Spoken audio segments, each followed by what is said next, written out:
浄化者には食事なんて無意味。でもオアシスのディナーは確かにそそるわね。そのせいであらぬ欲が生まれるのは少々危険かもしれないけど。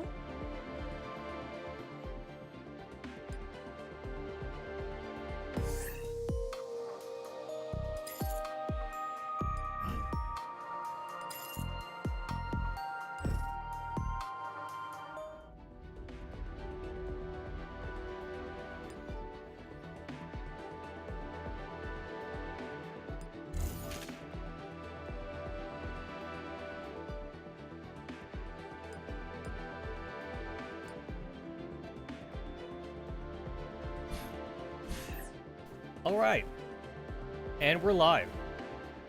Hello everyone, welcome to the Friday's live stream. I'm a little bit late than when I wanted to start, but hey, we're here.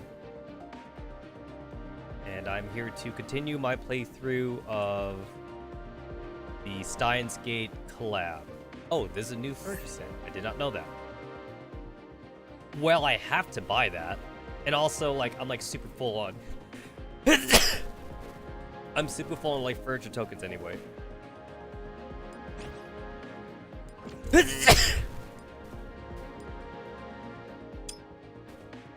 That one I already have.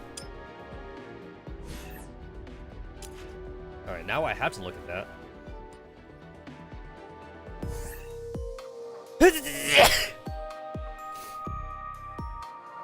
I swear, I went through my entire day without sneezing, and now I am.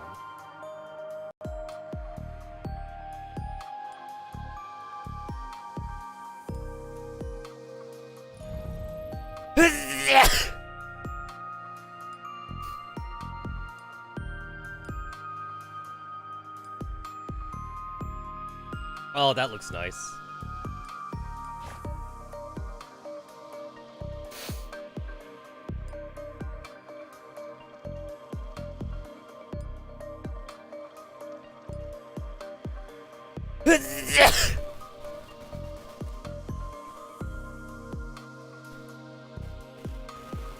Oh, this be looking hella nice. 確かに。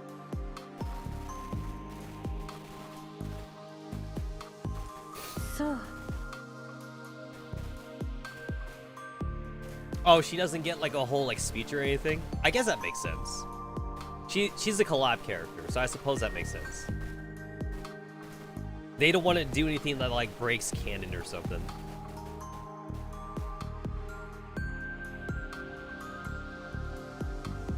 Yo, I could live here. I could. I'm a simple person. Like, this is all I need right here. I mean, if this was the 90s, obviously that TV needs an upgrade. But if we're talking about the 90s or even the 80s, I could dig this. If that room, or not room, if this like couch was also like a Murphy bed or something. Or like just like one of those like foldable beds. I could so live here. Okay, so if I talk to you. Okay, naturally. びっくりした。ロックドリルって危ないんだかんな。今装備のメンテしてるとこ。あ、床にあんのもそうだから。ドリルが重たそう？ 全然めっちゃ手に馴染むけどな。 Yo, I can hear Nanaka's eyes voice in here. レスキュー隊のやつが私に黙ってこいつを持ち出したんだよね。どうなったと思う？全治3ヶ月。驚いた？ならちゃんと私の言うことを聞いとけって。レスキュー用の道具には危険なのもあるからな。むやみに触れば怪我するよ。 こいつらの出番が来たらおとなしく私に声かけな。 This is still like my one little mini complaint about the text boxes here in the dorms. It's great that everybody has like a little like speech or whatever like that, or like a little like conversation, but the audio bit keeps on going. It doesn't pause like in between the different dialogue boxes. So, unless, like, you know, like, the Japanese that they're saying, then, like, you could actually kind of, like, let the audio, like, play all the way through the first box, and you wouldn't understand it. I mean, like, I guess that's, like, a weeb complaint, though. That's a bit of a weeb complaint.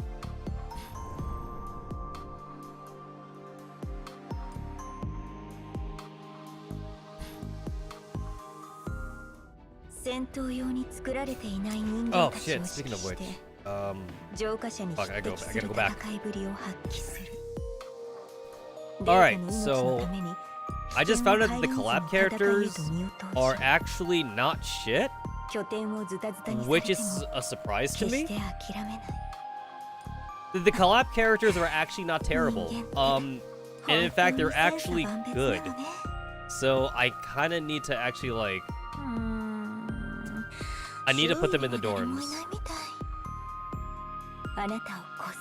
I do need to put them in the dorms. They're actually decent.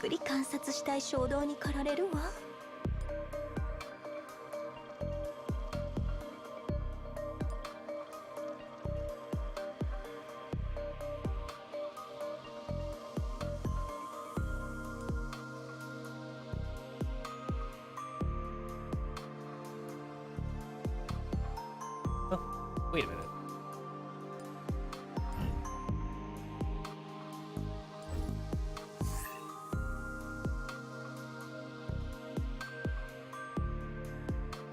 Oh, I don't have them yet, huh?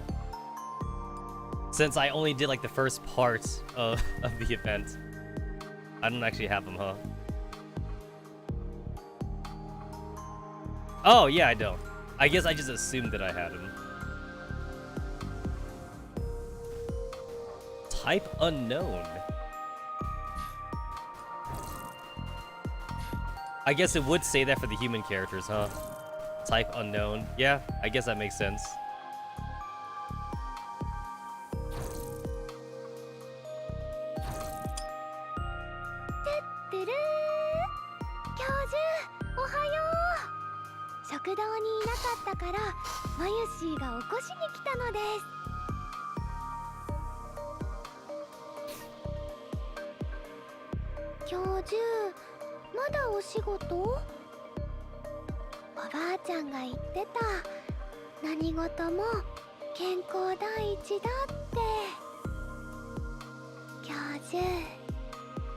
Oh.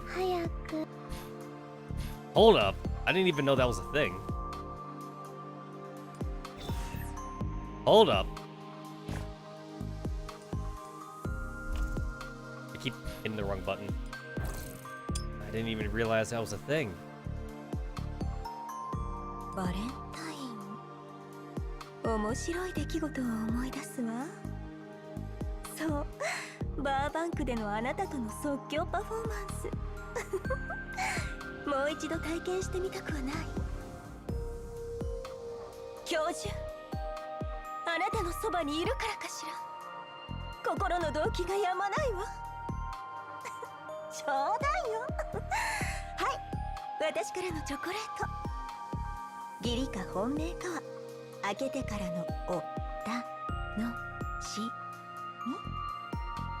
Oh, that's amazing.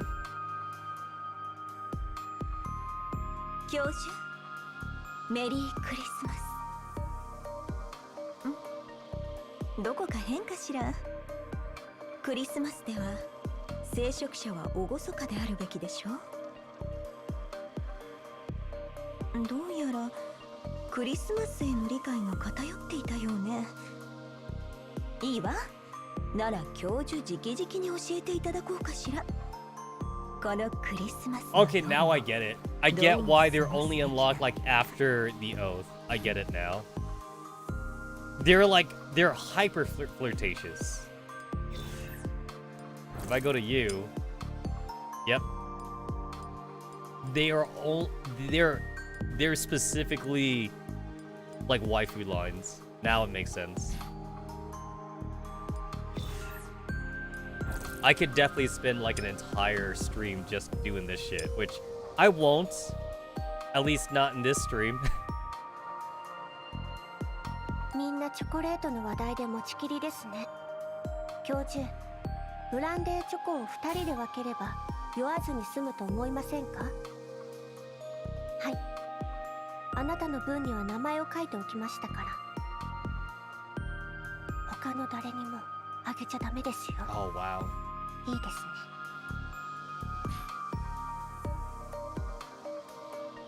You know, with like how much better like the skins are in this game compared to Girls Front Line, it really does make sense like why there's no damage art in this game.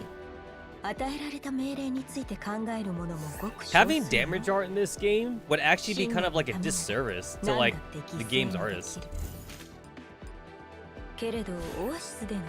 Especially like in Girls Front Line, like you don't get that many chances to even see the girls get damaged. And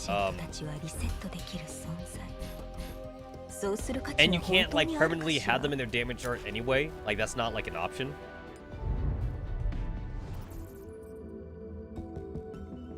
Also, I just found out literally yesterday, I'm a little bit dumb for this, but I didn't realize that there's this whole like dark realm and endless mode for entropic dectomy. I didn't even realize that was a thing.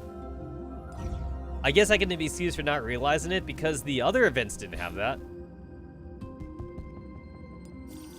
Yeah, this shit didn't have it, so like I just never checked. I never bothered to check.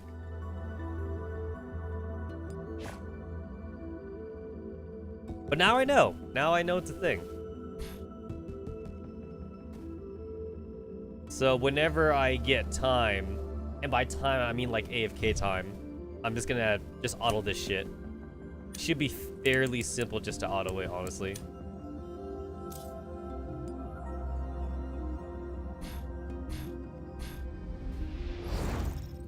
I think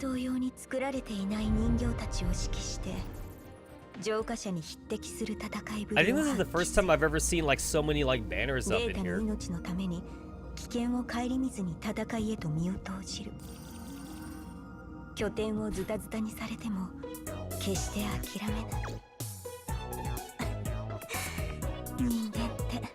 It kind of surprises me like how much my friends list like actually is active and like not active.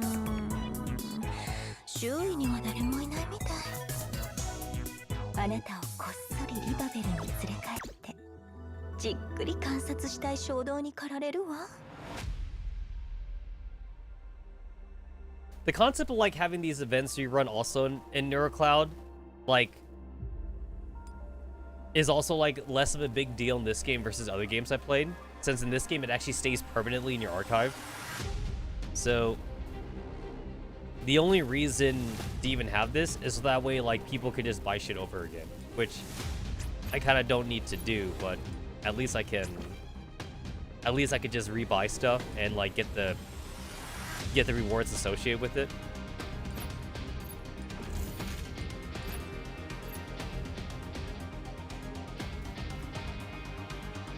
Yeah, like that's nice. That's nice to have.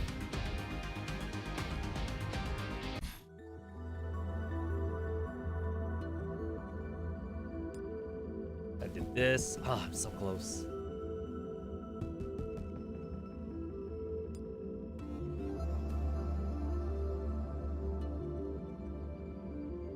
Crazy like that this doesn't even count for an Alma and Scripta. It basically just counts as a separate character.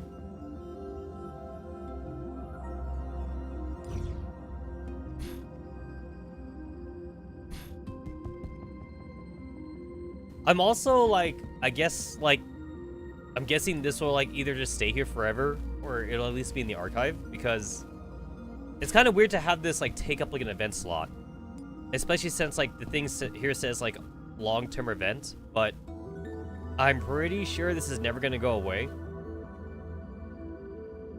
I'm like almost certain this will never go away. I actually have a compelling reason not to like collect my daily rewards right now, because I will go over my stamina, and there is a stamina like there's a stamina thing in the event that like it's for farming, so I want to make sure I keep my stamina for that. Assuming I can actually unlock it in this stream. I might have to wait until next stream to unlock that, but I want to have my options open to me.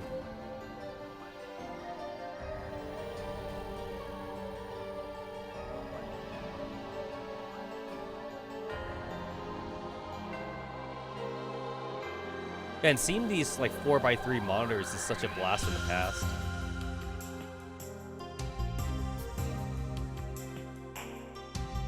God, the music is so good.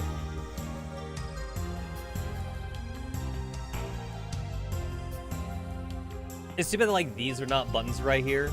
I kind of wish that these were. I mean, these are buttons, but like, not everything is a button.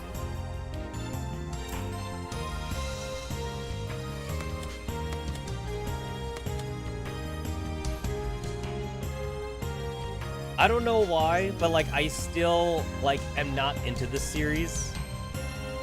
This series became such like a cult classic. I just never got into it, which kind of makes me sad. It makes me feel like I'm missing out. I know the story. I know it. I've seen the anime. I haven't picked up the visual novel, and I don't really have any desire to. Obviously, the visual novel would be a better way to see the story than the anime is, but the anime maybe didn't do a good enough job of trying to, like, get me to, like, go and play the VM, I guess. I don't know.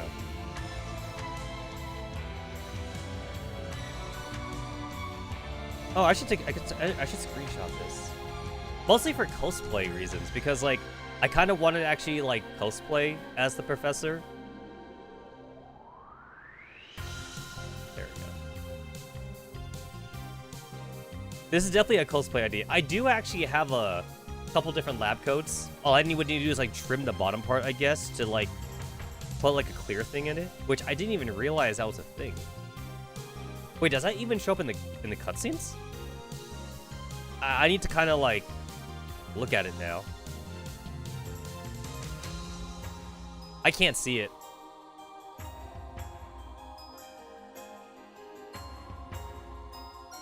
Yeah, I can't see it. Maybe this is a bad angle.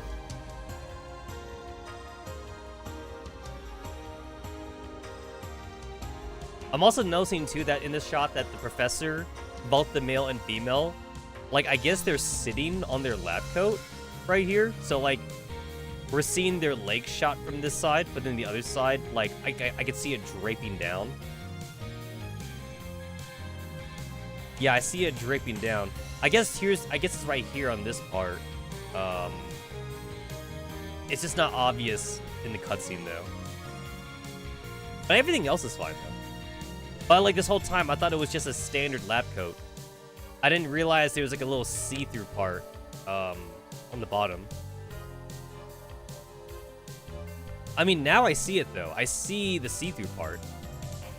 I just didn't realize it was a thing.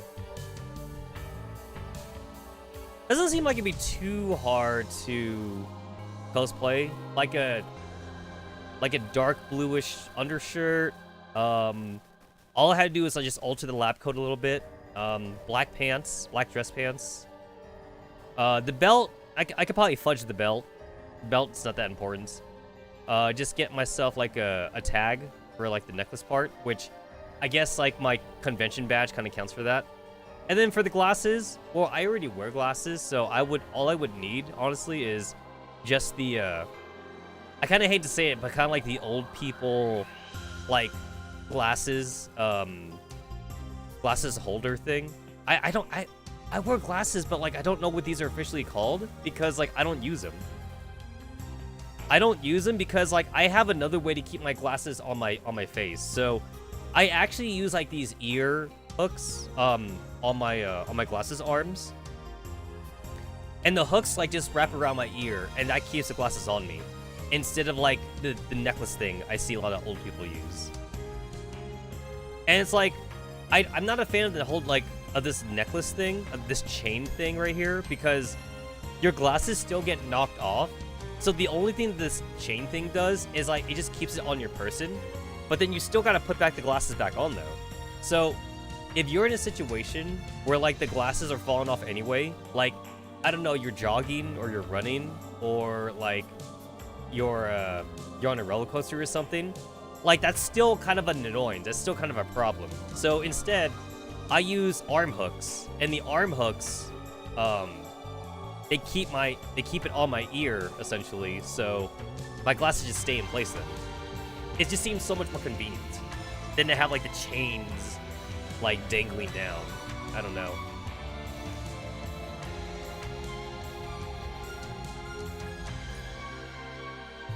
I'm actually also interested now. I'm noticing more detail on the professor here. So now, I kind of want to switch over to the female professor and take a look. Oh, I got the Nanaka thing now. Okay. Where do I do the thing? Nope, not there. Avatar, here it is. No, wait, no, not that.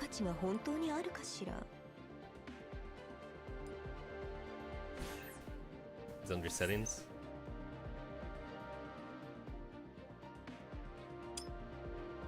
I literally, like, forget, like, where it is. Oh, wait, this one? No, that's the friends. That's the friends thingy. Oh, that's my player ID.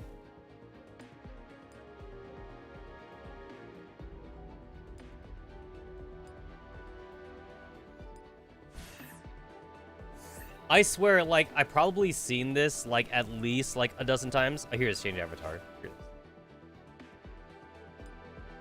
Oh, okay. I can also see it here, too. So the male professor wears glasses, the female professor doesn't? I thought she wore glasses.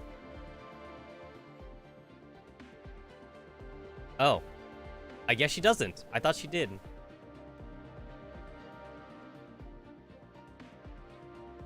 I guess it's kind of hard to see in this cutscene right here, but I thought maybe, like, she was wearing glasses, but, like, it was just kind of covering it up. Or maybe she doesn't wear it all the time, I guess. She must not wear it all the time, because I'm very certain that, like, in the other art, she does have glasses on. But maybe she just honed them then? Where is it? Here we go. Oh, I guess she doesn't. I guess I was wrong. I guess I was wrong. She doesn't. Yeah, I'm wrong.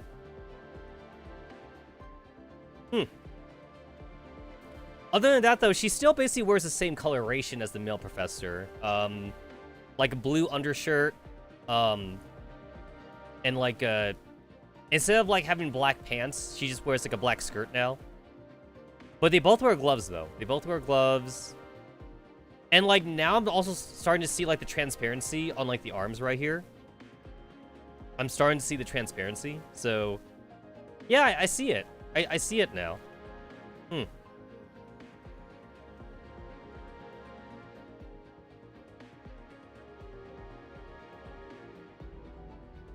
Yeah, if I compare this to the male professor,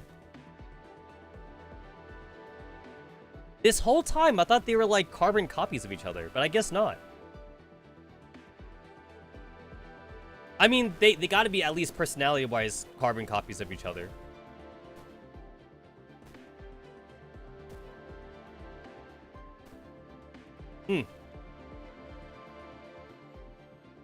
She has a bit of a slimmer figure compared to, like, the male professor, but that's pretty normal when you compare, like, the difference between, like, women and men's bodies, so that's about normal.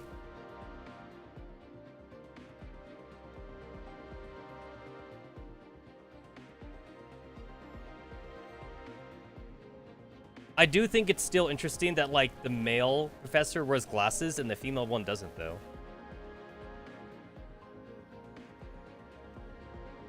I just can't say I'm a fan of the glasses chain. I'm not a fan of that. Only because I wear glasses and, like, this is stupid.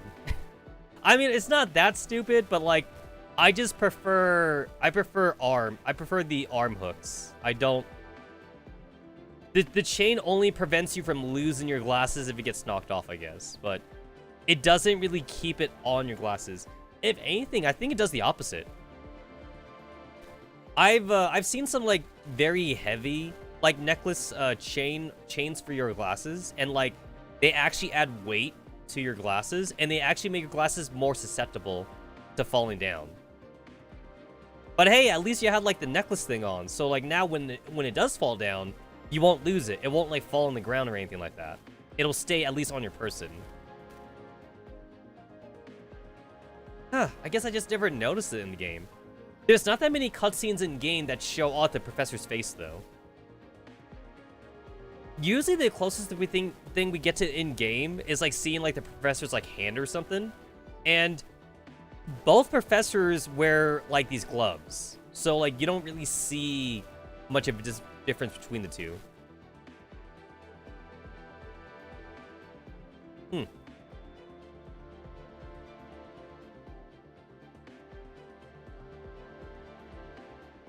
It's close enough. Close enough, though.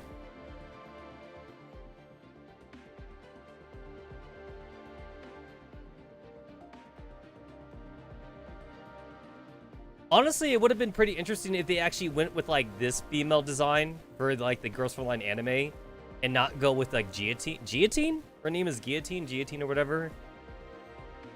They had to go with, like, the manga pro tag instead of going with the in-game pro tag for that, which I'm pretty sure a lot of the fandom still doesn't like.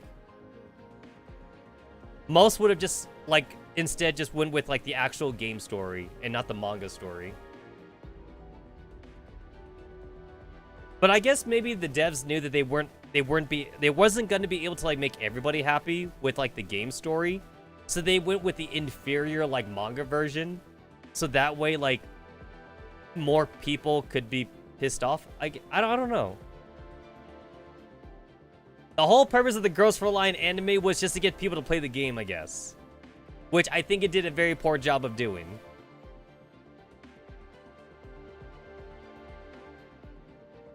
Then again, so did the Azulane and Konko anime. Maybe these gacha games getting an anime is all just a bad idea. Maybe none of them should just do it. they all seem terrible now that I think about it.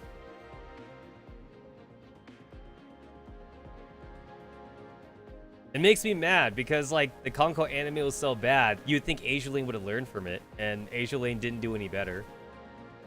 Azulane did slightly better, but that's a low bar. That's such a low bar for entry, though. Saying that you did slightly better than Konko anime isn't that good.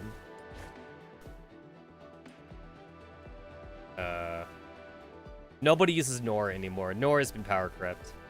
There we go.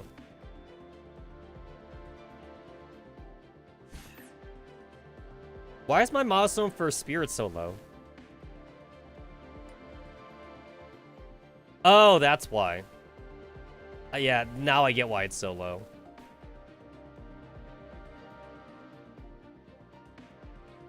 Have one spirit with only one unique ability. Banish 10 spirits. I can do that.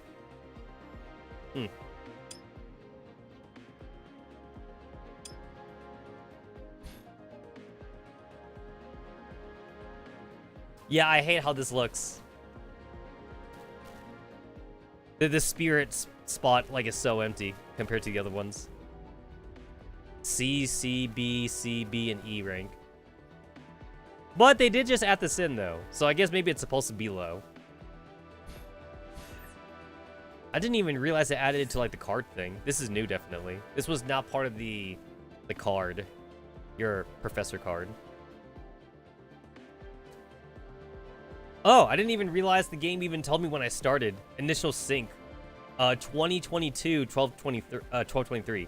That is 2 days before Christmas when I made this account. However, that is not when I started playing, though. That's when I made the account. I believe I didn't really start playing the game until, like, 2023, like, in July or something like that. I basically, like, skipped almost, like, the first 6 months of the game. I made an account for the sake of making an account, essentially.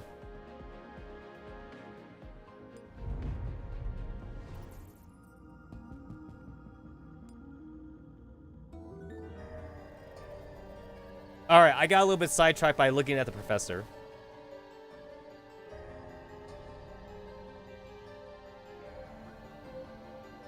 Honestly, I do have to admit, like, I feel like the commander is a little bit too youthful in Girls for Line 2 when I talk about like the player avatar. I know that the commander was always like a young person in GFL 1, but I feel like in GFL 2 they still look really good for their age. I don't know. Must be something about that future food. Future food must be really good, I guess. Or I guess maybe it's just better medical technology for aging. Because I know that, like, for aging-wise, like, people are looking younger for way longer today than they were, like, 50 years ago, which is a good thing. We get to keep our youth a lot longer. I mean, I'm all up for that, honestly.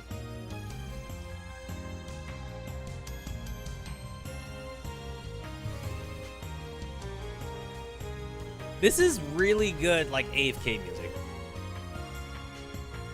I could draw to this. I could do, like, a drawing live stream, just, like, listening to music like this.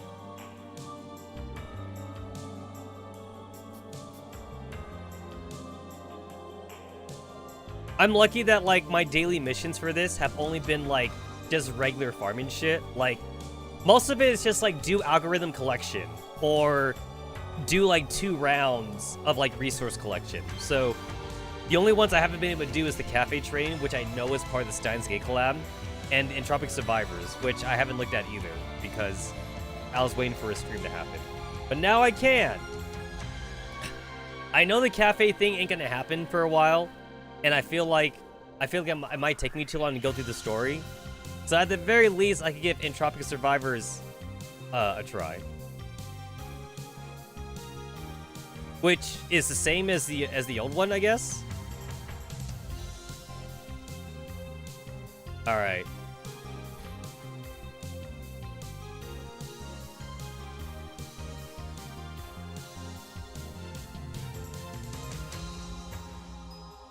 Savior of Black Zone, Dracula of Endless Melee. More adults to choose from, challenge and endless stages, specialized leap functions, and multi-style construction. Cool.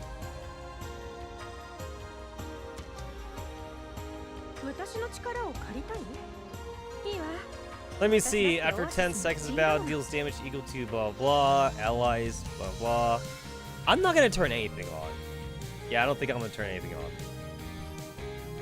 Oh shit, I need to plug my controller in. There's no way I could do this on the mouse and keyboard. I definitely need to plug my controller in.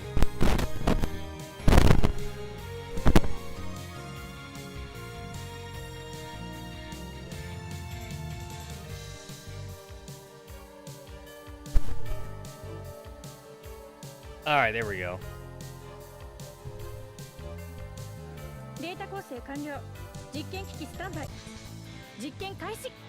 Alright. Let's see.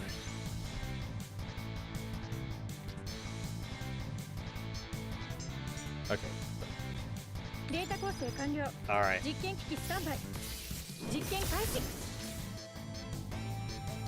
Okay, so I cannot walk through the clone. Good to know. Good to know.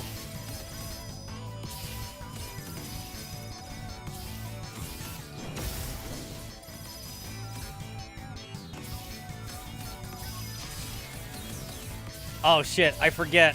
Oh, I forget.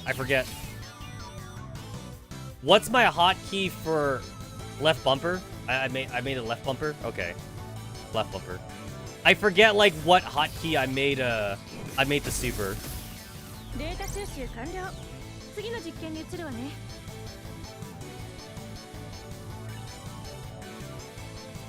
I cannot afford this. I can't afford anything right now.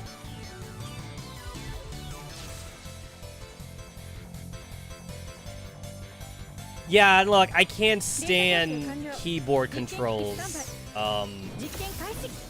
My arms aren't built for that. I am a controller. I am a controller fiend.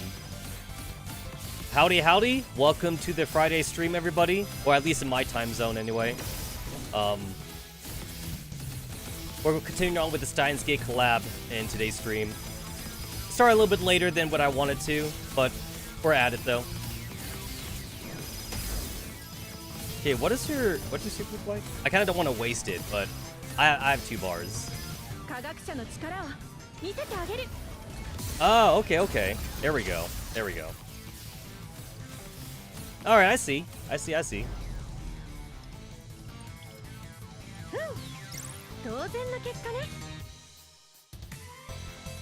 Yeah, it's still it's pretty late for me, but like this is like when I'm usually awake anyway though.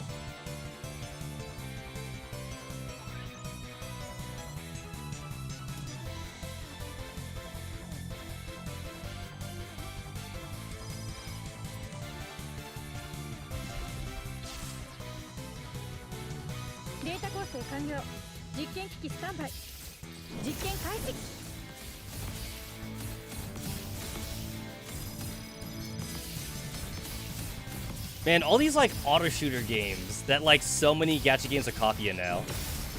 Like these games wouldn't be existing today if it wasn't for Vampire Survivors. And I know that Vampire Survivors said like they didn't even create the concept, they copied it from like another Flash game or something.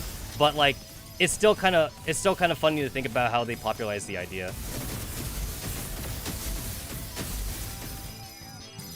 Was that lag? Did I hit lag? I felt like nothing was going on there for like a whole like 10 seconds.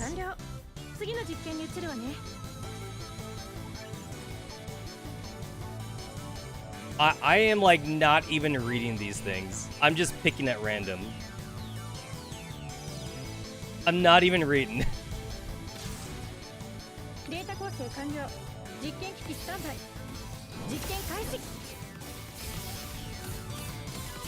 I think one thing that I noticed about like all of these gacha games that are copying like Vampire Survivors, maybe it has to do with the way that like the gacha games are programmed, but they feel less snappier than like standalone games do, if that makes any sense.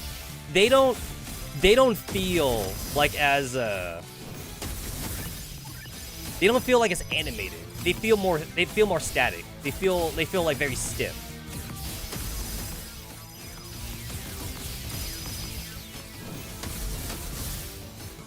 Yeah, every game that tries to like do this like style of copying. I mean, it's a very easy thing to copy though, because like it requires like no input from the player though. All you're doing is moving around. The combat's like auto.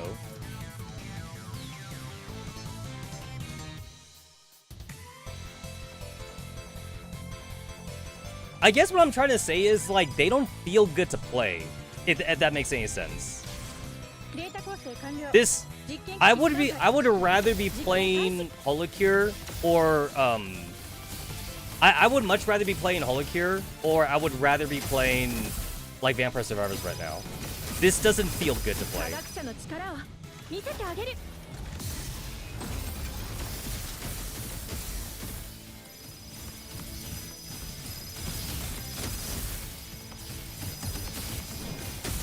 Maybe it's because I feel like really restricted here for some reason. I mean, like, I don't feel restricted in the Nikkei version though. So Nikkei has Mog, which is essentially the same thing. But like, even in Mog though, I feel like there's not a lot to do in Mog.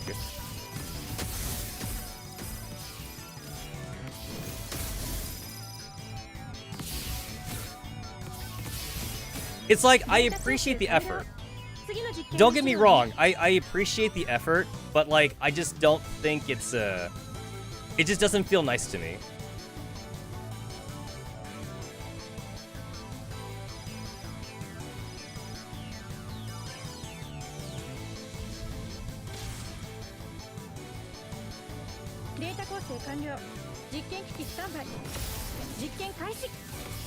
Oh! Do you know what this feels like? This feels like playing a fighting game on a fucking phone. That's what this feels like.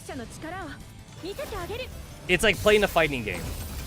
And guess what? That doesn't work. Do you know how many times Capcom has tried to make fighting games work, like on mobile? They tried way too many times to get Street Fighter to work on mobile. It just doesn't. It doesn't feel good. You need physical buttons to play a fighting game. There's no way you could make it work on a touchscreen. This is what it feels like. Like, I'm playing essentially like a downgraded version of Vampire Survivors and Holy Cure. So that's what I'm feeling right now. I don't like it. I just don't like it.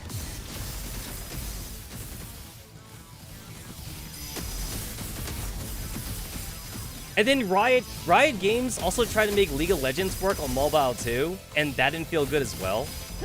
I gave it a try.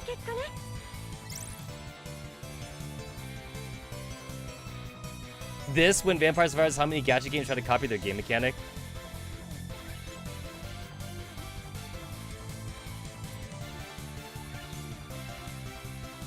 Yeah, it's like I need to see like more standalone games basically, like copy this.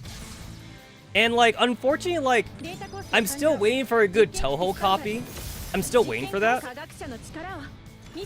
I remember Razor telling me that someone did make a small like Toho variant of this kind of gameplay, but like I haven't been able to see like a really good one come out though. Like somebody made like a small Toho one, but it wasn't like a complete game. I am lagging. Why is there so much lag? Holy shit. I can't see.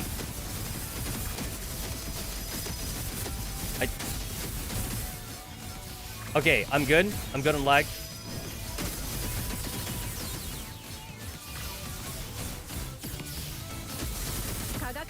I'm gonna die. I'm gonna die. I'm gonna die. I'm dead. I'm dead. I'm dead. Why am I not dead yet? Why am I not dead yet? And there it is. I saw my death coming.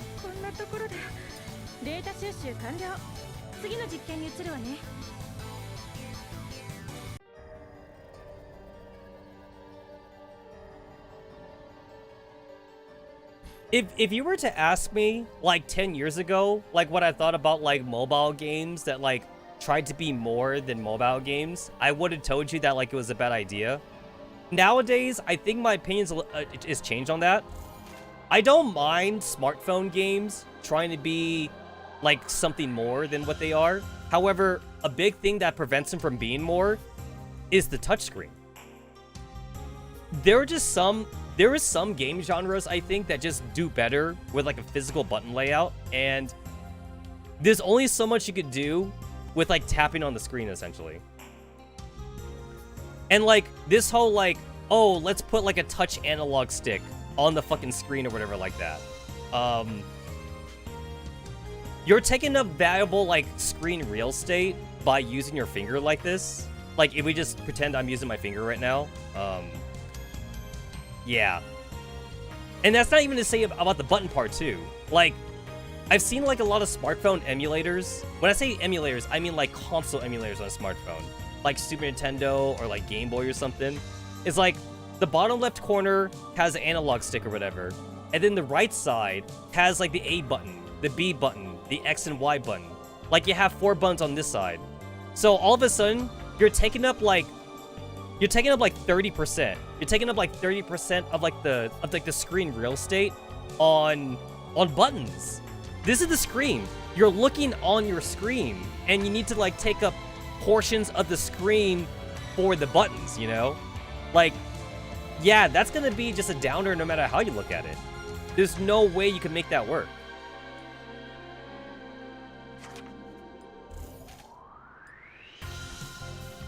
Like, games that work well with, like, a touchscreen, rhythm games. With rhythm games, like, work really well with that. Because, like, it's nice that you can, like, see where you're touching versus a controller. So I think that's a good example of it. Obviously, tapping games that go tap, tap, tap, those also work really well with a touchscreen. But, yeah, for most other games, you definitely need, like, a physical controller. Like, either you're a keyboard player or a controller player, either way, you need physical buttons. That's what you need, you know? Why is he still dead on the floor? Because I still haven't gotten past the first chapter. I spent most of the first stream doing the gacha. Didn't take me too long to get them. I got like Kurisu and 80 pulls. So 80 pulls. 116 pulls for Tuturu, And, you know what? I don't have Suyo yet, and I kind of wasn't even gonna, like, pull for him. But I do want that free lambskin, though. I do want that free lambskin. However, this requires that you actually spend search tickets, though. But also free live 2D skin, though. And also, I'm pretty close. I'm pretty close to it. Oh, and also, like, free O certificate. I kind of can't say no to that either. I kind of can't say no to that. So, like, I guess I'll get Suiyoi because, like, I don't have him.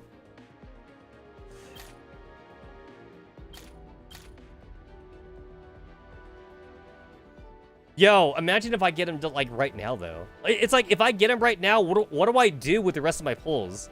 Do I just go for dupes for Kariso? I guess I do, right? I've already looked up her stats, and she's actually meta, which is crazy to me.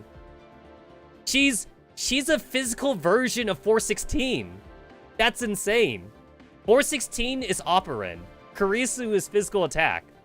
She's literally 416. So, yeah, she's good. Make sure you build her.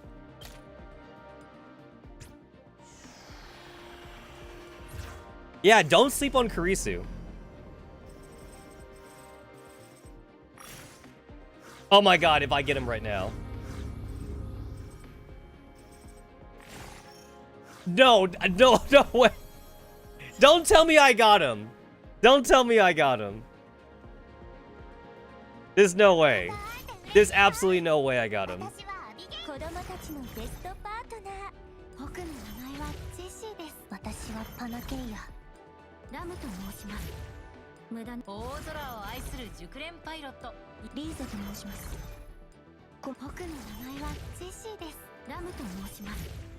God damn it, Lamb.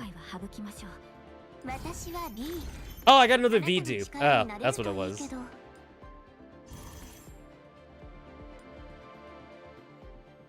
It's like, I need to do searches anyway.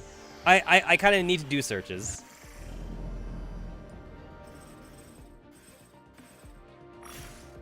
Are you kidding me?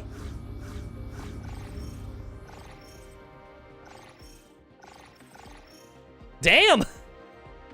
That's a lot of purples. Wait, 1, 2, 3, 4, 5. 1, 2, 3, 4, 5. I literally got 5 purples. I got 5 out of 10. Wow. That's a lot. That's a lot of fucking neuro kits I'm getting.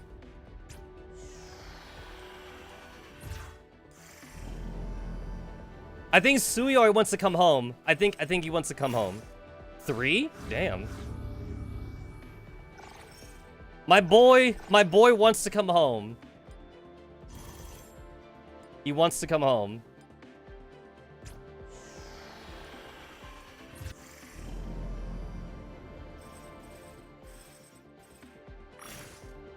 Just 2. I mean, I don't have his sister though. I don't have Hatsachiri. How many times do I need to pull to get the costume?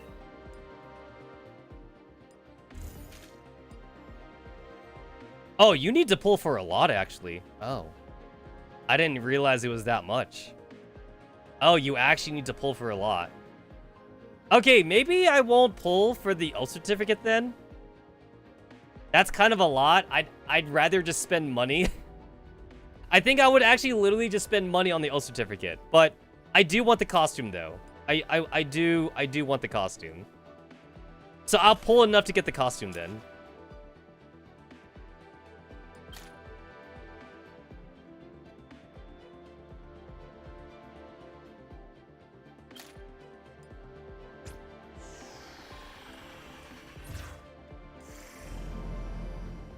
Honestly, like, hot take, by the way, guys. I think they made Kluki too strong. They made her way too strong.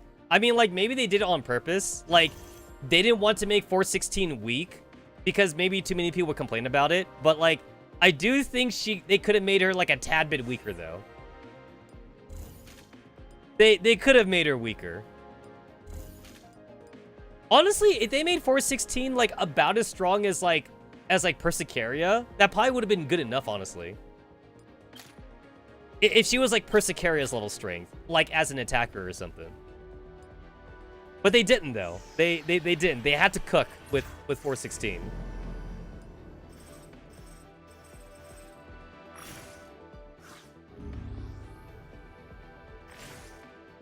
Oh, is that him? Is that my boy? Is that my boy? Is he here?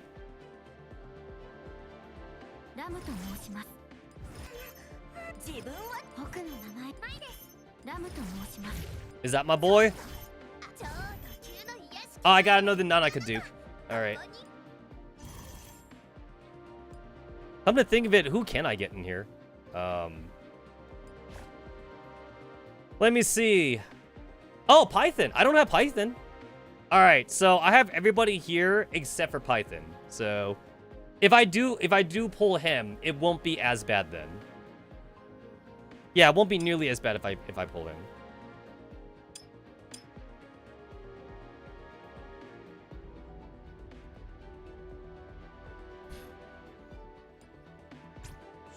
I'm actually not that sad that, like, I'm not getting him super early. Because, like, if I do get him super early, I guess I'm just gonna pull on the Karisu banner then.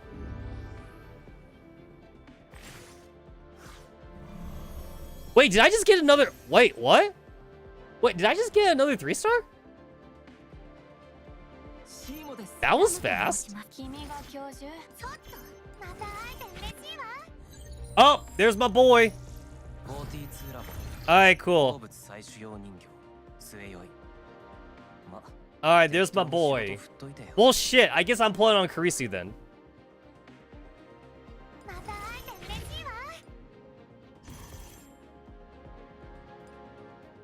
It took me 70. It took me 70 pulls to grab him.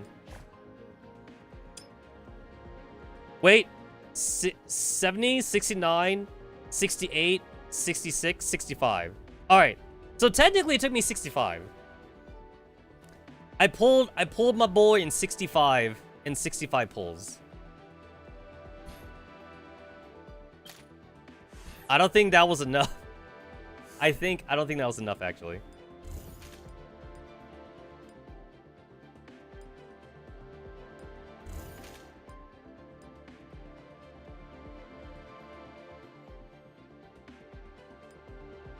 Oh, there we go. Got it. Tentacles. That's all I'm going to say on the subject. Tentacles.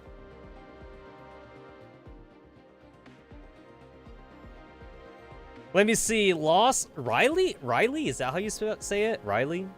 Exotic vistas. The ruler of old has awakened to the sunken city of Riley. Separated from his former domain by the vastness of the sea, the girl seized in the grip of her nightmares has become the sole medium through which the ancient god can comprehend the outside world. When the stars are right, the master of this city shall emerge from the depths of the ocean with his minions. Alright then.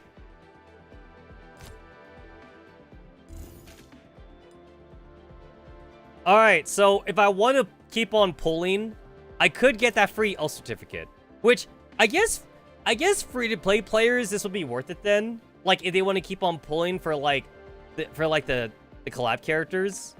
I mean, this is, like, literally, like, one of the rare chances to get a free L certificate in the game. Otherwise, you have to straight up buy it. Because these are not free. This is a free one, though. Also, like, 3,000... AI enhancement experience along with the AI break core. That ain't bad either. Honestly, these rewards are actually pretty good. These are pretty good for like a free-to-play player. However, you're also like not getting this as a free-to-play player. Like if you weren't hoarding though, you needed to hoard in order to get this. There's no way you would have enough to pull for this. So this is technically a pay-to-win skin if you think about it. It's kind of pay to win. Because like a large portion of this is doing the neural search. And it says basic search does not count. So you're doing a lot of this actually.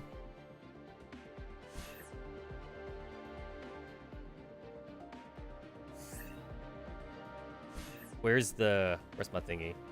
Here it is.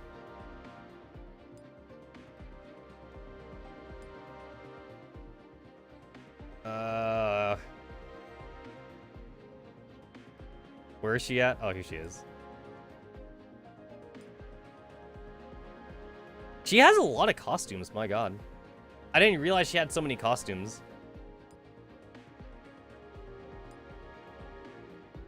She has 2 live 2D costumes now? Huh.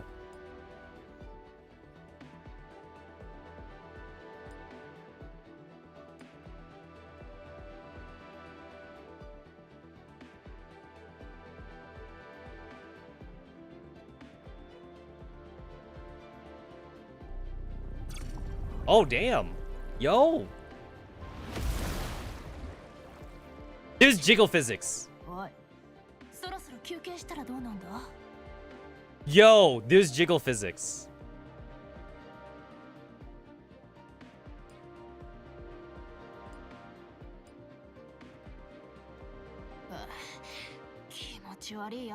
Oh my god. Oh, what? Hey, yo, what? Yo! Yo, where's that tentacle going?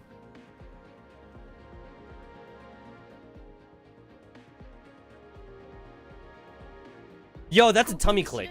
That's a tummy. That's a tummy click right there.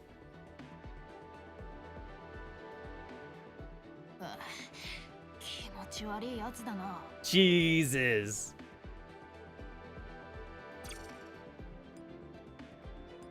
I'm seeing like what's oh no way. I could pull on this? Oh my god. You can pull the leg strap. Oh my god.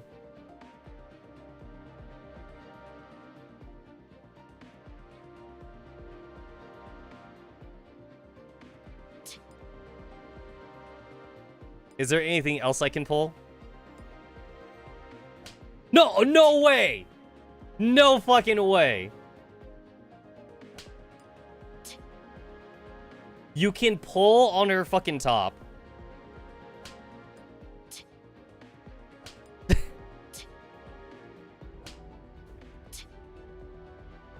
Yo, that snap, that audible snap right there.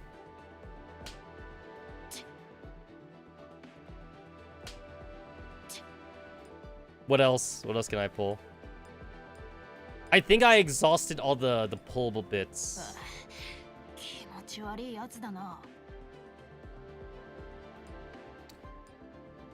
I never thought they would actually make Backseat into a fan service character. Alright, I still would actually rather have Antonina in here, though.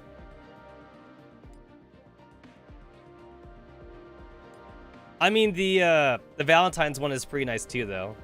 But I definitely like the date one. Definitely prefer the date one.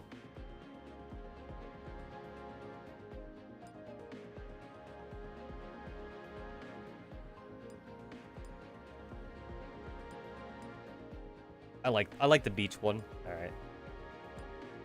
I mean, you don't really see much of the background anyway, but this is good too, though.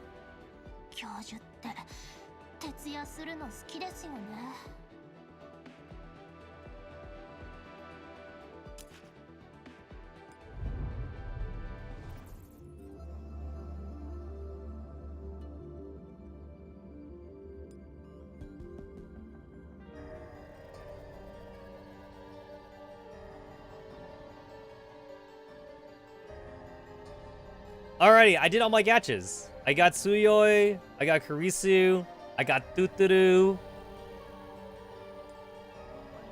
I did like my one playthrough of Entropic Survivors, so as long as like the stupid ass mission doesn't come up again, I won't have a reason to play it anymore.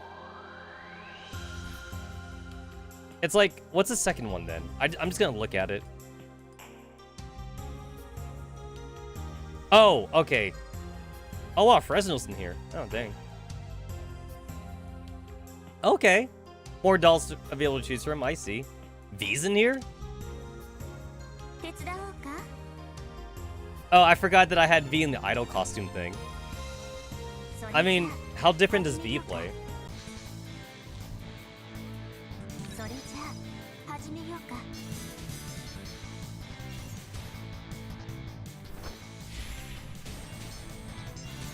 She's a warrior, guys. She's a warrior. She just happens to be long range. I think she's still like the... isn't she still like the only long range warrior in the game? Every other warrior in the game is a fucking melee character.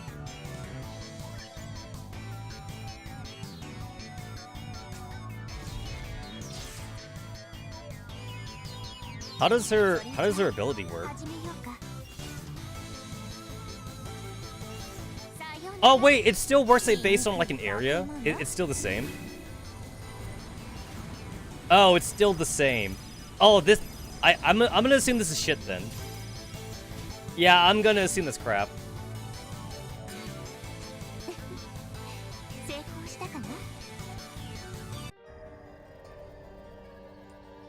Alright, in that case, I assume that, like, EOS is probably still good here then.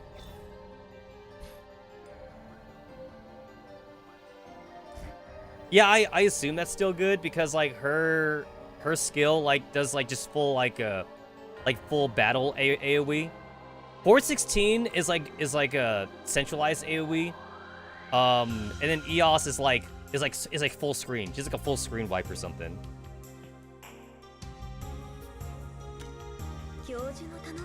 Yeah, I assume EOS is still good here.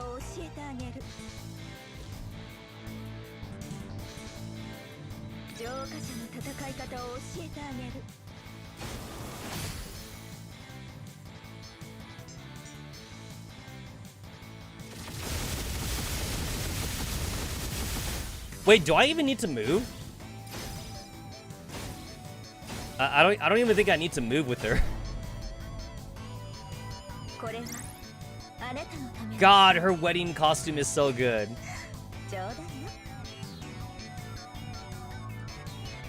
It's so good.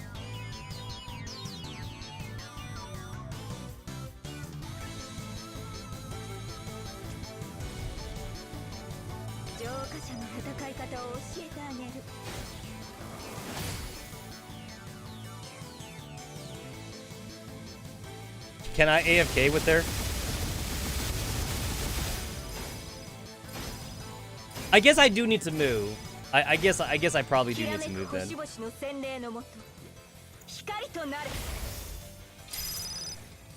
Yeah, her skills is like a fucking screen wipe. Why would you not pick that?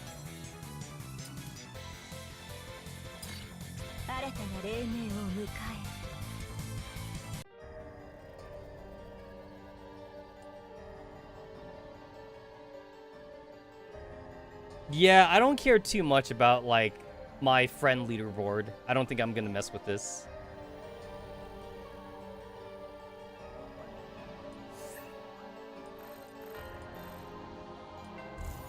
I'm sure I'm sure my daily missions will force me to play the game every once in a while. So whenever I'm forced to play it, I'll probably eventually, like, get through the rewards then. I'll get through these.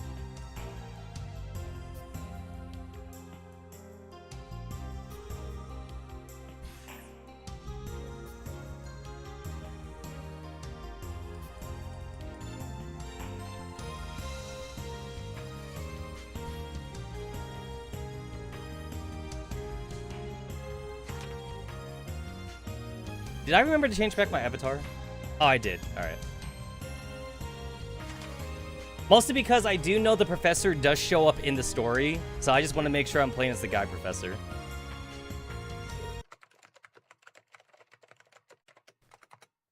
The continuity and causality of material motion. These are expressed as time. In four-dimensional space, the sequence of history and the events which compose it, these are expressed as world lines. The simple... Wait a minute, am I?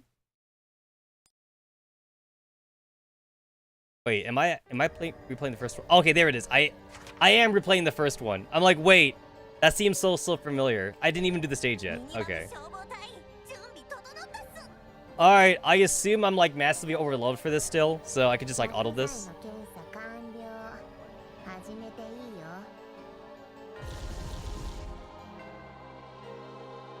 Oh, we're doing this whole narrative thing again. Okay.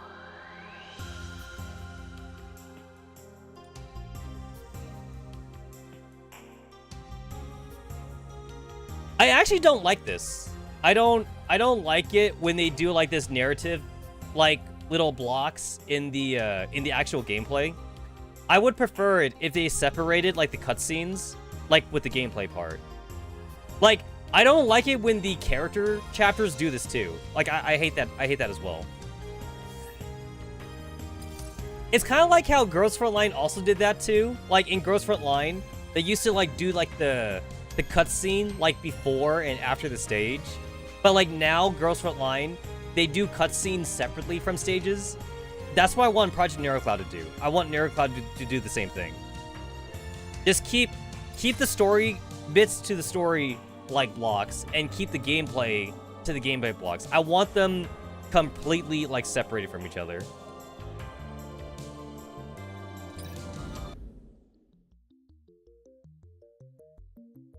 Oh my god, it's a human. It's a man. It's a man. That actually would be a bigger deal if we were playing Girls Frontline. But since we're playing Project Nerual, there's actually dudes in here. There's guy robots and shit like that.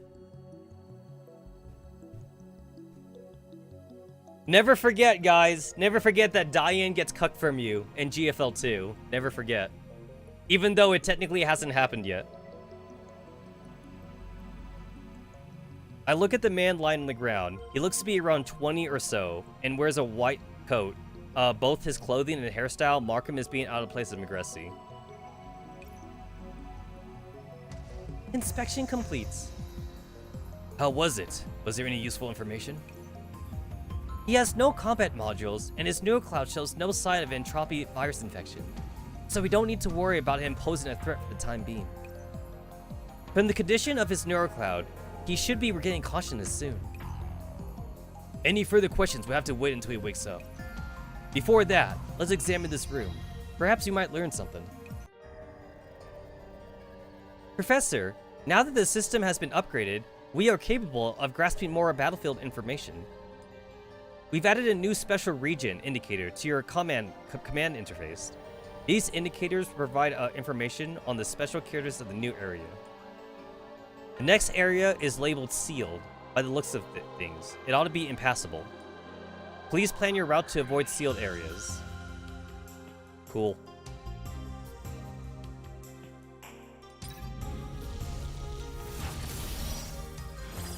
Let me see, a new device has appeared on the battlefield. Please click to inspect it. Accelerators will greatly increase the attack speed, movement speed, and skill haste of units around them. Conversely, decelerators greatly decrease stuff around them. Got it. Please experience it for yourself.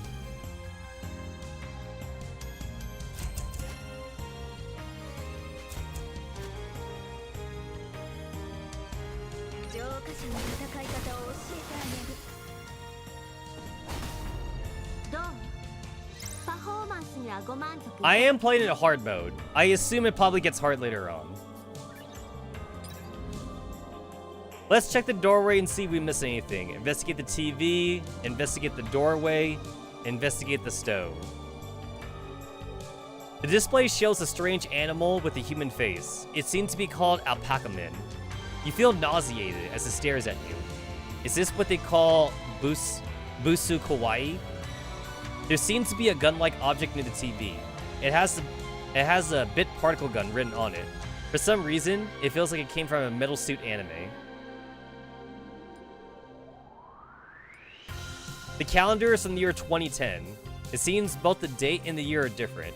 Judging by the date on it, this building ought to be from August 2010, right?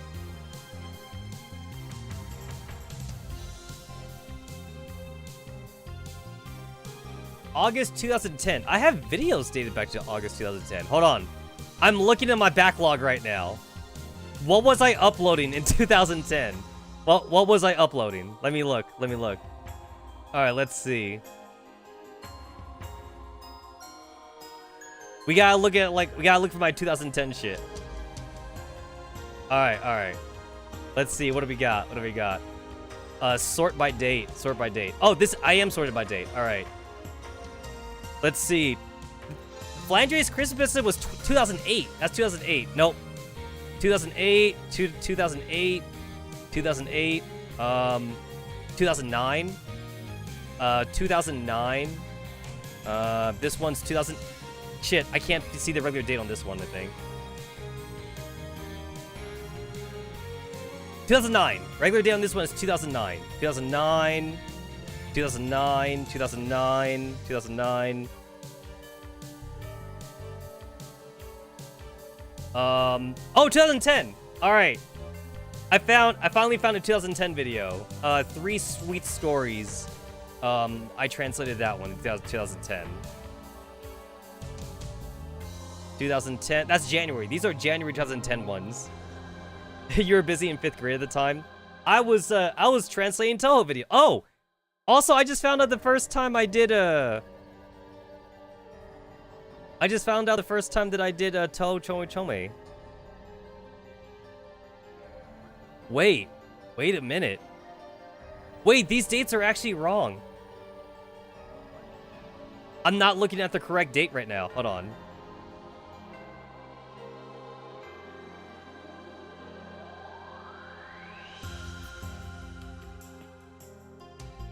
Oh shit, wait. If I want the real dates on these, I gotta go to my old computer. Because, like, this is like when these were so, like, this is like when some of these files were, like, copied to this hard drive, but that's not the original date of creation. Which means I kind of need to actually go over to my old computer to see the official, the official, like, date or something. Which means some of these are probably older than that then. Now that I think about it, I think Flandre's Christmas present, I think this one might have been 2007, now that I think about it. The date that I'm seeing on here is 2008, but it's probably not 2008 though. This is probably 2007. So some of these over here, it's probably not 2010 then. It might be 2009. So I might need to go like 1 year back for some of these videos. But still, being 1 year off isn't bad. So that means most of these are probably still in the 2009 range. So if I were to look for one that's specifically 2010. Let me see.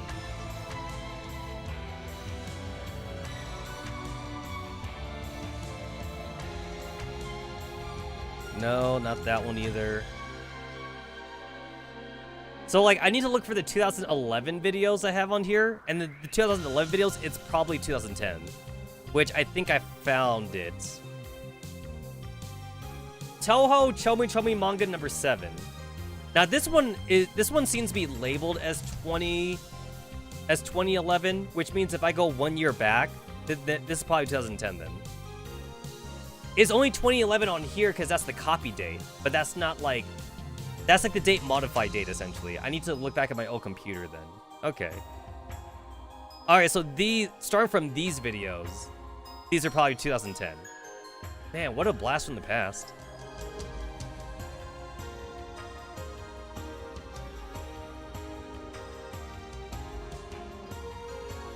Some of these might also date back even sooner.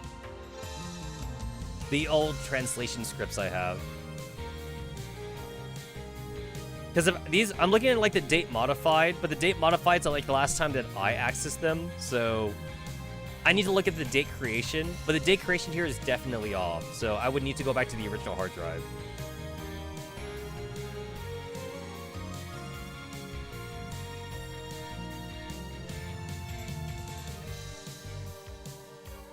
(8/7, 2008), 10/31, 2008. Yeah, these are probably like off a little bit. But probably close enough, though. It might be off by, like, just, like, a month or so.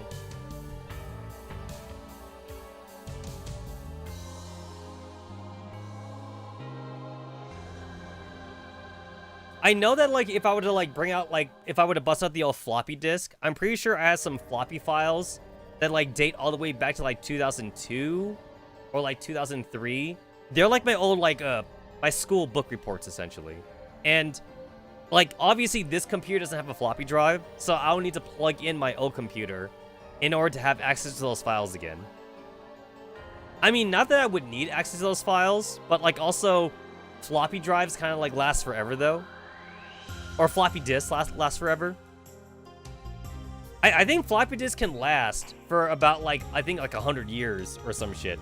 I know that CDs can last for, like, 200 years or, like, 300 years.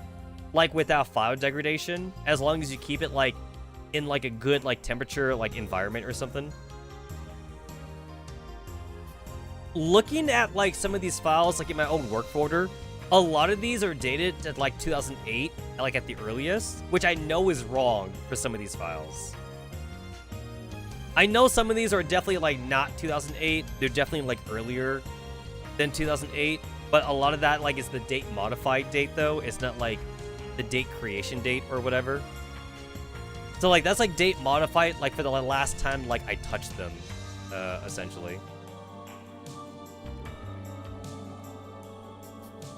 Huh. I didn't realize that, like, it's still playing, like, the Steins music right now. There are many pizza boxes nearby. You're pretty sure that more than one person ate here.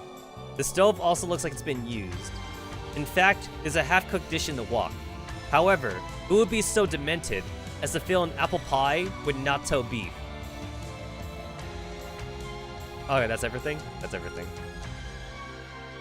Professor, we're picking up data turbulence ahead. I've labeled it for you as wormhole in the system. A wormhole will take your team to an unknown area. Please try entering it now. Oh, okay. Cool.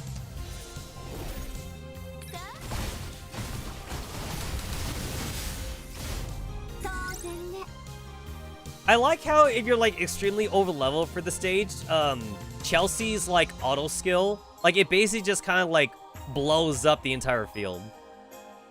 And that's how you know you're over level though, because Chelsea should not be one shot in the field for you.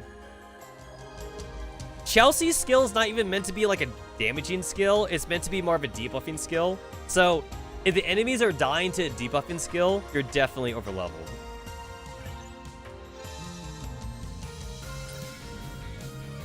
Next is the living room.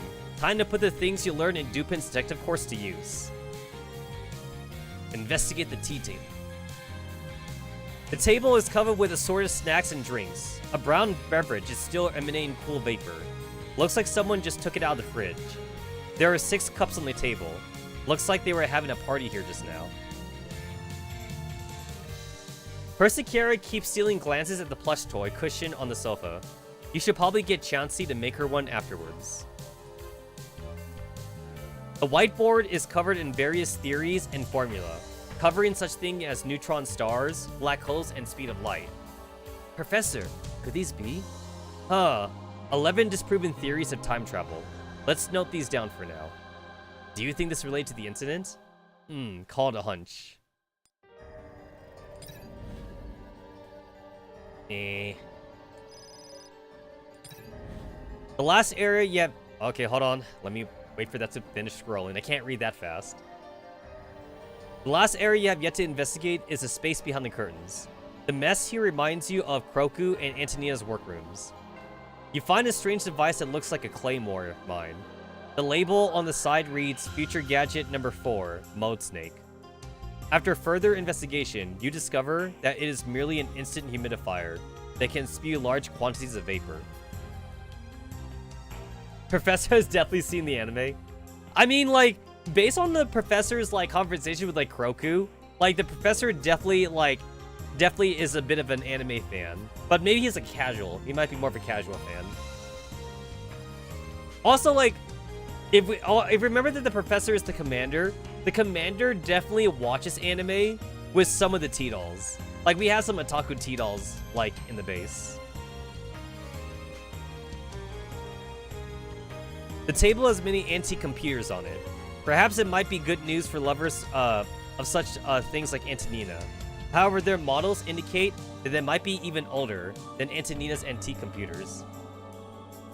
I wonder if Antonina would have fun with some of my old computers, because I think the oldest like laptop I have is like from like 1998. I would need to look back in my closet, but I believe I have a 1998 laptop.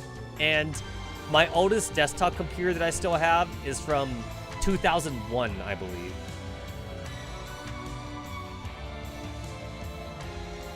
There's a strange microwave on the table. It's strange because it has lots of squiggly wires on top. And even the door has been removed. Professor, is that microwave really that interesting?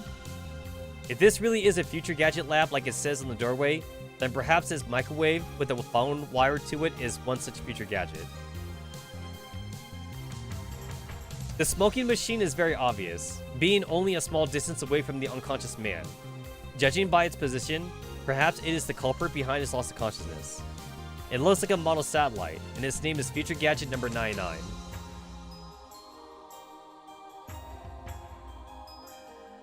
Oh, that was everything.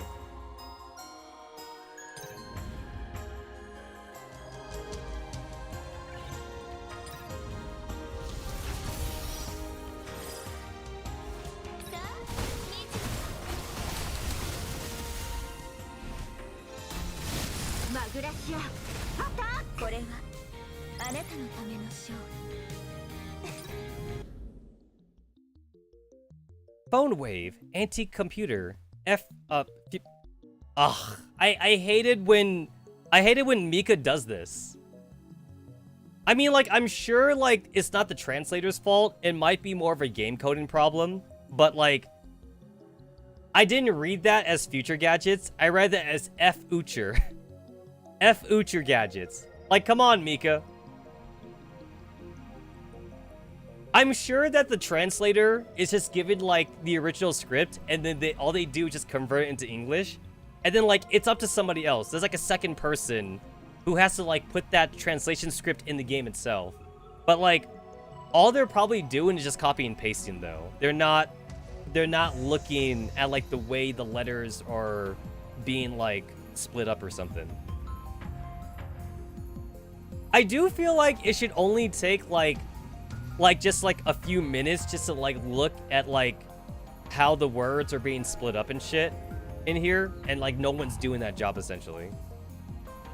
I mean, it's not like the biggest thing to complain about, but it is something that is very noticeable for the players though. Anyway, F-Ucher gadgets. Persicaria, could you scan this machine that's labeled Future Gadget number 99? I point to the machine that's still spewing smoke. Unfortunately, I cannot identify this object. However, I'm detecting strange opera influence from it. I've already sent the scan's results to Antonina, but further research will have to wait until she sees the object in the flesh. Let's leave things as they are for now. Then, my instincts tell me that this might be one of the reasons for this incident. The Future Gadget Lab is full of mysteries. For instance, all the talk about time machines, and where everyone else in here went. Indeed, from the number of cups, there were signs of many people here not long ago. But we've only found one person so far. This is Persicaria. Got it. Professor, we just received a message from the field team. They say they found an irregular agent who might be human. They might have something to do with this incident. Just in time. Send that person over here. Alright. The man on the ground groans and grimaces. He seems to be in pain. Persicaria steps in front of me and places a hand on her sword. Professor, please step back. It looks like he's about to wake up.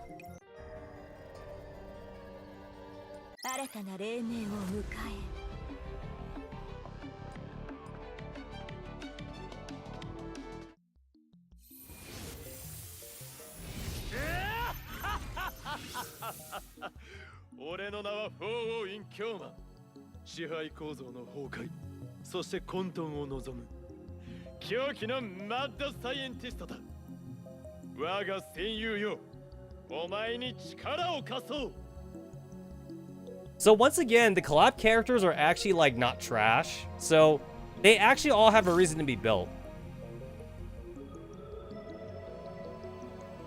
Oh god, I'm actually playing as him. I'm actually playing as him now. I'm no longer the professor. Persica's no longer diplomacy first person. Yeah, she gave that up when Soul died. もう夜遅いですよ。教授って徹夜するの好きですよね。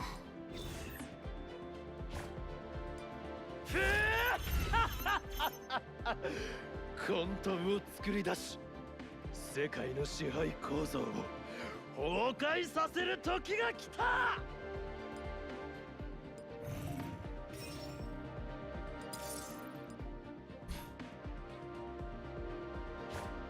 Alright, so like based on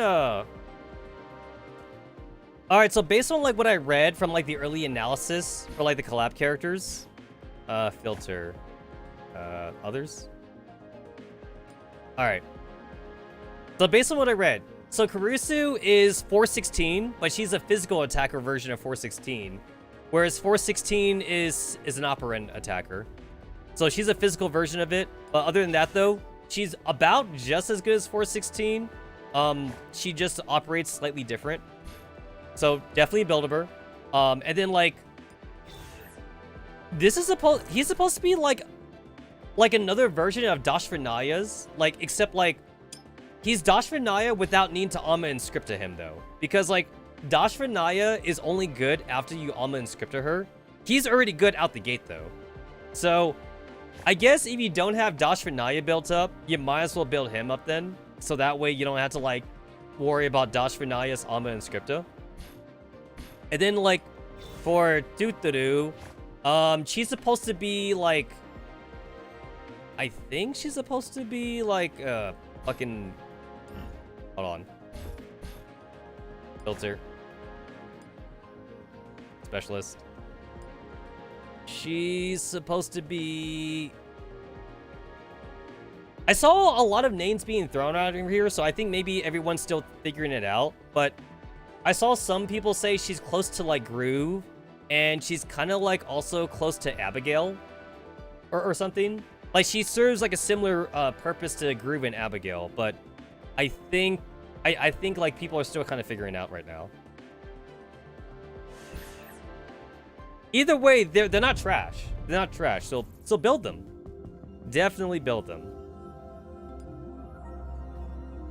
I guess like maybe the only one bad thing about them is that because they're collab characters, they're probably like not going to get like an Amma and Scripta, which might be a good thing for some people, but could also be considered a bad thing because that means like they won't get any better then. They're collab characters, so like what you see is what you get essentially. So probably like the one here to build is probably like Harisu then, because like she's kind of like a brain dead character. She works without like you need to really make a team for her, whereas like the other two require you to make a team for them, and you may not have the characters like for that team. I think Dupin is supposed to work well with one of them. I just don't remember which one though.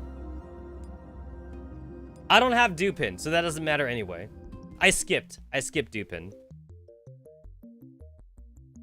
Dupin's supposed to work well with like specialist teams, but I don't have a specialist team right now.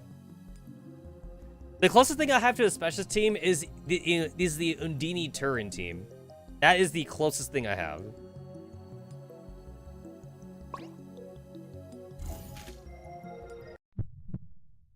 Oh shit! They changed the text box, I noticed. Now we're actually talking like from his perspective. I awake amidst the darkness. Do I have to talk like a Shuninbo? I feel like I should talk like a Shunin right now. A wave of dizziness, nausea, and suffocation assaults me, as though the heavens themselves were about to collapse. He's so strong he took over the MC role. And then I feel like I'm being pricked all over by countless needles, like I'm being burned up by a fire. Just then, someone's hand gently stroked my face. The gesture fills me with relief, and my agony recedes. However, that is when I hear her crying. I'm sorry. I'm sorry. I'm sorry. The voice says it's over and over again, full of panic. I try to get up and console her, but I cannot move. I cannot even open my eyes. Don't worry, everything will be alright. Goodbye. And as she says that, I feel her slowly drawing away. Don't go. I want to stop her, but I can't speak. Then a cool liquid engulfs me, slowly pulling me away. I struggle desperately, trying my hardest to scream. But then my body, or my mind to be precise, suddenly plunges into the boundless darkness. There is no way back.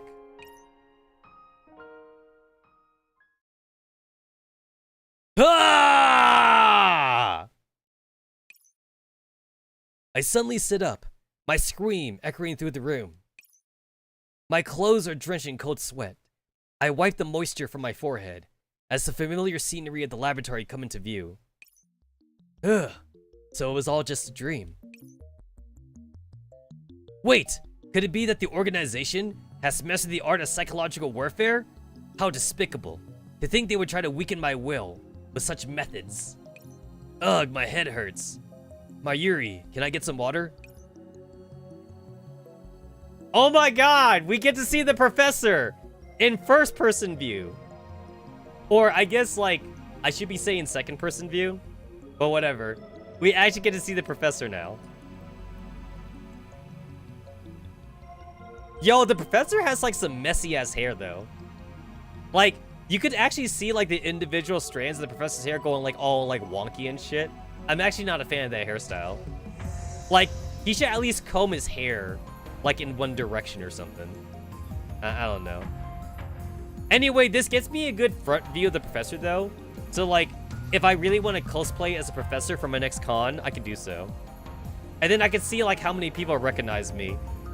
Probably not that much. Like, if you thought Girls for Line was niche, like this is even more niche than Girls for Line. So probably not a lot of people. I would have better luck just cosplaying as a Girls for Line character.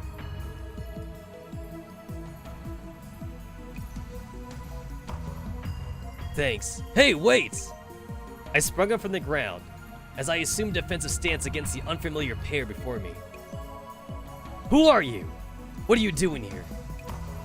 Of the two people in front of me, one is a pink-haired cat girl with a stern face and one hand on an impractically ornamented sword. She looks like she might take a swing at me at any time. The other one has black hair and a neutral expression. Judging by the lab coat they're wearing, they ought to be some kind of scientist. Is this some kind of cosplay event? Why don't you calm down a little? The black-haired one is the first to speak. The coat they're wearing seems kind of familiar. Allow me to introduce myself. I am Tetsamaru, but you can call me Professor. Besides me is Persicaria, my assistant. The red Shikikon costume does at least stand out a bit. You're right. Like, this one is basically like an altered lab coat. And people have seen lab coats before. So I probably would do better with the commander outfit. The only reason why I don't want to wear the commander outfit is because, like, it's a fucking coat. And a lot of cons are, like, in the summer, when it's, like, a little bit warmer out. I mean, I know that most of the cons are inside anyways, where it's air-conditioned. But, like, you're still at a con, and cons tend to be pretty warm, even with air conditioning. So, I would rather, like, cosplay, like, some of the other characters that aren't wearing, like, a fucking heavy trench coat all the time. I may just keep going with the 45 costume for now until, like, I get more confident in some of the other costumes I'm making right now. If I can finish, like, my Faith costume or, like, my EOS costume for, like, Evo, I might give that a try. But my 45 costume is, like, already ready, so the other ones I'm kind of messing around with. I'm not, like, fully committed to the other two right now. I'm also looking into, like, other series as well. I also, like, don't like to copy, like, the more, like, mainstream characters, too, because I know someone's gonna cosplay them. Like, I was interested in doing Cloud from Final Fantasy VII, but I know for a fact there's gonna be, like, 5 other Clouds or some shit. So, I don't want to be another Cloud in and all the other like Final Fantasy VII cosplays. I don't want to be that mainstream essentially.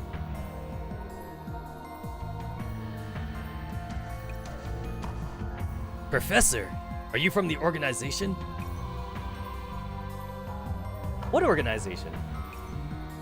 It's me. We've got an emergency. People from the organization have infiltrated the lab. I press my cell phone to my ear and cover my mouth to show that I'm whispering. Yes, I'm prepared for this. The phone is silent. It seems they're thinking of a way to deal with this. What? Carry out Operation Vior? It could destroy the world if not handled properly. Destroy the world? Professor, he isn't actually talking to anyone. He's just pretending. The professor from the organization shakes his head and silently holds back the cat girl. Humph. They must have been frightened by what I said. My conversational partner does not respond, probably in approval of my actions. It is a rational decision, such as the emergency that faces us now. If I am captured by the organization here, the risk we face would be no different than the end of the world. Is this the choice of Steins Gate? El Psi Congro. After returning the phone to my pocket, I put on the sternest expression I could muster and faced the opposition. Mwahahaha! Listen up, you lackeys of organization. Operation Vior will begin from now on. This is a level 17 classified mission. If you understand, then don't try and stop me. Humph! If the operation works out, then let us embrace each other in the near future. Saying so, I approach the door without changing my expression. The catgore seems worried about the doorway, but the organization professor remains still. Since the situation is unclear at the moment, it's best that I mount a tactical retreat. This is already like so different from the Steins Gate like Magicami collab, because like in the Magicami collab, like we technically actually never like physically interacted with the Steins Gate characters. We basically did the entire collab like via like phone, like conversations and whatever. I mean, now that I think about it, Magicami was like a lot of like smartphone usages, and we were just using our smartphones to talk to the Steins Gate characters. I kind of forget what the story was for that collab. I kind of feel like I should like rewatch my old stream now just to see what the story was. I miss Magicami. Why do all the good games have to go? I think I do remember that they said that they were going to make an offline version of Magicami, like in Japanese only, but like they were going to be like a lot of fan subbers though that said they were going to translate the single player game though, if that was what they were going to do. I don't remember the specifics. I might need to go to the Reddit again, but Magicami was such a goated game. It makes me sad that it had to be like another like online game though, because that means like when the service ends, it's gone forever. We only have like old streams and videos to look at, or pictures. The old pictures to look at. Honestly, like I really love the old home screen. Old home screen was goated. I liked it. Good old my level 23 screenshot right here. And then like I just had like some other like random pictures I took from that time. Honestly, I'm actually still kind of surprised that like the game went EOS, because like it just seemed like it was doing really well. It was very expensive to make though, because like everything was fully voiced in the game and the models were like super high quality.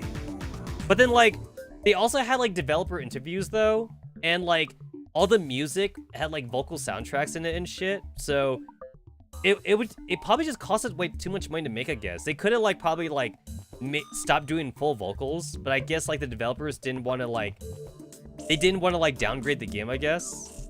So they kept spending money on it, and then the game died, and then it died, unfortunately. Yo, we even got that Tamon and Asagi collab. That's how you know the game is goated. It's like, I recognize those Tamon and Asagi, like uniforms anywhere. Tamon and Asagi has, like, such an original uniform for, like, the ninja girls. Anytime I see, like, Tamon and Asagi, like, cosplay or, like, fan art with, like, other characters, I know it's Tamon and Asagi. Even if no one tells me, I already know what it is. It's funny that Tamon and Asagi, like, even has, like, an all-age version, like, what do you call it? Like a fighting, not a fighting game. It's basically like a beat 'em up game, right? They have an all ages like beat 'em up game. Oh, here it is. There she is. There's Eliza. There's Eliza as Kurisu, and they're like Kurisu, like cosplay. If I remember right, like the actual character herself wasn't that good though. She wasn't worth building in Magicami. So she was nice to gacha for, I guess, but she wasn't really worth to use. Which is too bad. Too bad she wasn't that good in the Magicami spin-off. Alright, back to Nerual. Since the situation is unclear at the moment, it's best that I mount a tactical retreat. Now all I need to do is grab the doorknob. But before I can, someone pushes the door open. Okabe! Oh, it's my assistant. Where did you run off to? Oh, wait. I can compare the two now. So it's like, yeah, you could definitely tell, like the art difference. Because, like, the first one is made, like, with, like, typical, like, anime style, like, art style. Like, it's got, like, the big old, like, anime eyes and, like, the chubby cheeks and shit. Very, like, almost, like, 90s anime style. Maybe not like, early 2000s, almost. It's got, like, that generic anime style to it. Like, the Moe. It's got the Moe anime style.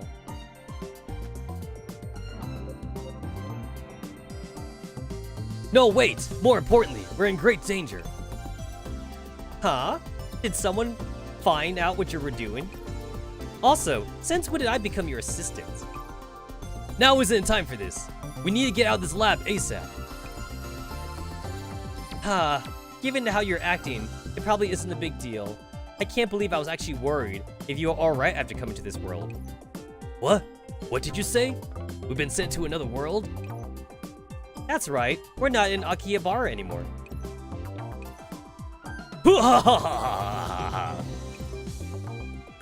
What's going on? Oh, Christina! No, zombie girl!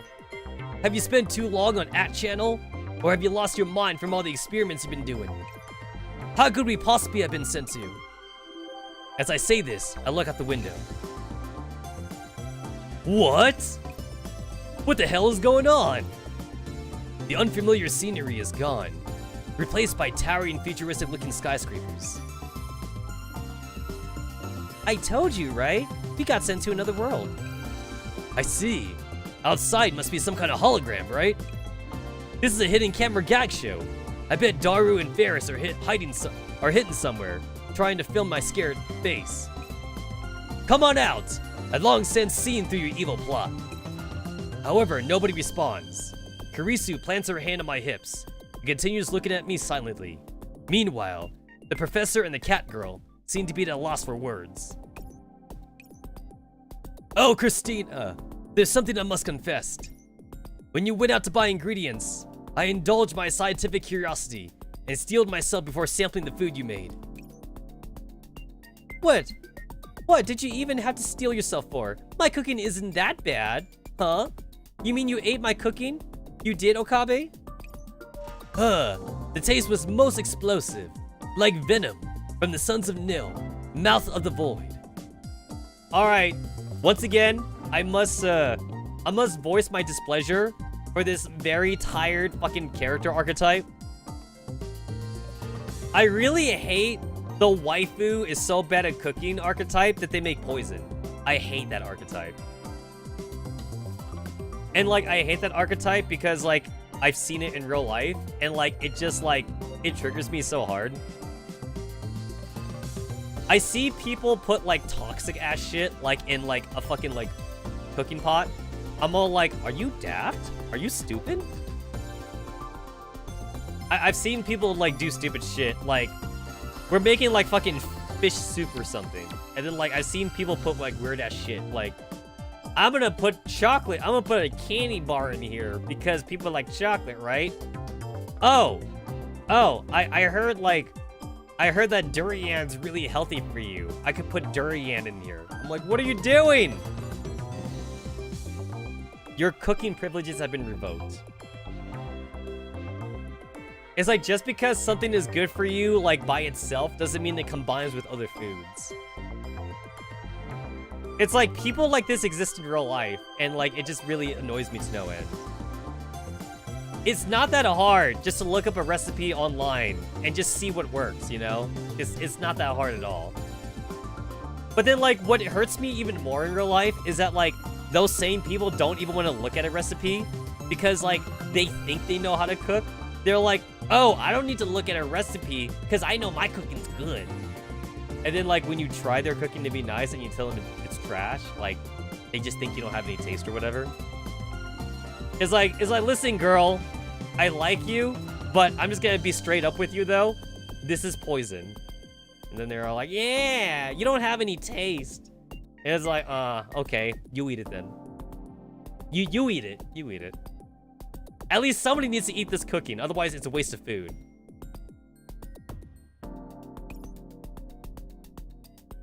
Like, it's one thing to, like, mess up, like, with the heat or something, or to, like, mess up in the oven. Like, I'm okay if you overcook or if you undercook food. That's what I'm okay with, because overcooked and undercooked food can be saved somewhat. Like, usually with either, like, different spices, or if it's undercooked, you can just go back and recook it again or something. Just add more heat, put it back in the stove, put it in the microwave or whatever.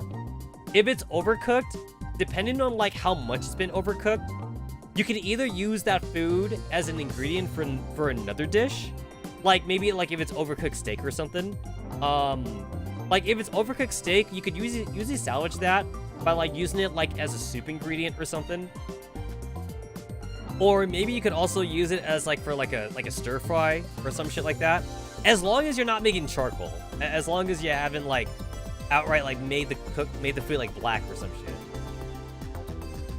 But I'm talking about, like, horrible, like, food combinations, though. Like, people are trying to combine, like, I don't know, like catfish with, like, some wheat noodles. You add a little bit of, like, chocolate to it with some oyster sauce. You put in like a cup of sugar, and then you put in like half a cup of MSG, because you heard MSG makes everything taste better. And then you round that all up with tomato paste. I mean, yeah, you know, like, I've seen people do shit like that. It's like, no. Just no. What are you doing? This is not food at this point. This is a toxic weapon. It just sucks to me because, like, I just don't like seeing people waste food, and that's what you're doing. You are wasting food right now. More importantly, I didn't expect it to have hallucinatory properties, which caused me to see such. Ho ho! Then shall I bore a hole in your skull and disinfect your brain with alcohol then? You'll be able to see those hallucinations all your life, no? Sorry. So this is a data realm known as the Oasis then? Professor who is not from the organization. I like that it actually has that fucking title. Yes, you are not in the real world now, but in a digital world on the Magicami Supercloud server. The Oasis is just one of the cities in this place. You and your building suddenly appeared here, like you've been teleported. We were teleported? Like the Philadelphia experiment then. What could have caused this? A wormhole? Some kind of anti-gravity effect? Or could it be? Hey, Christina! More to the point, we're in the data space. which means our consciousness are not rooted in the physical bodies, but in data. So our brains were each scanned and then uploaded one by one, but the brain contains petabytes of information. So how? My sense of touch, my breathing, they don't feel any different from before so far. Christina! Hey, Christina! What the heck, Okabe? I'm thinking. Don't disturb me. You experiment-loving girl. There's something more important we have to do. I frantically try to convey my meaning with the look from my eyes. She might be a girl genius who skipped grades to graduate from an American university. Someone who's had these published in the international magazine Science, and a bona fide dyed-in-the-wool genius. But she is also immature, and often ends up getting sidetracked by things which catch her interest. At times like this, I have to step up. Ah, sorry about that. We haven't introduced ourselves yet. I'm Kurisu Makase, a neuroscientist at the Brain Science Institute of the Victor Krontia University. The Shuni dork over there is Rentaro Okabe. Nice to meet you, Professor of the Oasis. Hey, who's the Shuni dork? Rentaro Okabe is the name I was given at birth. Also, Christina, now that you're a member of the lab, remember to identify yourself as a lab mem when introducing yourself. Yes, as Okabe says, I should be lab mem number 4. Should that be enough, right? Huh, so long as you get it. Then it's my turn. Now watch closely.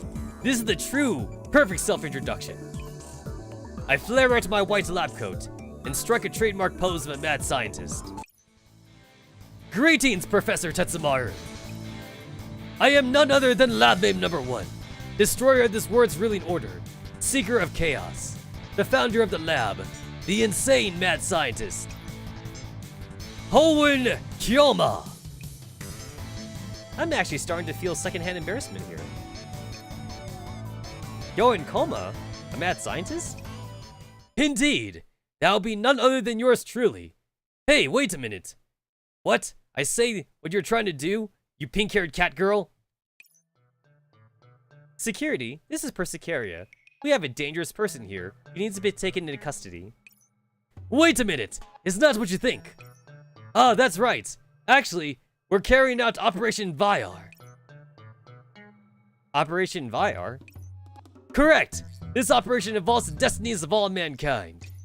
If you don't hang up, I'll send the order to my subordinates and have them detonate hidden explosives to cause havoc. How about that? If you're scared, then end your call right. Kroku, bring the heavy weapons over right now. Also have Chelsea and Zion begin sweeping the Oasis structures.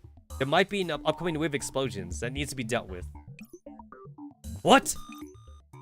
Please wait, that's not our intention. Please don't take what Okabe says too seriously. All that was just a Shuni ravings. They're just his delusions. They're not actually true. Moo? Shuni ravings? Delusions?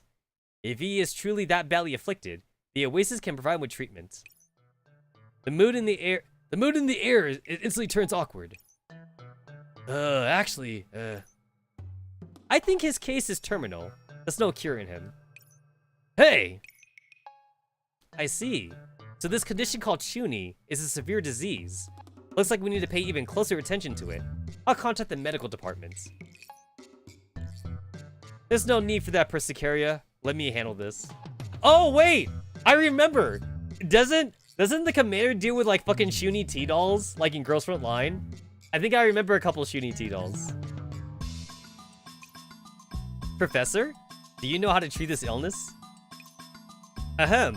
I once knew a friend. Yes, a friend with this problem. In any case, you don't have to worry, Persicaria. You should deal with the issues caused by their appearance. I'm certain that Mr. Okabe and Miss Kurisu are right, so leave this place to me. Alright, but please take care of yourself. The pink-haired cat girl seems to be dubious about this, but she eventually departs as asked, leaving the professor, Kurisu, and myself in the lab. After seeing the professor face-palming, it hits me. Now is the time for a mad scientist to strike. Oh, Professor Tetsamaru of the Oasis. Thank you for hiding my true identity from the cat girl-san, who is unaware of the truth. That being the case, you must understand the weighty burden that I must bear. I could argue that all the dolls have some level of shuni. Probably. Honestly, you're not saying that Javier just cooks really well. He has to make sure that every doll is a little bit shuni, so that way humans don't get tired of buying his T-dolls, or just his dolls, I should say. I mean, think about it though. If you were gonna buy like a maid doll, Son, for your house, wouldn't you also want them to be a little shuni? I mean, that kind of make it fun, right? Okay, if I was gonna buy like 3 maid dolls, like for my house, I want one maid doll to be competent. I want like one like regal, like very regal European like doll to be a maid. And then the other 2 maid dolls, I definitely want them to be a little bit shuni though. I want to go like anime archetype, but like the other 2 like maid dolls. I think 3. I think 3 is a good number to buy for like a future like maid robot thing for your house. You gotta have like the one competent maid though. The one competent maid would be like the head maid. And then your other two like robot maids, they can like cause problems for like the other maid, but like not too many problems though. Oh, now that I think about it, the maids in Nikkei kind of like fit that archetype really well actually. You have like the one maid that's like really good at their job, and then the other 2 maids do like one job really well, but then they do everything else kind of poorly though.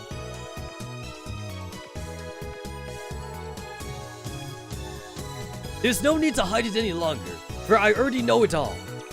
You too have been battling the organization all this while, haven't you, old comrade of mine? Comrade, why do you look so crestfallen? Character flaws make them cute, stonks. I'm telling you, man. I'm telling you, that is the future of robotics technology. It's like back in the day, like back in like the 90s and shit, everyone thought like we were gonna have like robot servants and shit. But the real future of robot servants is either in the porn industry or it's just like for rich people toys, essentially. Oh my god, I just remembered. I just unlocked a core memory. Oh my god, I just remembered something. And like, I hope this happens within my lifetime. I really hope this happens within my lifetime. Boop. Yo, Metabots. Fucking Metabots. Like really good artificial intelligent robots that you could buy at like your closest toy store, and they literally cost like $100 for a cheap model. A fully sentient like robot like fighting Pokemon thing, and they only cost like $100. Maybe you could get like a more expensive body for like $200 to $300. But I remember though, I specifically remember like in universe, they're basically about $100 for like the cheaper models. They are 100% like affordable. They are so affordable within universe. I want this to happen within my lifetime. Like, Metabots was such a goated like kids anime. Like, oh my god, like I love this series. I remember also like playing some of the early Metabot games, like on Game Boy and shit. Oh my god, I remember this so well. It's essentially Pokemon, honestly. Like, now that I think about it, like it's practically Pokemon. It's artificial. It's artificial Pokemon. Because like the kids will go out and like buy like a fucking robot like at a toy store, and then they just like they battle them and shit. Like that's all it is. It's Pokemon, and then you can fix them up and whatever. Yeah. It's like, okay, maybe it sounds a little expensive, because think about this. If the robots are actually hurting each other, then like you need to repair the robots after every fight. So if I can't have physical robots that I can like touch and whatever, and they take out my trash, then like at least hologram technology, like Yu-Gi-Oh. If we ever get like dual discs in Yu-Gi-Oh with like holograms, I would so go back into Yu-Gi-Oh, or like whatever future card game would utilize said technology then. I would be like the biggest like weeb. I'd be the biggest like card weeb then, if we had that kind of hologram technology.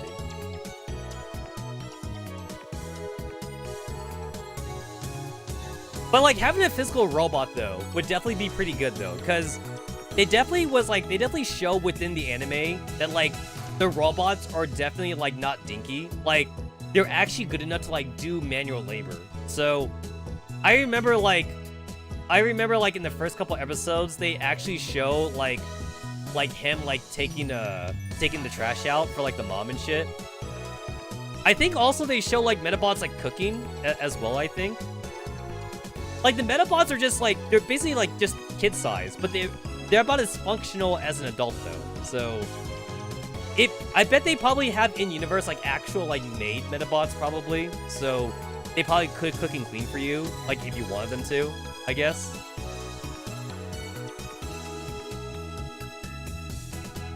If only. If only. The only thing that didn't make sense about the anime, but like I understand that like the anime needs to have conflict and shit. The one thing that never made sense to me in real life anyway was the fact that like legendary like Metabots existed or whatever like that. Like that made no sense to me at all. It's like, how can you have like legendary like old like centuries old like ancient robots or whatever? And like, don't even tell me that like, oh, it's lost technology or something. It's like, no. Like that, there's no way that could happen in real life. I don't believe such a thing could happen in real life.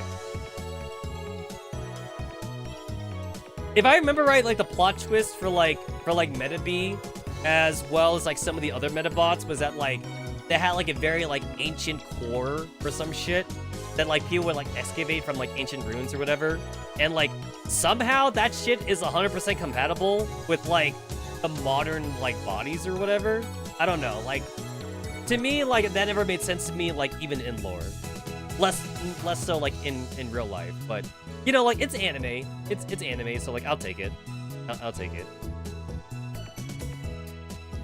What even made like less sense to me too though is like how like some of these like ancient metals that they got for like the personality chips or whatever, how like some of them just really like randomly came across like these children's like hands or whatever like that.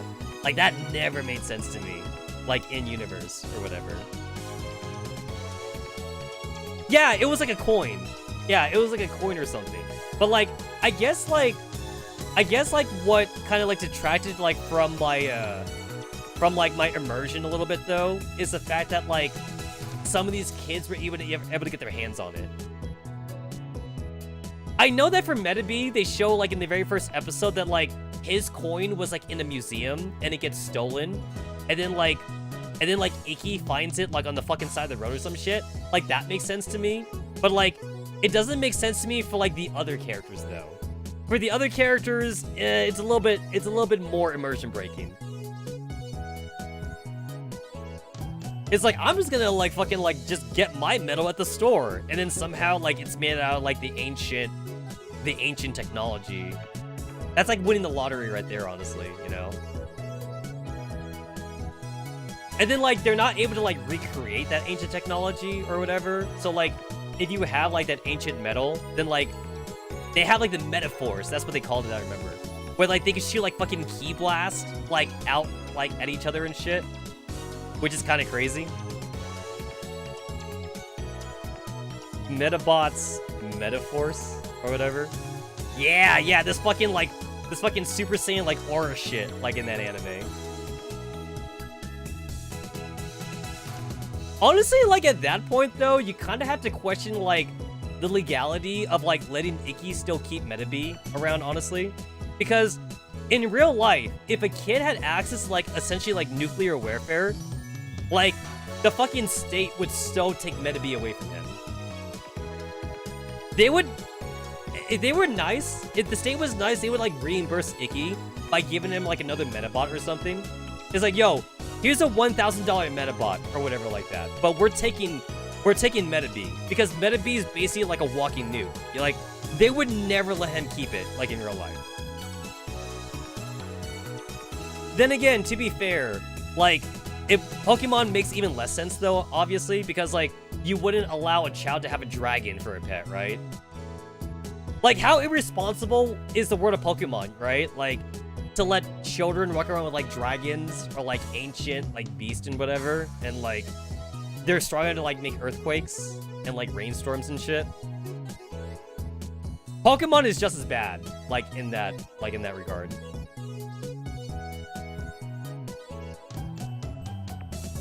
Come to think of it too, like even without the Metaforce, like the Metabots, like in universe, they have like machine guns and shit.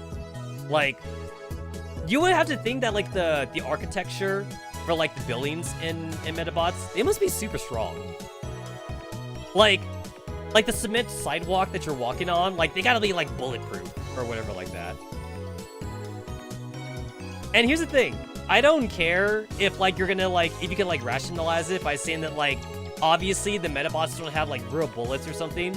They have like BB guns or some shit like that. It's like, yo, BB guns are bad too though. Like airsoft guns. Like airsoft guns are strong enough to like do damage to windows, right? Like there would be a lot of broken windows, like if like Metabots were real. So that means the entire like architecture or like the structures and shit, they would have had to be made around like Metabot technology. Everything would need to be built super strong or whatever like that.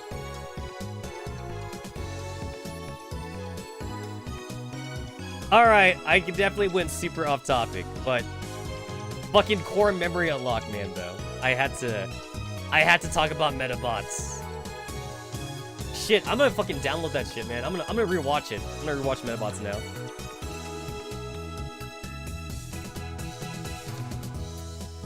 Miss Makase, and Mr. Okabe, is it? That's right, Professor. Tetsamaru, you could call me Kurisu. Hold on! My name is Hoenn! Right, I get it. I believe that neither of you mean us any ill, and that you're ordinary people who got caught in an extraordinary situation. If possible, we in the Oasis would like to provide you with what help we can. We need Metabots in the cloud. Yo, collab, man. Collaboration, let's go. Actually, they could totally be fairies. I could see them. I could see them as fairies. Could you tell me about what happened before and after you were brought here? As I look at Future Gadget number 99, I recall what happened earlier before I fell unconscious. It seems, since it is the request of a comrade, then allow me to tell you about how we came to arrive in your world.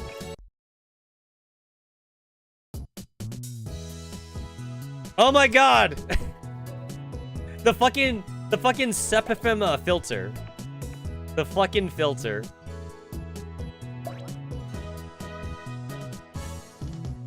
I like how the game told me that like it's the year 2010. This is the year 2010.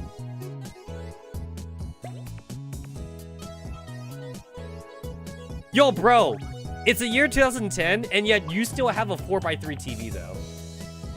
Like this guy got an old ass TV for it being in 2010.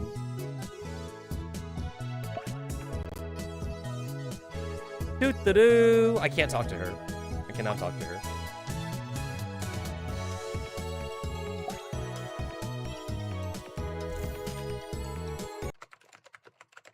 Can you hear me? Yes, that's right. You, on the other side of the screen. No, there's no need to doubt your ears. You aren't imagining things. I am talking to you. I can see everything that's happening over there, even the way you're clicking on the screen. Still, you aren't showing much of a reaction despite hearing such shocking news. Well done, patience and calmness like that is precisely what I need. If only I had someone with your qualities among my comrades. That's because despite this being such a crucial moment, those so-called comrades of mine have chosen to ignore me and munch on pizza by themselves. So be it then. I shall leave these dorks to their own devices. You, on the other hand, have come just in time. This is the moment when I announce my great invention to the world. Once the masses learn of it, the world will be plunged into chaos, and its ruling order will be overturned. Ah, that's right. From now on, the word belongs to me, Hoenn Kyoma. Mwahahaha! Okarin, Okarin, your pizza's going to get cold. Upon hearing this insensitive interjection, I look away from the screen with an annoyed look on my face, and turn to the black-haired girl who is guarding me with big shiny eyes. Mayuri, how many times have I told you not to call me Okarin? Oh well, considering that you're lab mem number 2, and thus one of our founders, I shall forgive you for your transgressions. But now is not the time for you to take the stage. This is still an opening addressment of the announcement conference, the part where we show our appreciation to friends, and family comes later on. But all these lines are hard, man.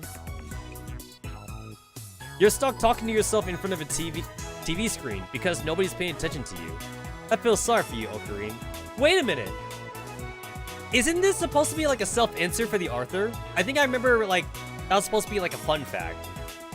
Like the programmer dude. He's supposed to be a self-insert, I think.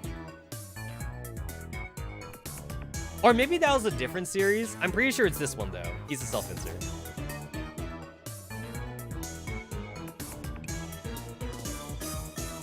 Also, what's all this about an announcement conference? Isn't that just gathering of friends? Gah! How could you muggles possibly understand my thinking? That's the reason why you're my assistant, and I am the mad scientist known all over the world.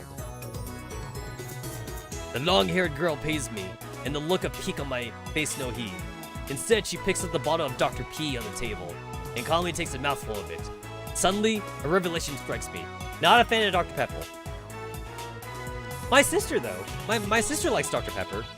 Not really a fan, though. It's like, if you offered me Dr. Pepper, I can drink it, but I wouldn't buy Dr. Pepper, though. Dr. Pepper has, like, that weird, like, cola taste to it that I'm not a fan of. I believe, like, the best way to describe Dr. Pepper, it's like, it's Coca-Cola with, like, a hint of cinnamon or something. At least that's the way that I describe it. Not a fan. No, wait a minute. Could it be that an interwoven style of introduction would leave a deeper impression on people? Oh, assistant! Which approach do you think is better? How can I best show off Hoa and Kyoma's splendor? I don't think it matters, right? It's not like anyone would care about it. What? What did you say? Damn it, you Christina! I told you, I'm neither your assistant nor Christina. Say, Okarin, where's the pizza cutter? The man who's usually looking for the pizza cutter might look plain, but his true identity is that of a super hacker, as well as a favorite right arm of myself, Hyorin Kyoma. Look, Daru, can't you see I'm talking to the guy on the other side of the screen? As lab mem number 3, can't you take care of something trivial like that by yourself? Oh, super hacker, don't lose yourself in your own little world. You should try listening to others sometimes. That was like the one thing I didn't want to hear coming from you. Also, it's not super hacker. It's super hacker. Duh. Hashida-san, if you need something to cut with, I can help. Oh, thanks a lot. Yes, I'll just use Samidari. I'll just use Samidari that Oka. That Kyoma-sensei gave me. Hold it, all of you! Upon hearing me yell them to stop, the Slender Girl, guy, in front of me trembles, then turns to me with the most moist, limpid eyes. If I remember right, so I do remember a bit of the story. I think they do travel to like another dimension where like it is a girl. This is a girl, not a guy. But in the original timeline, though, it's a guy. And then he doesn't realize that he's in the other dimension yet. So like he still like treats her like a guy, but then like everyone gets mad at him because like it is a girl in that dimension or whatever. And then like if I remember right too, I think there's a breast grab scene too. Like he's all like, oh, like you guys don't believe me that it's a guy, and then like he actually like grabs her breast. But then, like, she is a girl, and then, like, she actually has breasts, and then, like, now he's a creep or something for it. Why Luca isn't playable? Too many collab characters. You can only have so many collab characters. Also, like, what would the skills be? Like, do we make like another buffer or something? Or like another attacker? Huh? Ire Masai. Don't worry, disciple of mine. I will forgive you for anything you do. That's because you scolded me for not carrying it with me to the shrine last time, Kiroma-sensei. Ah, that was after I saw a certain zombie girl. I went to the shrine to get you to exorcise her. Who are you calling zombie girl? Anyway, after that Luca's face turns red and he rubs his hands together in an adorable way. But he's a guy. But he's a guy! He's a guy. Guys, remember, if it's cute, it's not gay. If there's a hole, there's a way. I made that rhyme. That's what you always gotta remember. Just like Astolfo. Just like Astolfo.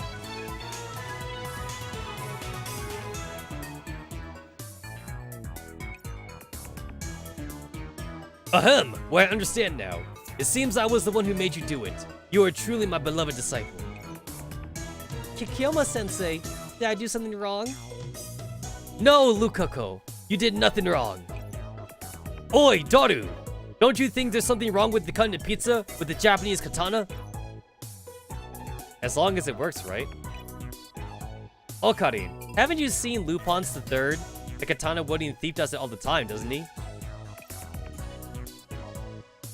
Nya? That's definitely wrong, yeah. Ferris.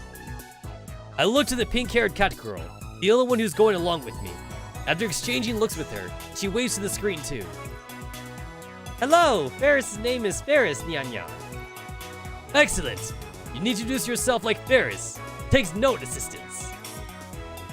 Ferris might appear to be a super popular girl working in a cat-eared maid cafe, but she's actually working secretly with heroine Kyoma. That's right, 5,000 years ago, Ferris' ancestors sealed Samidare. After a long holy war, it finally fell into the hands of the legendary Demon King. What's all this about the Demon Kings? This is bad. I can't let Ferris' imaginations continue to run wild, or else I'll be stuck here for at least half an hour. Stop! All these details are top secrets, not to be shared with outsiders, right? Good grief. I need to think of something. Daru! No! It's Itaru Hashida. What's up? Bring that out. Bring what out? You! How could you not know something like that? That's my perfect right arm. That is that! Future Gadget number 99 is the invention we made that can change the world. Kyoma, have you already invented 99 future gadgets? That's amazing. Okarin, can we cut a pizza with it? Stop obsessing over your damn pizza. You know what? I feel like I'm very much I'm very much like in like the collab mindset right now because I just had pizza for lunch. I just had pizza for lunch. I noticed that like my Pizza Hut was having was like doing like a new kind of like pizza. Like some kind of like new like thin crust pizza thing. So I was like, huh, you know, I gotta give this a try. So I got myself some Pizza Hut today. I did delivery. I didn't feel like driving myself to like the pizza place to like go and pick it up, even though like it is a little bit cheaper. I was lazy and it was hot because it's summer, so I just decided to like just order delivery. It's at least here, like, delivery is not even that expensive. It's usually like $5 or $10 for delivery, and then like whatever you want to tip, like the driver. I usually tip pretty well because like so far I haven't had like a bad delivery driver at all. I used to do delivery, so like I understand like the struggle and shit. So I tip. I usually tip alright. But anyway, the pizza though, the pizza. Here it is. Oh, too big. my pizza. I got like a combo thing. So like, I got the pizza, but then I also got French fries on the side, and then I got a melt. But the pizza is the big one. Yeah, it's a crispy crispy pizza. I can't finish that by myself though. So like, I just ate a little bit, and then I put the rest in the fridge. I'll warm it up later on and just eat it slowly, whatever. It was good. It was good. Very crispy pizza. I like my crispy pizza. I'm actually not a fan of like very thick pizzas, like pan pizza or like a Chicago pizza or whatever like that. So that's not an extra slice. It's a,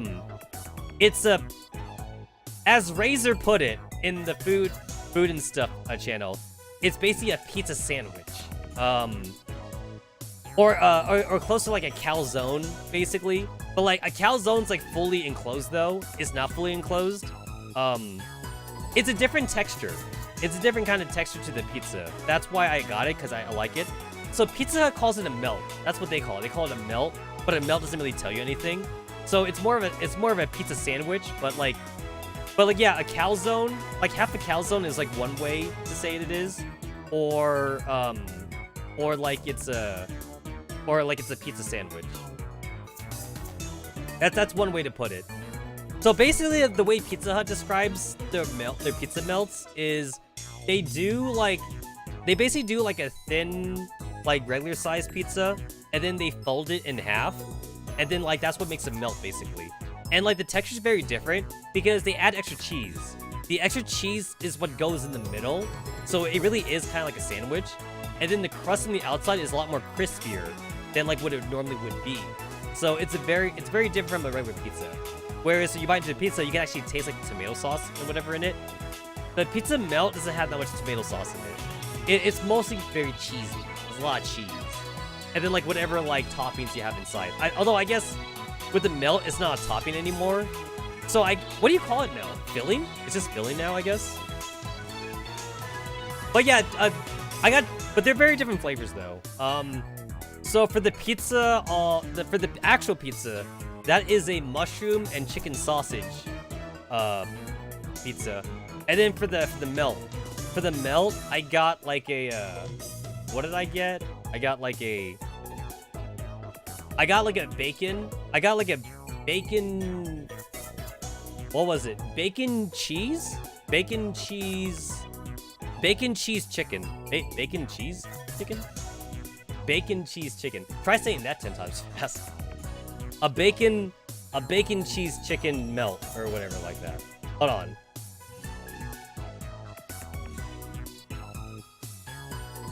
I am on the Pizza Hut website right now. Let's see. What is it again? It is, oh, here it is. It is a chicken bacon parmesan. Chicken bacon parmesan melts. It is a melt loaded with chicken, bacon, creamy Alfredo sauce, and cheese. Oh, Alfredo sauce. I didn't even realize that. Ah, Alfredo sauce. Chicken, bacon, creamy Alfredo sauce. So that's the melt part. And then, like, as for the pizza, what did they call it again? I forget what they called it. Chicago Tavern. It is called a Chicago Tavern style pizza. That's what it's called. Chicago Tavern. It's new. At least it's new for my area. So like I had to like check it out. I had to check it out. It's cool. It was good. I don't know like if I'll get it again though. Like it was good for like a one-time thing. I think like I'd stick to like my regular pizza if I when I get another one. Whenever I get another one.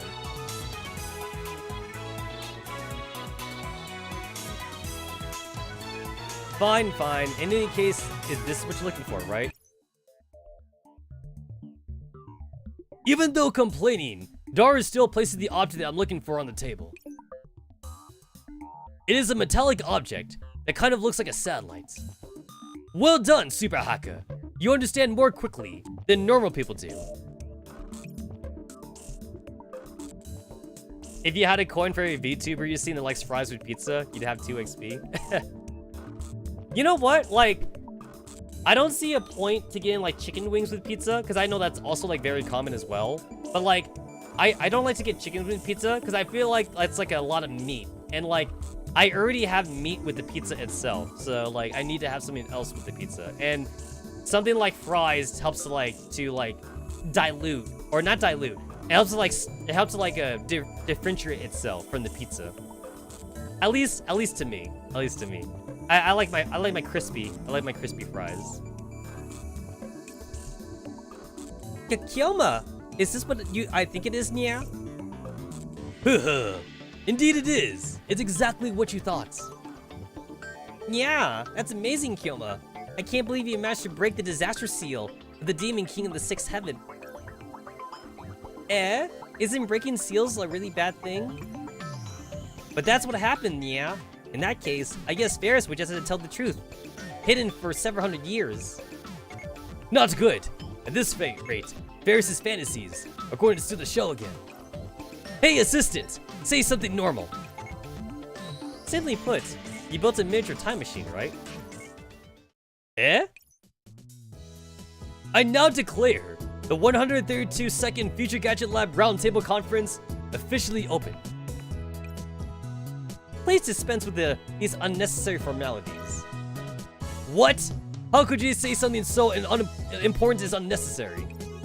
Next up, let us thoroughly examine this great invention. This forbidden device, which can transcend observable dimensions and defy established conventions. Future Gadget number 99. You know what? If I had a time machine, I would much rather go in the past than in the future. I feel like I don't want to go in the future because I don't want to know what happens in the future. And like also, I also feel like too, unless like it's like some kind of like, unless I'm using like cloaking technology or invisibility technology, I wouldn't want to actually talk or meet anybody in the future, because like, I would imagine that like, you would be a boomer in their eyes. You'd be worse. You'd be worse than a boomer. You would technically be like an old person in their eyes. And also like, you wouldn't understand the technology or something, like if you went like 1,000 years in the future and shit. It's like, how are you supposed to even like interact with anybody in the future, you know? It's like, maybe you could go like 20 years in the future or something, but then I feel that like anything beyond like 30 years and like you'd just be seen like as an old guy, you know? It's like there's gonna be like fucking hover technology or whatever, and like the average person's like fucking smartphone is gonna be like more powerful than your computer, you know? I mean, think about it. Isn't that what your smartphone is now though? Like, your smartphone right now is more powerful than like a laptop, like fucking like 10 years ago, right? Like, if you think about a laptop from like 10 to 20 years ago, your smartphone's essentially better than that, you know? Think about like smartphones in the future. Think about like computers in the future. In the future, people are gonna have like fucking petabytes of like data, like on their desktop computer or whatever. Can you imagine like a game in the future like being like 10 terabytes big or something, and that's gonna be considered like small or whatever? It's like, imagine downloading like a Steam game, assuming Steam is still in the future. It's like you're gonna download like a new like MMORPG or some shit, and like the very first update patch is like 5 terabytes or whatever. I mean, hell, I say this as someone who like almost acts like a boomer, but like I still think it's crazy that like I'm downloading video files that like are more than like 4 gigabytes big. Like some of the very first anime episodes I used to download back in the day, they used to be like 500 megabytes. 500 megabytes was considered big, even. Some of them were like 100 megabytes. I used to download like 100 megabyte or like 200 megabyte anime files. And now like, I'm downloading like 4 gigabyte, 3 gigabyte files for like an anime episode. Like, it's either like in 1080p quality, or like it's in like 2K, like 2K Blu-ray quality or some shit like that. And then pictures too. I remember when like your average like fucking JPEG back in the day used to be like fucking like 5 kilobytes big or like 10 kilobytes big. anything more than like a megabyte was considered like a lot back in the day. And now, I'm pretty sure I have some pictures on my computer that like are at least like 20 megabytes or 30 megabytes or whatever. Let me see. If I look at like just a random picture that I have like right now, let me see. What's recent? Let me look at my Girls Online folder. If I just look at like some like the random like PNGs or something. 1.38 megabytes for some of these. So some of these are definitely over a megabyte.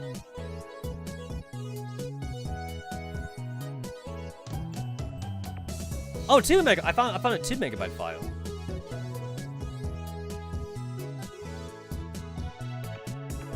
Two megabytes, 1 megabyte. There's probably like a 3 megabyte file here. Oh, how about my wallpaper? I'm pretty sure like I got some like wallpapers in here that probably are pretty big. Let's see. Wallpapers. Wallpapers tend to be pretty big, like for file sizes. There it is, 62 megabytes. So like, I have like a wallpaper folder, and like they're 8K. They're in 8K. They're upscaled obviously, but like they're 8K. Like they're upscaled using AI or whatever, and they're up to like 60 megabytes. Yep, I got like 60 megabyte pictures in here. So yeah. Imagine like in the future too. Imagine how big like VTuber models might be in the future if VTubing is still a thing. Like, imagine if like just to have like a good quality VTuber model, you might literally need like a dedicated computer like just for that. Which means that like all VTubers would have to use like a 2 PC setup, which is technically what I'm doing right now actually. Now that I think about it. I'm running the VTuber model on its own separate computer right now. So that way I don't have to like take up like resources on like the streaming computer.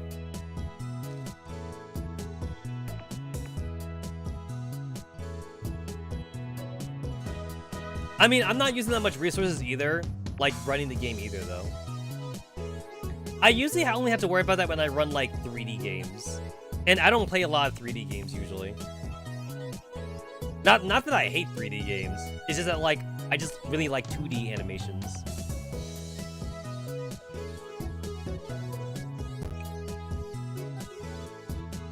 The only 3D game I'm even streaming right now is Final Fantasy VII Rebirth, and that happens like every once in a while. You're right, it is efficient. It's very efficient. As long as you can afford it, that's a big caveat. If you're like a starting streamer who is like fresh out of high school, you know, and whatever like that, and maybe you don't even have a job yet, yeah, you might need to save up. Might need to save up for that. You are a poor, starving college student. It's just an experimental time machine developed from the principles of D-Mail. Darkun! Since it's a time machine, does that mean it can travel through time? Well, I'd like to say that, but the truth is that it's just Okarian's name for it, after all. I don't know if it can really travel through time. My guess is that Okarian just looked for an excuse to get everyone together. It's because this is such an earth-shaking device that I called everyone together to witness this miraculous moment. What's that D-Mail thing Darunya was talking about, yeah? Huh. It's that email thing that you can send to the past, right? Mayushi still remembers when Karusu-chan explained it before. Yep, that's right, Mayuri. Hehehe. Did Kyoma-sensei really invent something so amazing? Well done, Kyoma! Yeah. But of course, after all, I am a mad scientist, Yoin Kyoma. Creating something that can turn the world on its head is child's play for me. Mwahahaha. Alright then, please explain their principles to us, oh great and mighty mad scientist. Simply put, it uses Kerr Black Hose. And then what? Damn you, Christina! As my assistant, It's your job to explain these operating principles to the other lab memes. Besides, right now, D-mails and how to send them are more important to the lab. Fine, fine. I just knew you couldn't hack it. Carissa takes a deep breath and then points to the modified microwave under the table. Simply put, D-mails are a way of sending mails to the past via the phone wave. I mean, when you think about it though, like, even if you did make a machine that could actually send emails to the past, wouldn't there be like basically like an upper limit on how far you could go back then? You would only be able to send emails as far back as to like when someone made the first computer, right? You wouldn't be able to go further back than that. You can only go back to when someone actually made like an actual like email, probably. Because like the very first computer, like I don't even think it like even had a screen on it at the time. So like how far back would you be able to go then to send emails? Like 1988 or something? Maybe like 1970? If I think about like the military computers like they had back then, like I think possibly you might be able to go back to like 1965. 1965 or like 1970 would be like as far back to like where you could send an email on. And even then, like the scientists that like are working on that computer, they probably wouldn't even understand what they're looking at. Like they'd be like, oh, this must be like a glitch in the system, you know? You would have to maybe like go back as far as like when spam email was a thing. So that way like someone might take your email seriously if you would like send an email back in time. So I'm going to guess that like maybe like 1985 would be as far back as you could go then. Maybe even further if you transfer it into Morse code. Possibly, yeah. I guess the question is though, is whether or not you'd be able to send anything meaningful, like that far back though.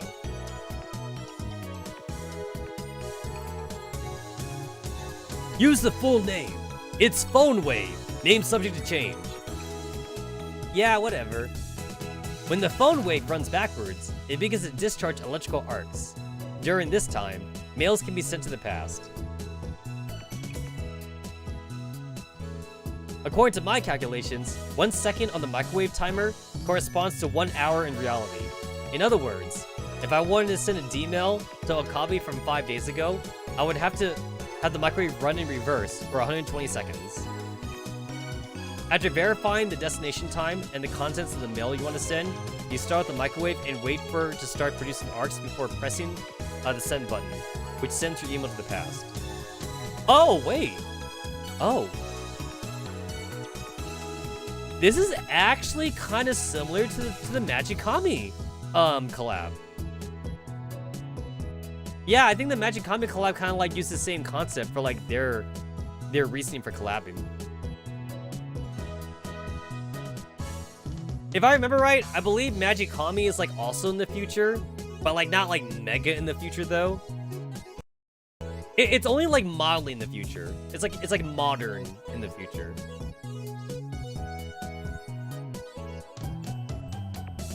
Yeah, I'm definitely gonna like rewatch my old live stream.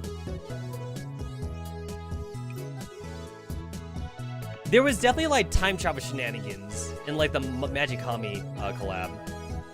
And then like they had to use like their smartphone a lot to converse with like the Steins Gate characters, because like they had to figure out like how like the time was being looped and shit, so they could like stop the time looping crap.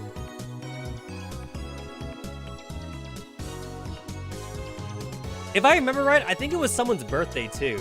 It was like one of the girls' birthday, and like they kept on having like a birthday party like over and over and over again. And the main character, the player character was like the only person that realized that like the time was looping. And it was like, wait, didn't we already have the fucking birthday party? And it's like, what are you talking about, main character Kun? We're having the birthday party for the first time today or whatever like that. And then you start talking with Okabe or something, or Kurisu, and it's all like, no, the time is looping or whatever. However, the length of these emails is limited to a maximum of 36 half-width characters or 18 full-width characters. All other data will be lost. So, you can send mails to the past. Isn't that amazing? Heh, indeed. However, my mad scientist's ambitions goes far beyond that. If we could go beyond sending emails to send an entire person to another point in time. That's why you invented this miniature time machine, right? Why do you keep stealing my lines? Indeed. This is Future Gadget number 99, version 1.96, based on the D-Mail's principles. Also known as Flawless Monitor. Getting that Suzumo Haruhi flashbacks? Totally. By the way, it's written as this in Japanese. What? Why did you all go quiet all of a sudden? I think that Perfect Observer, or whatever, is a great name. That Flawless Monitor, damn it! Ahem. In any case, this thing generates more fundamental particles than the phone wave, name subject to change. If my theory is right, it should be able to change the world. A very bold hypothesis. So, what were your experimental results? When will you learn that it is not the results that matter, but the process of obtaining them? In other words, all your prior experiments failed, right? Huh! So what if they did? Failure is the mother of success after all. Also, my mad scientist instincts are telling me that this activation is bound to succeed. Fine, fine. It's just as I thought. You'd be way smugger than this if you actually succeeded. I'll prove that my theory is correct right now. I point to the Future Gadget number 99 on the table. Future Gadget number 99! No, I mean Flawless Monitor. Show your true hidden might to me, the mad scientist. As expected, nothing happens after I push the switch. This is... Just as I'm thinking about how to blame everything on the organization and wrap things up, Future Gadget number 99 in my hands seems to understand what I'm saying and turns on. Dangerous electrical arc speed. Oh my god. Okay, wait. I know this is probably like might be a limitation of like maybe the game itself, or maybe like Mika's being funny here, but like this takes me back to like my old video editing classes in high school. Like this is just like a fucking like lightning like GIF PNG like layered over like the video basically. I remember doing something like this in my video editing class. I think if I remember right, like I think like my very first like class project or whatever, or class homework or something, it's like I was behind a green screen or something, and like I was underwater, and as I was underwater, I had like electrical arcs like this, like coming from my hand or whatever like that. Now I know I'm underwater with electrical powers or whatever, but it was funny to me, so that's what I did for like my homework. I got an A. I got an A on that. I remember working like on an Apple computer, like for that class.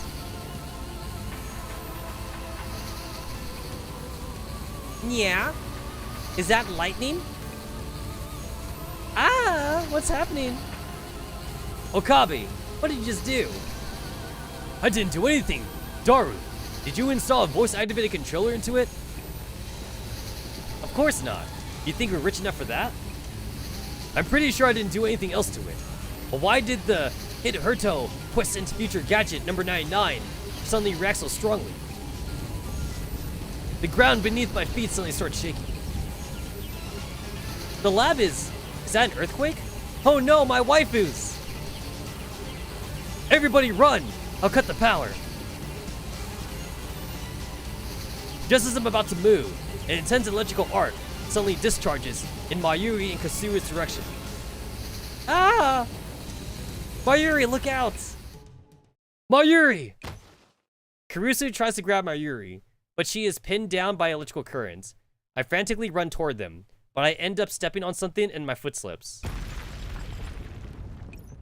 There is a mighty impact. Blinding white light fills my vision, and that is when my memories stop.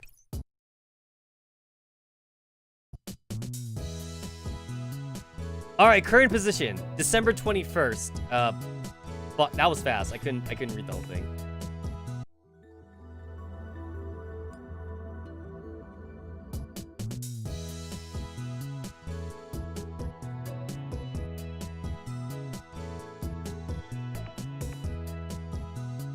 2060? 2060. Anyway, I'm still playing as Okabe. Except now we're in the present. Now we're in the present.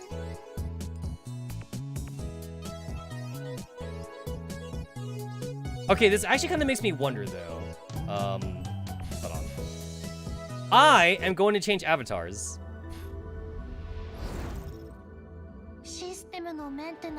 Let's see. Alright, I'm a woman now. Oh, where is it?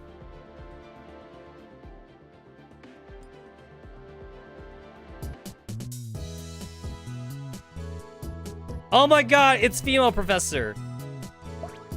Wearing a fucking skirt and shit. And now she has boobs. And no more glasses. Alright, so now I'm curious though.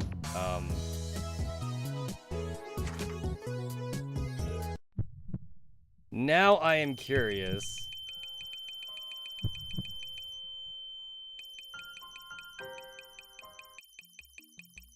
Oh wow. Oh, okay.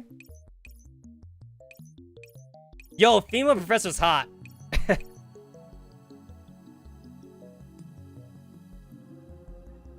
Oh yeah, so she does have glasses. Okay. So she does have glasses, but I guess like she doesn't wear them all the time in the cutscenes. Maybe the female professor's glasses, maybe they're like reading glasses. Like, she only wears them when she's reading shit. Because the male professor always wears, like, his glasses.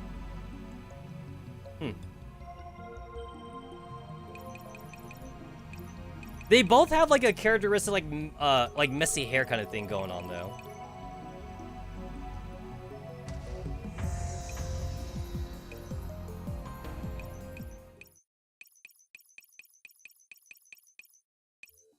Oh, wait, what does Okabe say the first time he sees her?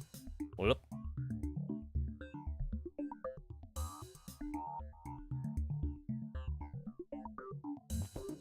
Of the two people in front of me, one is a pink-haired cat girl with a stern face and one hand on an ornamental sword.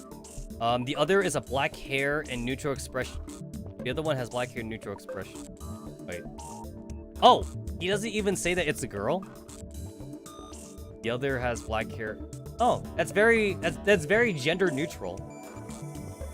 The black-haired one is first to speak. Oh, it's the same text. It's not even different. It's actually the same text. Huh. Yeah, he doesn't refer to the professor by gender.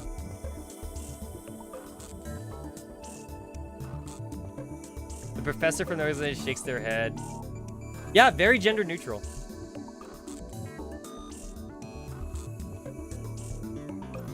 I know that that Daru does say gender when he talks to the female professor. The only reason why I know that is because it's been spoiled to me. I mean, like, it's not that big of a spoiler, but like, I know because it got spoiled to me. But like, not the scene itself, just like the fact that like, he does refer to the female professor by gender. That's all I know about it. I guess Daru, like, maybe, like, crushes on the female professor? I don't know. Possibly.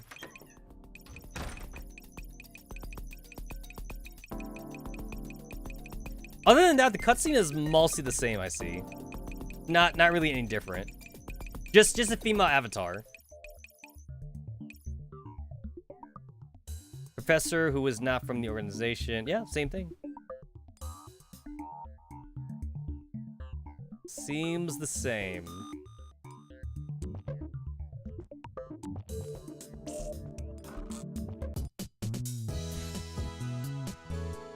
Alright, going back to guy. Going back to the guy.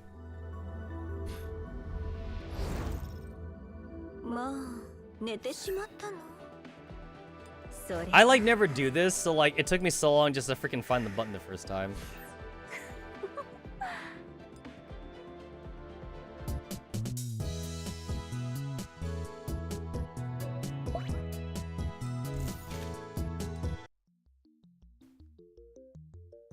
Alright, is this still Okabe's point of view? Yes, it is. Yeah, I'm definitely not a fan of like the whole like messy hair look that the professor's got going. Yeah, like I would at least comb it to one side. Like I'm looking at like the individual strands on his hair and like they're all over the place.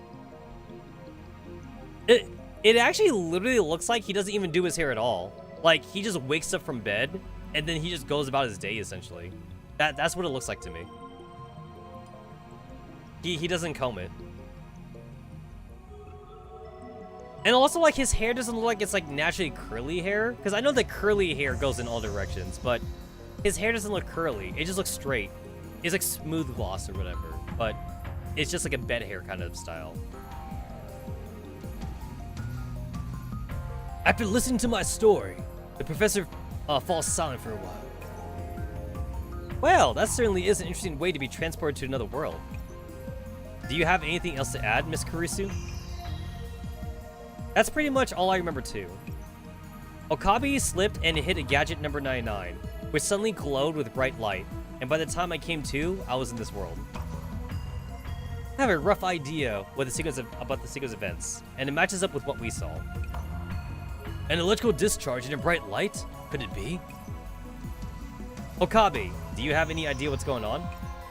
This must be the choice of a Steins gate. No matter how you look at it, it's more likely to be related to Future Gadget number 99, right? Pardon me, but is this Future Gadget number 99 you're talking about? The professor points to the damaged machine spewing smoke off to the side. Ah! What happened to Flawless Monitor? Okabe, did you forget what you slipped and ended up kicking by accident? Ah. Kurisu sighs, a look of exasperation on her face. Ahem! Well, it's perfectly normal to run into a few hiccups during experiments. In any case, our priority is to find everyone else and find a way back to our world. So, according to you two, am I right to believe that a total of 6 people came over? Yeah, that's right. Me, Okabe, Mayuri, Hashida, Barisan, and Urishibara-kun. What's your mail address, Professor? I could send you their names and distinguishing characteristics. It's quite similar to what Kuro uses. It should be usable through the Oasis communication network. Okay, done. That way you could contact us the way you're familiar with. Log it in. Right, looks like I managed to send the mail. Thank you, Professor. Well done, truly my assistant. Oh yes, I'd like to way to contact you too, my comrade. After obtaining my comrade's email address and phone number, I happily put away my cell phone. Looks like all things that happened in the Oasis during the time are linked to you and your friends crossing over.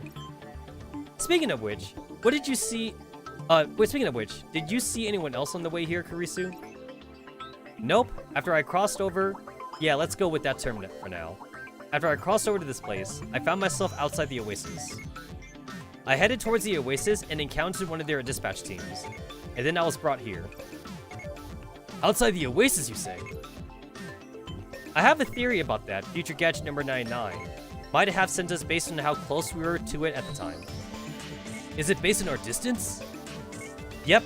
When we crossed over, you were right beside Future Gadget number 99, and thus remained within the lab. Meanwhile, I was slightly further away, and was sent outside the Oasis. A good hypothesis, but only having 2 people point of reference is too small of a sample size. If we had a 3rd person. That's strange.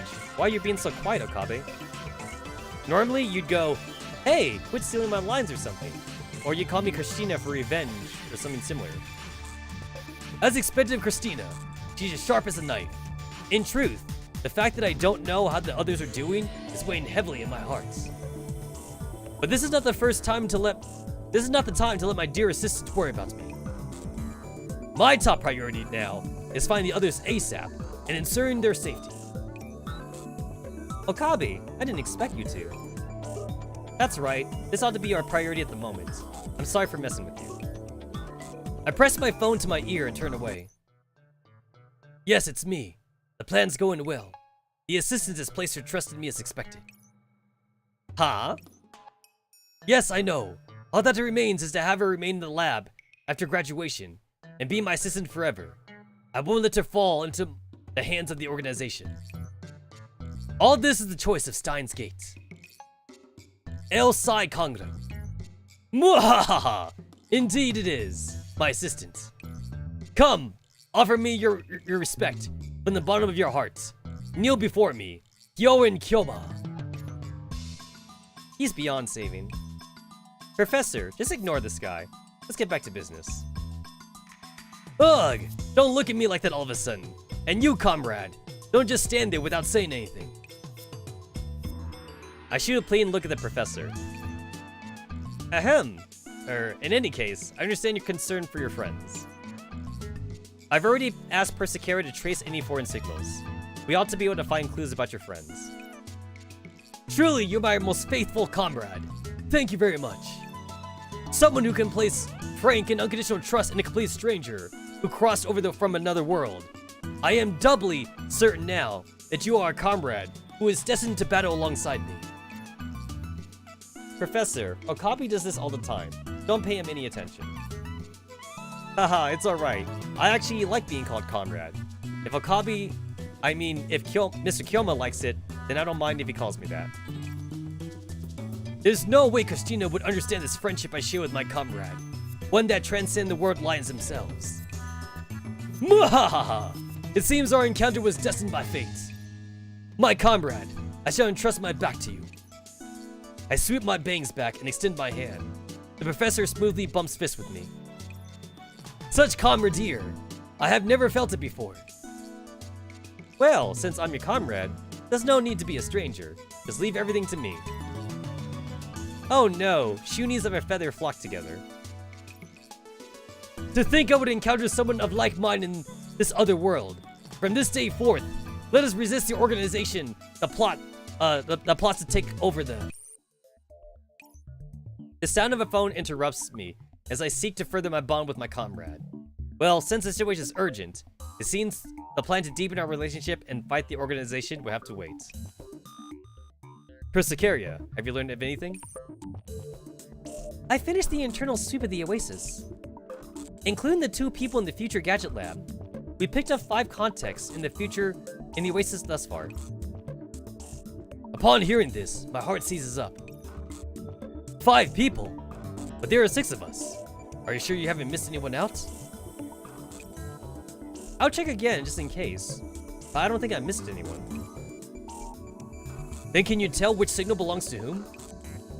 My apologies, but since you have not registered yourselves in the Oasis, I cannot identify each person simply by pinpointing their locations.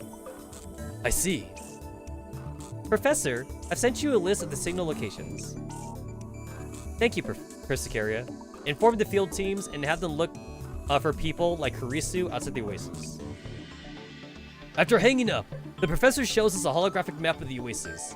There are only 3 other contexts in various parts of the Oasis, besides the points of light corresponding to Kurisu's and myself. Don't worry. After all, these are just the results of searching within the Oasis. Persicaria will expand the search radius after this, and she'll share anything she finds with us right away. The professor looks at me with a look of concern in their face. It seems my disappointment is evident to all. Mayuri, Daru, Lukako, Virus, all of them are important to me. I can't help but feel anxious when I think about how any of them might be alone in danger. Mayuri especially. She's always so airheaded, I keep worrying about her. Okabe, I understand how you feel. This is an unfamiliar place after all, and I feel worried if anyone were to be stranded here by themselves. I've also run into situations where I had no idea what to do during my research. At times like these, what you need to do is pull yourself together and turn the unknown into the known. As long as there's a new discovery, we can verify it, and then everything will be alright. I didn't expect Kurisu to have such a sentimental side to her. Well, she's right. There's no point in worrying about, right now. I take a deep breath to compose myself. While I agree with what she said, I still need to reclaim my standing as a mad scientist. Would you happen to be counseling me, Christina? As if anyone would want to counsel you. Mwahaha! Then you have woefully underestimated my mental resilience. Oh, assistant of mine. I, Hyoin Kyoma, am a madman who casually uses the lives of others in his experiments. There is no way something as petty as this would shake my will. Now then, let us go forth and recover our colleagues. Haha, I'm glad to see you're both looking so confident.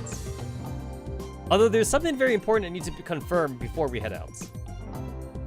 Professor, are you going to ask about future gadget number 99? Indeed. The exact reason why you crossed over remains a mystery.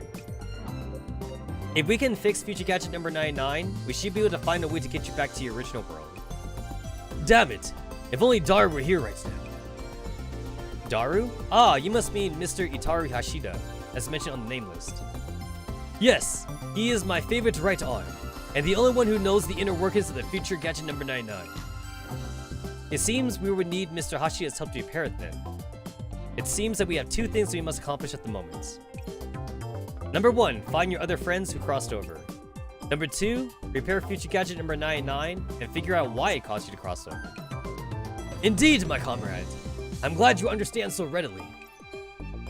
There's one person in the Oasis who might be able to help with fixing the gadget. Now that I think about it, she might be able to find common ground with Mr. Hashida. Is she someone who's very familiar with electronics? Yes, she's our network security specialist, Antonina. With her around, we might be able to learn the reason why you crossed over, and she might be able to help you fix a broken future gadget number 99. And as it turns out, I just received a message from Antonina. It seems to concern your friends. Really? That's great, Okabe. Huh? Things are going better than I expected. Both the professor and pink-haired cat girl are reliable and trustworthy friends. At this rate, we ought to be able to find the others from the lab, and if we're lucky, we might even be able to return home by the end of the day. However, there's a thread of unease in my heart. Where is she then? Where's this Antonina person? She's in the Oasis Electronics shop, over there on the map. The context that closest to the future gadget lab is there, too. It seems that we can verify the hypothesis connecting the location where it crossed over the distance from the future gadget number 99. Okabe, do you remember who was the closest to you before you crossed over? Frankly speaking, I don't remember, but since Daru was the one who took out the future gadget number 99, he ought to be the closest to it. Then Hashida may be the one that Antonina reported. Let's set off to verify if the speculation is correct. But before that, I turn to the professor, who's staying off to the side. Will you come with us, old comrade? Your strength is essential on this journey of recovering our friends. Oh, that's true. Professor, can you help us? Haha, well, I would have gone with you even if you hadn't asked, Okabe. I'll take you to the shopping street to find Antonina.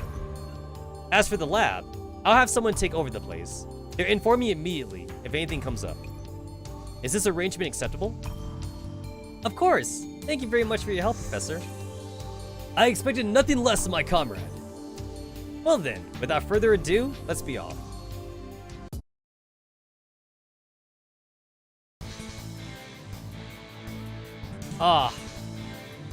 You know what? This was kind of like fun, like the first time. Like they showed off like this walkable like background area. But like now I kind of wish they would do something different. I feel like this is like the 4th time that they use this background. I feel like this is the 4th time they use it. I want something different. I know that they had a separate thing for like the Chinese New Year one. The Chinese New Year one was awesome. That one was a good one.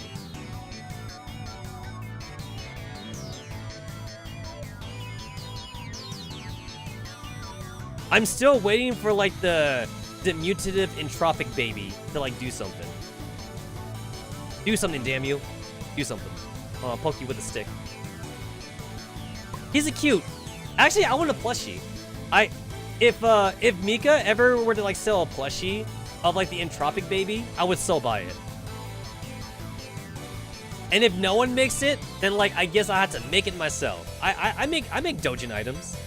I'll make it myself then. I also want to make some like VTuber plushes too though. I want to make I also want to make like a takodachi like for Inanis, and I also want to see if I can make like a Kiara chicken or something. Remember when Singularity first dropped the big overworld map? I do. And I still think that that was like the best version of like an overworld map they could have done. It's kind of too bad though that like Girls Front Line went like they went more simplistic now with like the chapter select function. That feels like a downgrade to me. Like I definitely preferred like the overworld map versus like this new timeline thing they got going on. I assume the reason why they do the timeline thing now is because like it's easier for them to do like separate character like interfaces, I guess, for like the current way they tell the story.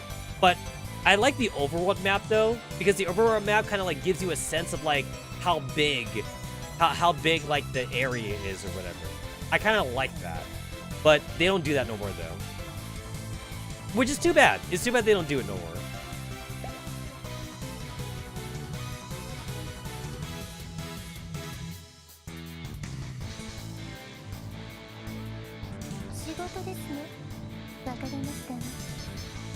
Oh, hey, yo, what? Oh. Oh, no. Oh, this is my fucking tower defense team. Oh, I hate these maps. I don't like these maps.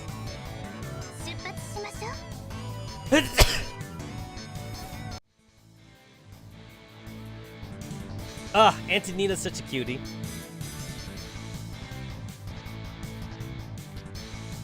Oh, that was fast. My spirit's burning up.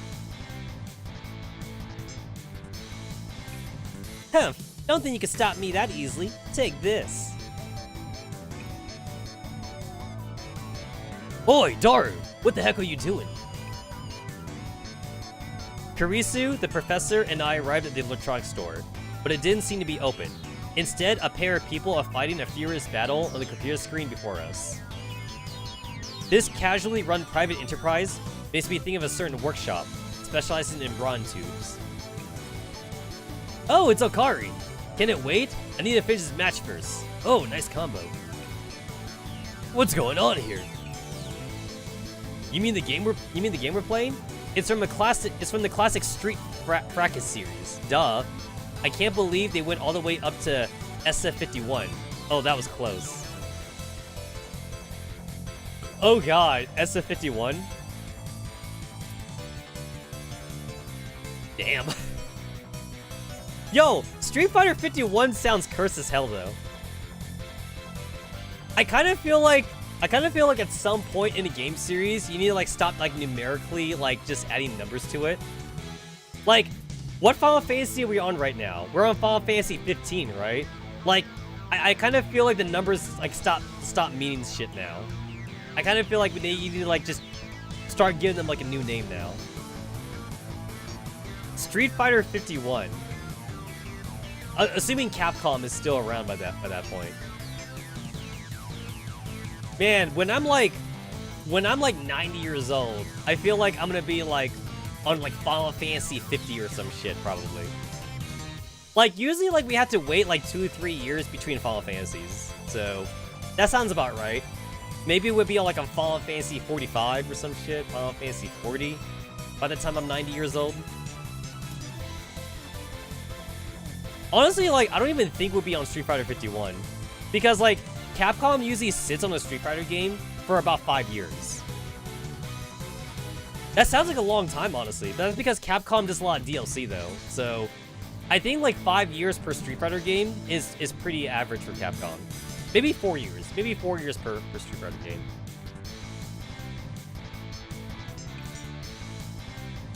This is no time to be distracted. Take my deadly mosh. I didn't mean that the game you're playing. Ah, forget it. In any case, are you alright? Ooh, that was a counter critical. Damn it, my health is in the red now. I said, I'm not talking about the game. Never mind, Okabe. It seems your friend and Antonina are both in the zone. They won't be able to redirect your attention when they're like that. Oh yeah, speaking of which, the person battling Hashida right now is called Antonina. As a side note, she runs a vintage electronics store we're in right now. Apparently it's a hobby of hers. So she's the Oasis top network security specialist despite looking so young. I would have never have guessed. Hey, you're the last one who should be saying that. I shall gracefully consider that as praise for me. Oh, That also makes me wonder too if like people in the future would discriminate against like robot girls just for looking young and shit. I mean, like humans already do that right now though. Like, you know, like I feel like a lot of like jealous people, and like I hope I don't become that way in the future, but like I feel like a lot of jealous people are like, oh wow, look at how good she looks at her age. When I was her age, I looked like I was 50 or whatever. And it's like maybe because you treat your body like shit, you know? I especially love how a lot of people always blame like genetics on like the way they look and shit. And don't get me wrong, genetics definitely play a part in it, but like usually the people who do the most complaining though, they're the ones that abuse their bodies the most though. So like they're at fault for the way they look. It's like, oh yeah, what do? You smoke, you drink like 5 bottles of beer a day, along with like a carton of wine, and you don't exercise. And you live off of hamburgers or whatever. Like, yeah, no wonder your body hates you, you know? Usually a lot of people that do look good for their age, they do actually have a regimen. Like, they, maybe they do like a lot of like skin foliation, they wear lotion a lot. Maybe they also like do like a steady amount of exercise. They probably also like eat like not salad. They drink a lot of like that blended up like green shit that you also see people like that drink all the time. I don't know what to call them. I don't want to call them like, you know, like power shakes or whatever. They're like vegetable juices or whatever, you know. Those custom-made vegetable blended juices. That's like all like fibers or whatever. Like those people actually do tend to take care of their body. It's not all just genetics. Like, I have an aunt who smokes a lot. I have an aunt who smokes a lot, and she also like never sleeps and shit. So like she actually looks like she aged like another 30 years. Versus like my aunt. So like I have 2 aunts, guys. I actually have like 5 aunts. But like if I talk about like my 2 aunts though, I have like one aunt that does like a lot of smoking and drinking, and like I have another aunt who looks amazing for her age, and that's because she takes care of her body and shit. Like my other aunt, she legit looks like she's like 21 years old, and my other aunt looks like she's 60. They're both 40, by the way. They're both like 45 or something. I don't know their exact ages, but they're around 45 years old. But like one looks like she's about 50 years old, and the other one looks like she's 21. Like my other aunt looks really youthful. She looks hella youthful, you know. And it's not makeup too. Like, I mean, obviously she does wear makeup, but like when she's not wearing makeup though, she still looks like she's 21. She looks really good for her age. And like she exercises and she eats healthy. And then my other aunt like has fucking leathery ass skin. Like no, she looks like a crocodile. Crocodile, alligator, she looks like a lizard. She is a lizard person. I know that sounds mean to say, but that's literally what she looks like though. Her skin also looks baked as hell though. It looks super baked. And then like, and then I have a third aunt who's average.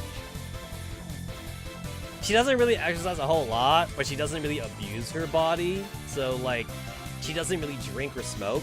So the third aunt I have looks like she's in her 30s. Yeah, I think that's a good way to make the comparison between like my different aunts. One looks 21, one looks about 30, and then the other one looks like they're 50 to 60 years old.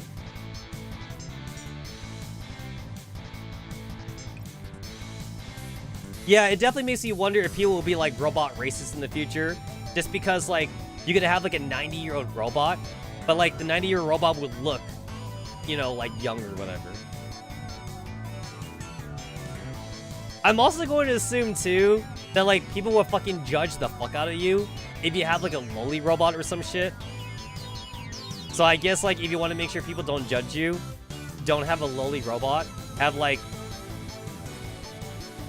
I mean like if you had to choose between having like a lowly robot and looking like a pedophile, or having like a super model robot and having people think you're sexist, I guess you'd rather be sexist, right? It's like, oh, look at that guy. He has a supermodel robot with like big tits and an hourglass figure. Versus like the other guy who has like a lowly robot and people would say he's a pedophile, you know? There's no laws against robots, Batman. You know what I'm gonna do to my robot-made Batman? You know what I'm gonna do to it? It's a robot, Batman. There's no laws against it, Batman. You know, can lowly robots be outlawed? Oh, that reminds me. Like, doesn't Deer in Ghost Online, isn't that essentially what he has, though? Like, Deer and Seer are, like, rich, right?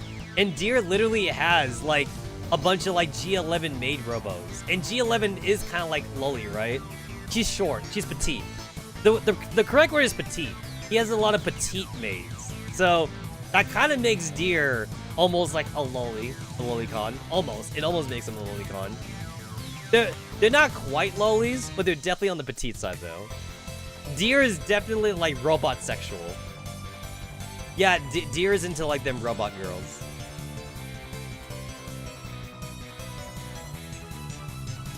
If I remember right, I believe there was a cutscene, too, where, like, Deer even, like, offered G11, like, a job or something.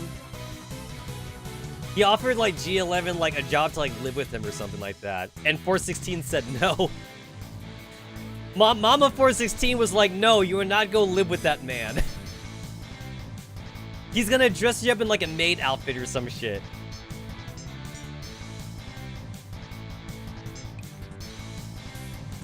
Nice to meet you. I'm your Karen, network assistant. Just call me Anna.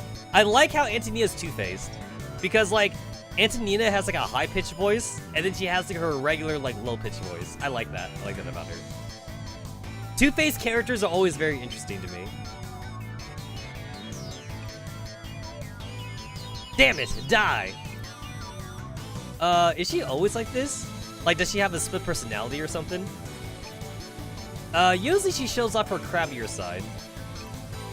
Looks like she can't spare the time to show us around for the time being. So let's stand aside and wait. Damn it! This isn't time to be playing games. Listen to me, Daru. Once you finish up, you can play all the games you want. But I refuse. But the game is more important. This is the most important part of the match of the century. Now watch this super hacker perfect block every single hit. No way! Wait. Are they copying, like, Evo moments? They're copying the Evo moment, right? Is that what they're doing?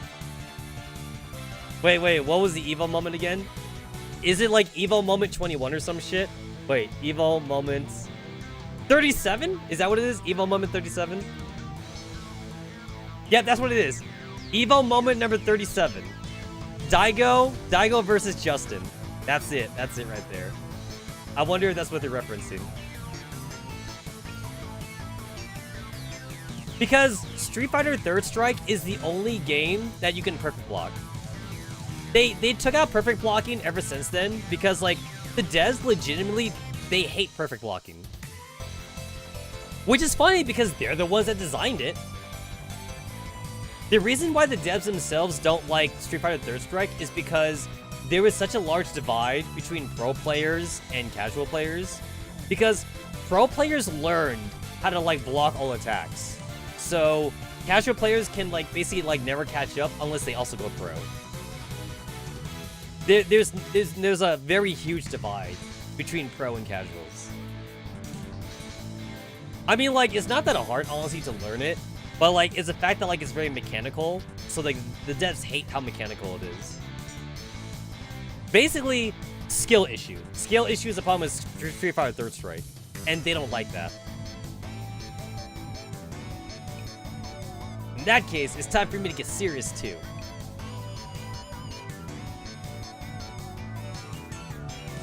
Antonina number 1 and 2. Get him. Oh, don't think that's enough for you to win. My 2D cat girl waifus are cheering for me. Serious mode, go. The two of them swiftly mash buttons in their controllers, and the residual after images of their fingers seem to be materializing, becoming phantoms behind them. The equation of victory has been computed. Now die, you mongrels. Anatan is a really tough opponent. In that case, I must use my... Oh wait, I'm playing Daru? I'm fucking playing as Daru now, I guess. But given the state of this PC, going all out will overload the CPU, so I better hold back a little. Attain Might of the Super Hacker. Gain a random buff after each battle. Alright, cool. Oh god! Oh god, I hate it. I understand that they're making this shit look like we're playing on like an old TV, but my god, do I hate this. I'm about to physically puke right now.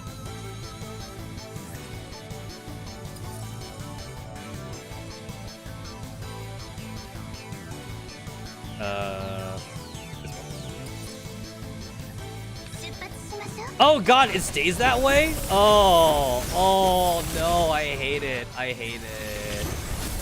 I do like that the enemies are like Antoninas though. It's like little goat Antoninas. I like that.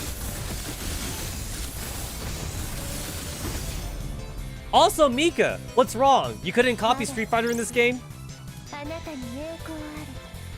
They copied Vampire Survivors, but I guess they couldn't put Street Fighter in here. This is a battle of attrition, like breaking through the certain firewall. I'm burning up.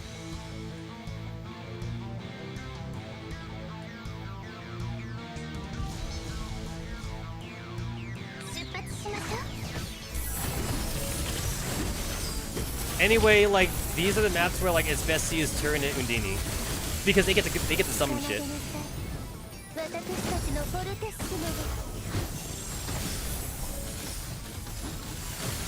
It's like having extra characters.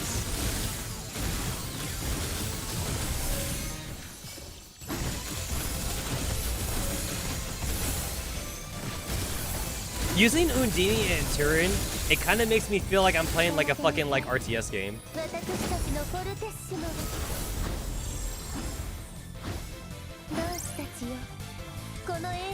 Oh wow, can you see? I can see the fucking borders like on the fucking TV. Like, we are legitimately looking at a TV screen right now.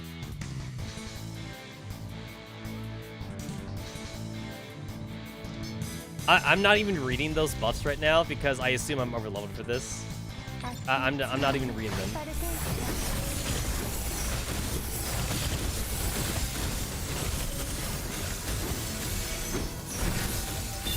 Yo, Emotep. Oh shit, never mind. Emotep was getting that MVP.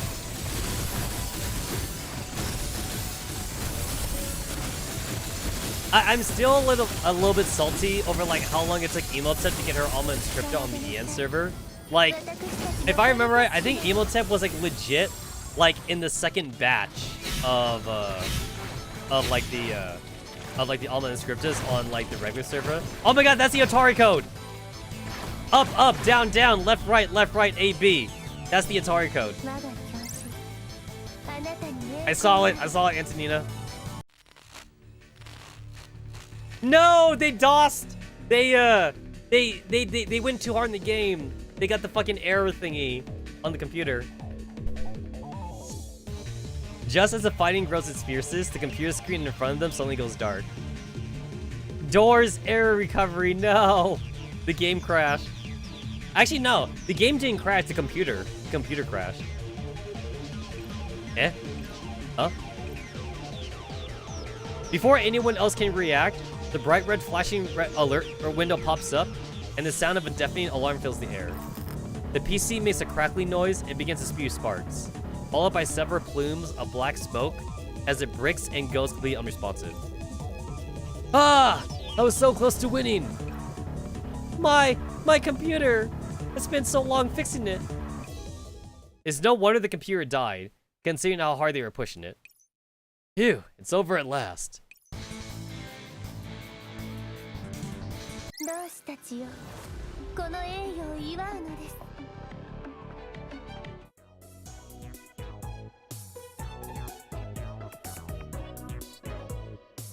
I guess the only reason why like I don't like this big old overworld map is because like there's usually like nothing to do in these.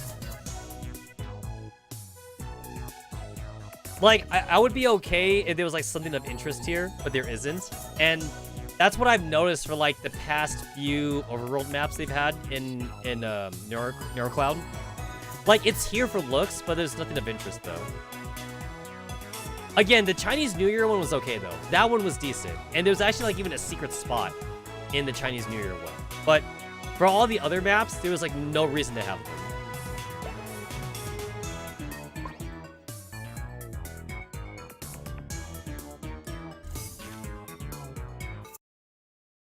At the Oasis inside the electronics store, the green-haired loli, I think her name was Antonina, is currently looking dejected at her black screen computer.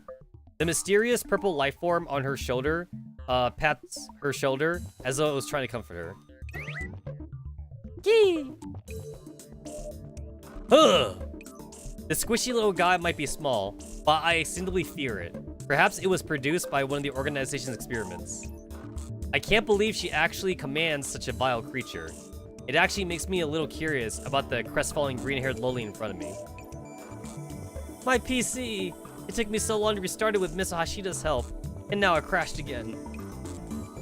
Is that really such a big deal? Can't you fix it again? You dork! Do you even know how old this thing is? Just restoring it, its parts was a huge project. It took Mr. Hashida's help just to restart it earlier, but now I don't know what the problem is. What happened before was just a small thing, though. I have to say, figuring it out why it crashed now is a little tricky. Mr. Hashida might have a strange personality, but his computer skills are the real thing.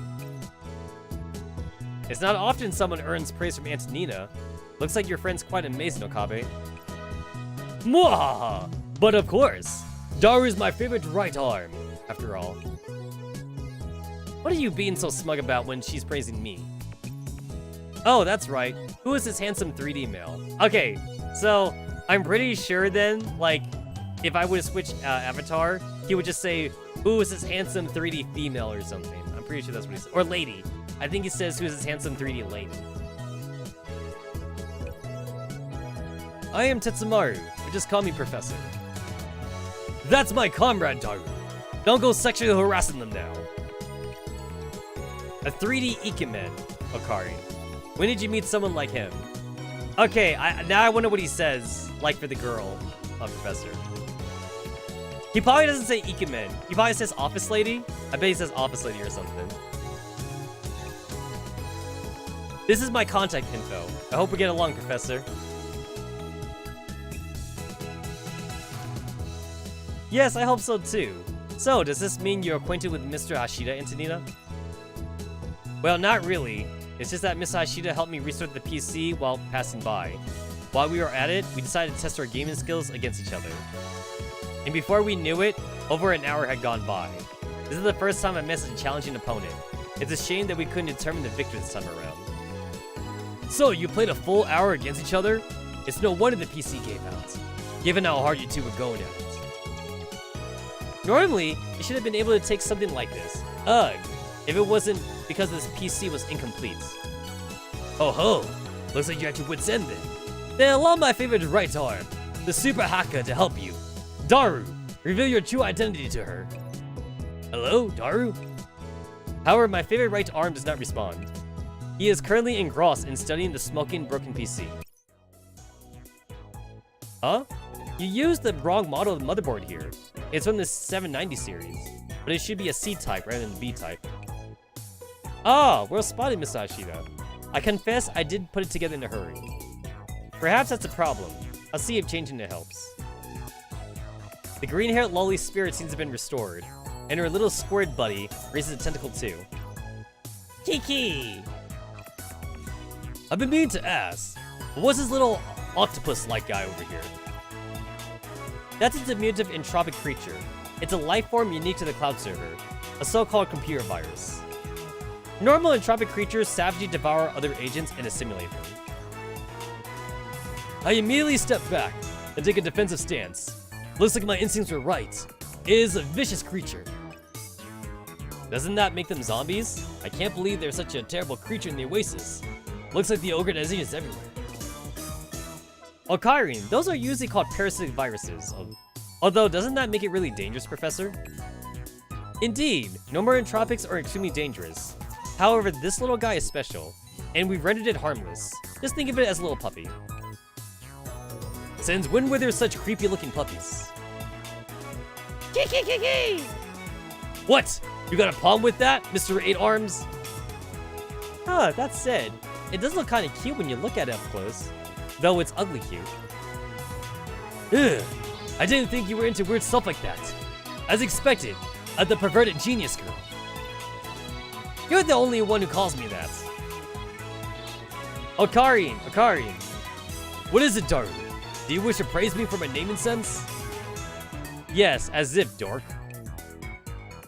Heh, Okarin, have you realized it yet? This place has tentacle monsters, cute girls with all kinds of charm points, and even Kimino Mimi girls. Looks like we've arrived in 2D heaven. Anime has become real at last. I mean, he kind of ain't wrong. He's not wrong, honestly. The cloud server isn't Magicami essentially like VR chat? That's what it is, right? It's totally VR chat. Hey, Daru, mind your words. Oi, you in the coat. The green-haired loli seems to have fixed the PC, and she has moved behind me at some point.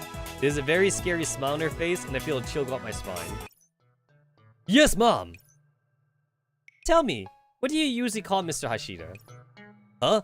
Oh, I usually call him Daru. Got it. Say, Daru, I'm really grateful that you helped me put the PC together. But if you say something dangerous like that again, I'm going to delete your data from the Oasis.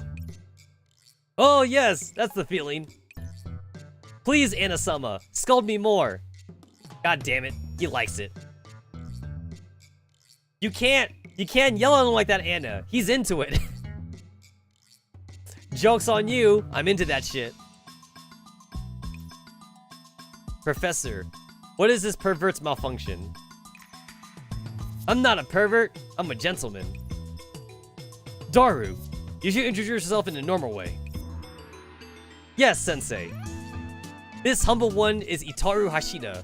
I'm 19 years old this year, and still single. I like brick-breasted cuties the best, that's all. Well, guess what, guys? Antonina's flat-chested, so I guess she's fine. Antonina's an A-cup? I believe she's an A-cup.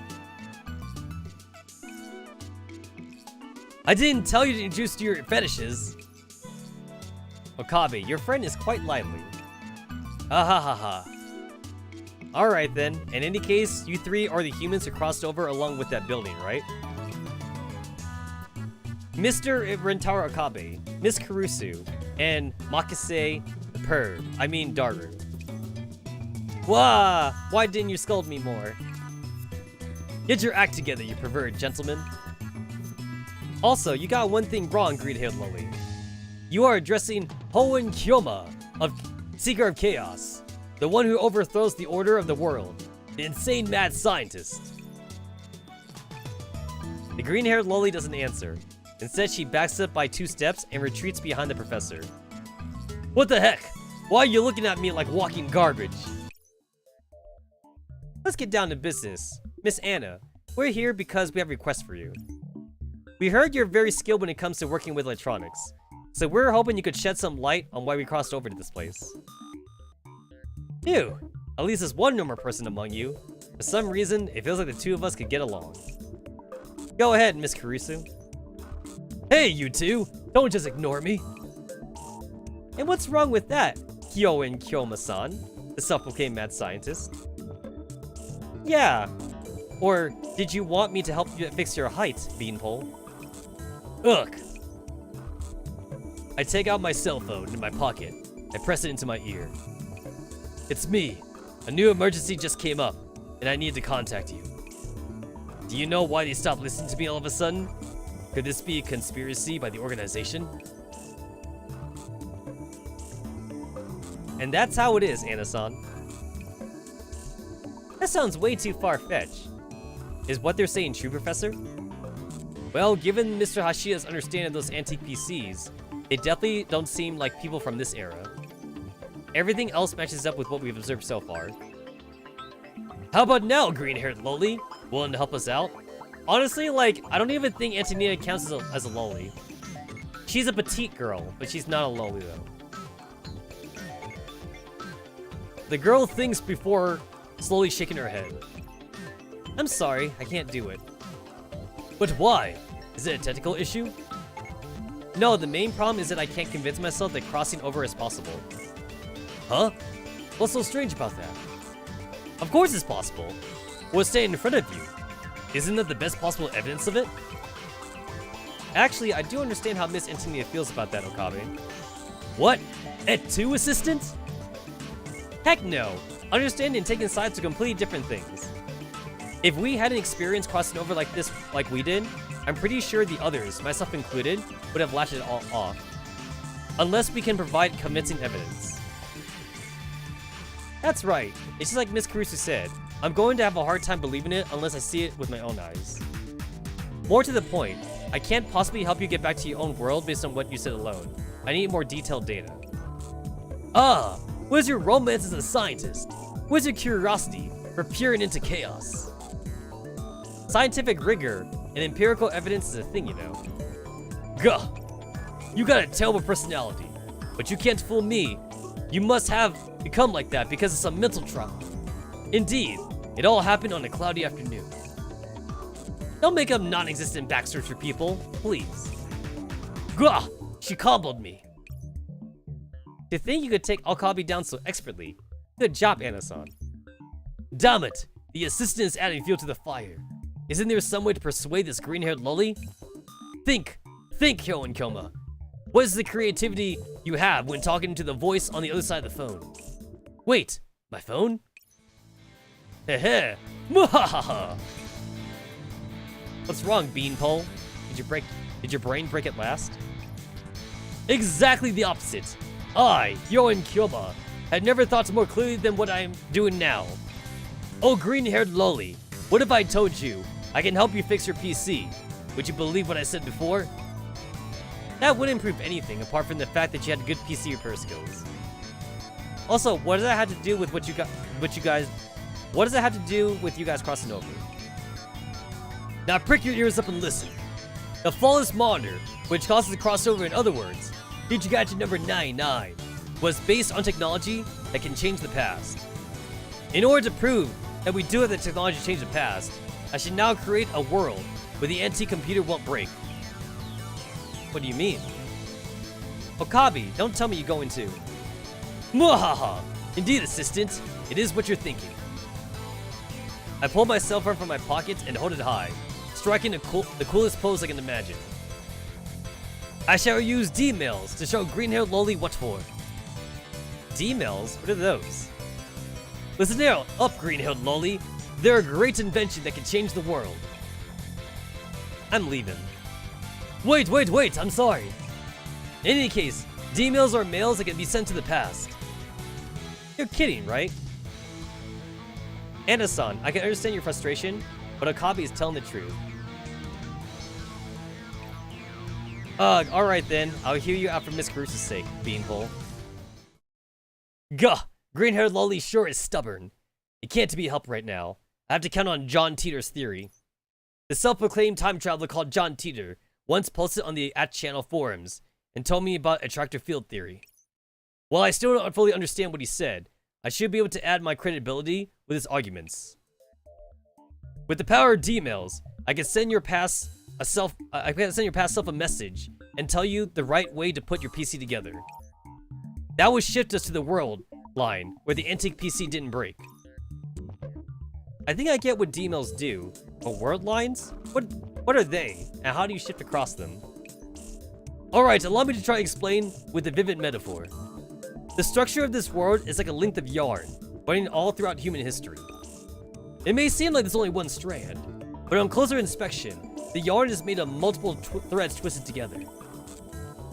So you're saying that each thread is a world line? Indeed, they represent various possibilities. Among these threads is the timeline where the antique PC didn't break. Huh, that's such an accessible analogy that I can't believe you actually came up with it, Okabe. Granted, I did take a leaf out of John Teeter's book. We can use D-mails to move between those world lines, and that action is called shifting between world lines. Which is exactly what we did in the Magicami collab. Yeah, it's like every time that we like fucked up, we had to like send a text message to like the main character, so that way the main character could do something different. Otherwise, we kept on repeating like the same timeline over and over and over again. We had to keep on doing something different.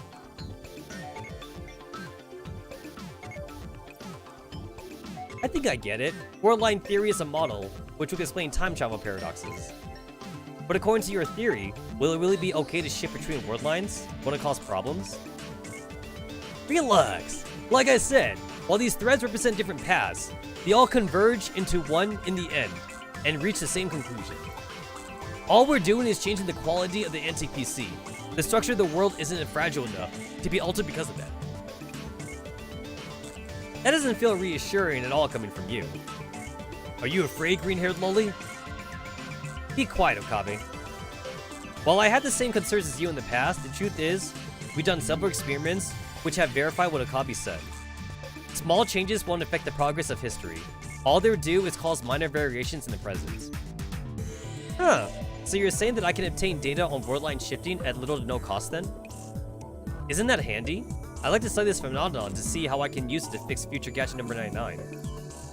Unfortunately, we can't do that just yet. Everything I just said is based on Okabe's memories. What does that mean? Our memories and perceptions were changed as we shift from one word line to another. We do not retain our memories from previous word lines. Let's use that antique PC as an example. After we shift word lines, we'll forget that it was ever broken.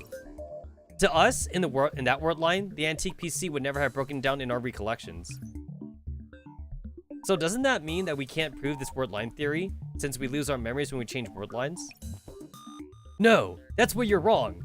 I can prove that we shifted word lines. I still retain the memories before the word line shifted. Okabe can remember things after shifting word lines. Mwahaha! It's all thanks to my special ability, the reading Steiner. With it, I can preserve my memories after the shifts in the timeline. I can observe the differences between the two. Truly, this must be the choice of the Steins gates. Miss Kurusu, are you sure this is actual scientific theory as opposed to delusions? What? How dare you say? Ugh, my left eye. My reading Steiner is starting to ache. I grabbed my left eye and collapsed to my knees. However, nobody cares about me besides the professor, who shoots me a look of sympathy. Thus, I have no choice but to stand back up again. In any case, you can't expect me to believe a theory founded on a subjective point of view. I discussed something like this with Miss Kurusu before. Perhaps there's a simple way for us to verify the word line shift. Like the professor said, we're planning on designing a simple code to ensure only we would know the answer. Once the word line shifts is complete, we'll tell each other the code and use that to convince each other that the shift happened. Oh, that's a great idea. Indeed, it does sound workable. Come, green-haired lolly, tell me your deepest, darkest secrets. Do you want to have cat ears? Do you want to grow taller? It's okay, tell me about it. You do realize I can delete you on the spot, right? I'm sorry, ma'am. I won't do it again. As for the secret, the green-haired lolly before me suddenly looks back to glance at the professor. Anything I can help with? No, it has nothing to do with you. Also, go away. Don't you dare eavesdrop on me. Huh? What are you gonna say? Antonina does not answer my question. Her ears turn visibly red, and just as she looks like she's gathered her courage, she vigorously shakes her head in denial. Oh, wait! It's because she has a crush on the professor, right? Yeah, that's gotta be what it is, right? So, like, the code word. The code word is that, like, she likes the professor. That's gotta be it. Otherwise, why else would her ears turn red? She's a tsundere. It's like I keep saying, Antonina is such a tsundere. Just as I'm about getting tired of waiting, she finally makes up her mind. Beanpole, leaning close.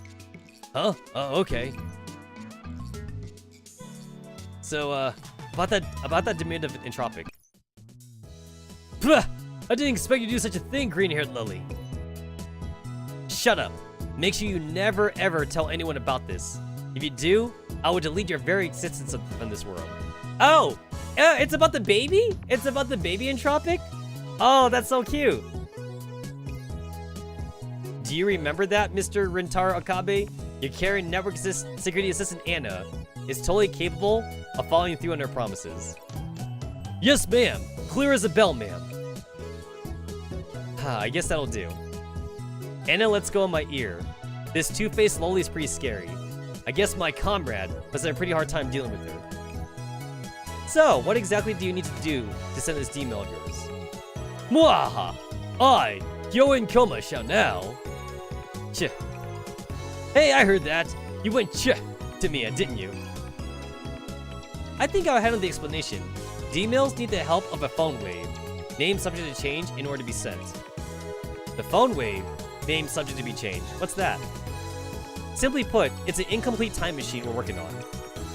At its current level of development, we can send messages to the past and use that to cause word line shifts.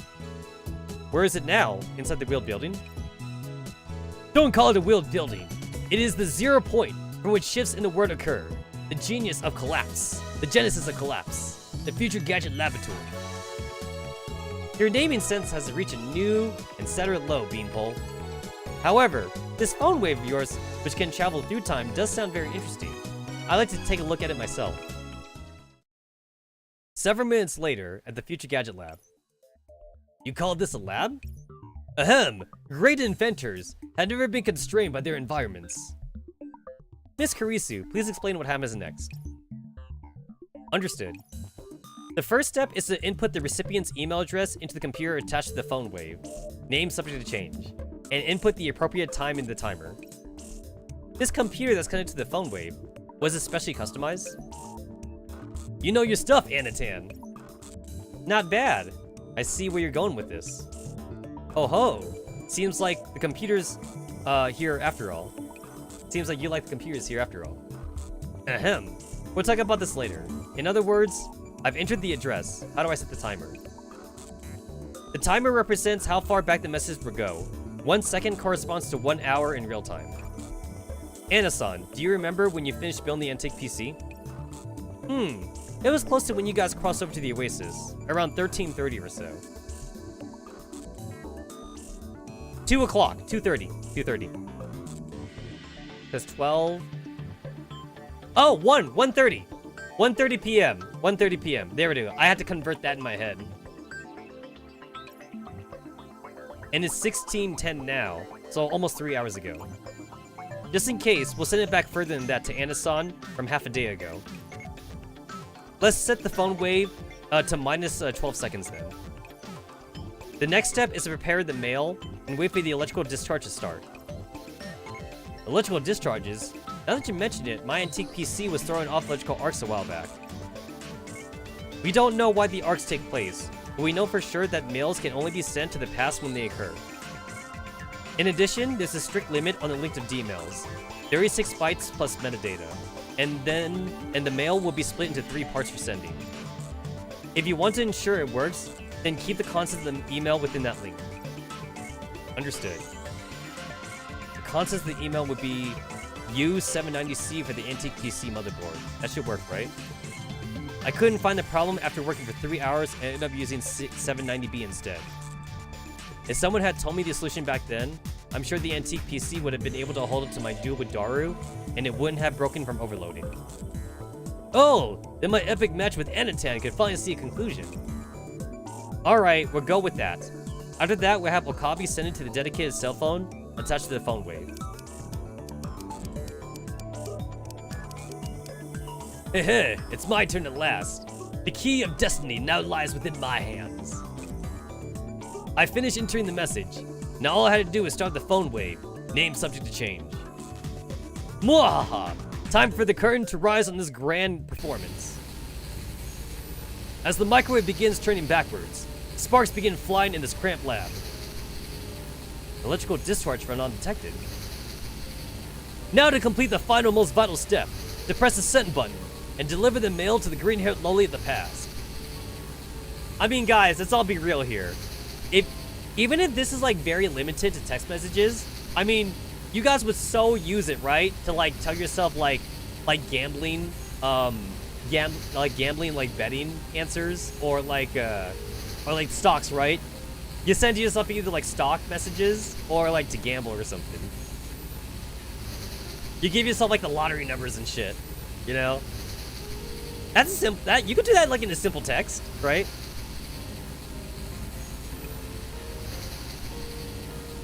And also, guys, legit, I kid you not, I actually do have a password that like I could send myself that only I know. I actually have a password. I mean, like, is it ever gonna come in? Is it ever gonna happen to me? I don't know. But like, if it does happen, guys, I have a password that I can tell myself, and I know it's legit. Because no one else knows this password but me.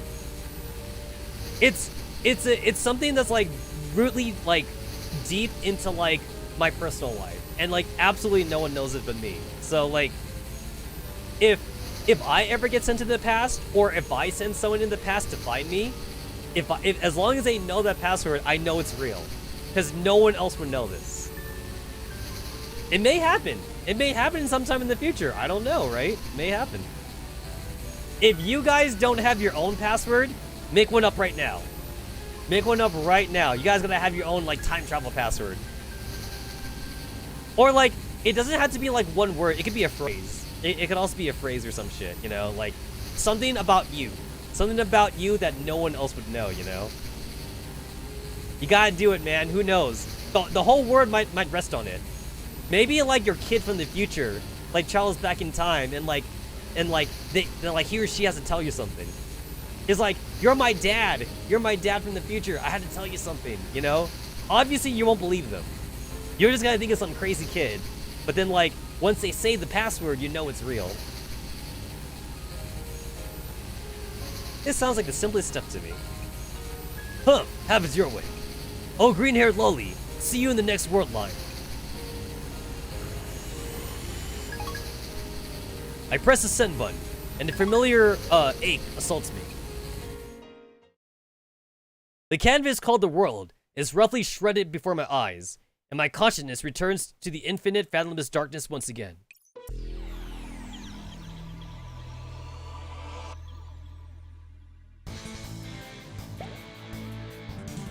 Oh my god, we time traveled! Time travel, baby! Nope, can't talk to anybody? Got it. Nope, nothing. Nope.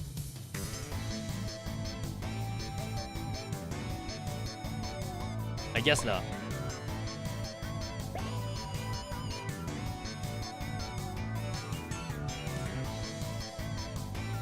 Oh wait, did I miss the challenge mode for the other stages? Or like, is this the first stage with a challenge mode?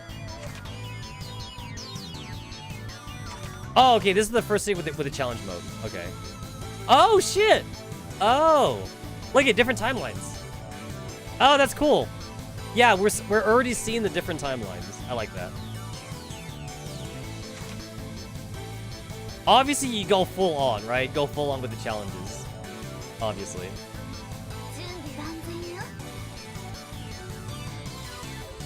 Do I need a healer? I don't need a fucking healer. I don't need no healer. There we go. I picked all the characters and they make summons. I did all the summon characters.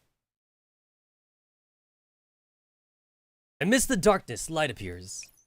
It resolves into countless points which rain down like marbles and bounce back up, bringing colors back into my vision. Ow. My head feels like it's about to explode. With my hand on my forehead, I slowly open my eyes. Is this the other world line? In that case, show me your changed face, O world. How about this? Super move, Hyper Geyser. Whoa, that was close. What? How'd you even manage to dodge that? That's so cheap. Phew, that was nearly game over for me. Don't lose your cool, Anatan. Looks like Daru and green-haired Loli are playing Street Facus 51. I look around. My surroundings have gone from FGL to the electronics store. For a moment, I think that time has turned backwards, but that's impossible. I glance at the time on the system display.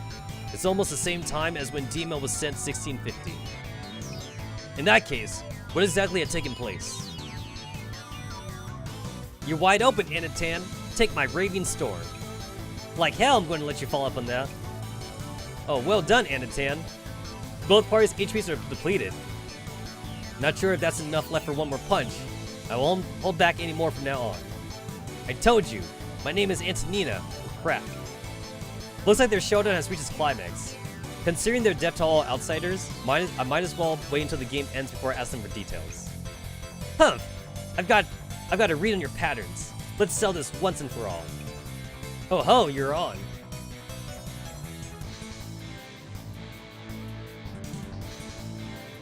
Let me see. I didn't think you could fight me for so long, Anatan. You're definitely a worthy opponent. However, this PC was new in 2010, and when it comes to the architecture, I'm more familiar with it than you are. Backdoor program, go. Oh, he cheating. Oh, he's literally cheating. He's using a fucking backdoor program in Street Fighter.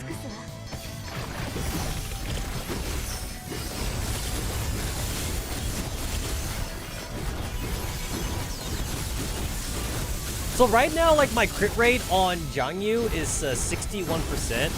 And, like, I've actually been told that, like, having too much critical hits is actually...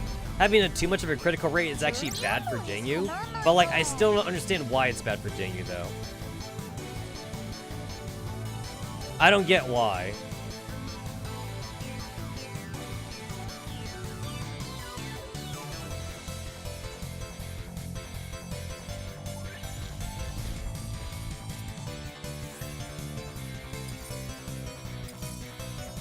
Oh shit! God, I hit the wrong button. I hit the wrong button. Too late now.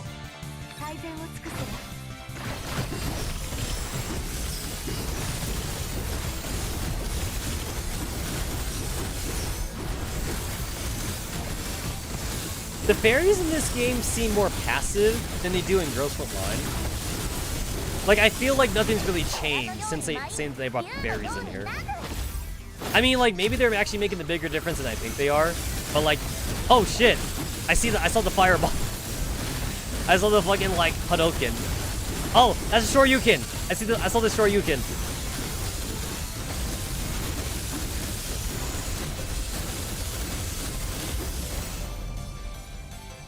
Hadouken, and Shoryuken.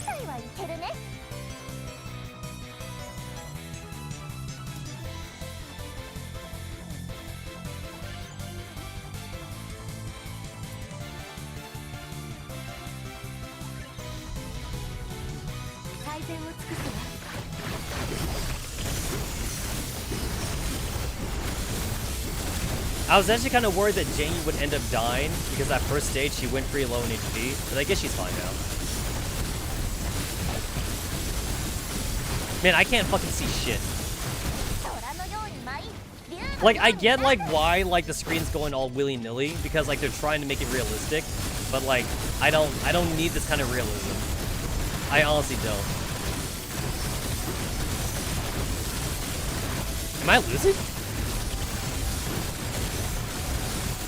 Oh, Jiangyu died. I guess I do need a healer. She fucking died. Yeah, I guess Emotep is just better to have then.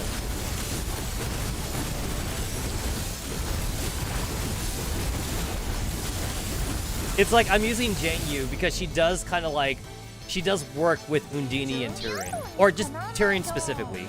She works with Turin.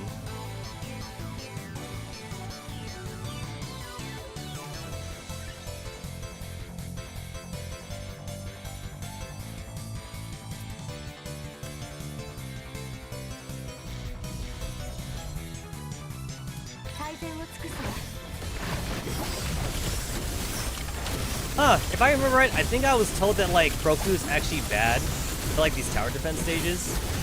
Like, I should use, like, a more offensive guard if I have to choose a guard. Like choose, like, Soshun, Alma Inscripta or something. I'm not sure about Diane's Alma Inscripta, but I heard Soshun's pretty good here. I picked Kroku just out of reflex, though.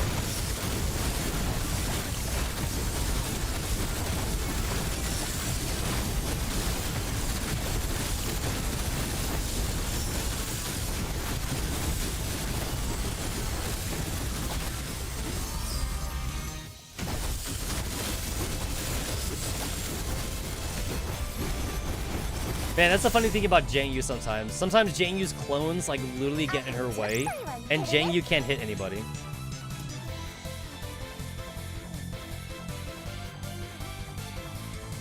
Are you kidding me? Another guard doll? Okay, whatever. Now I'm picking Soshun. What are the fucking odds, man? Wait, why does it... Am I just unlucky? Why is that 3 guard dolls like in a fucking row?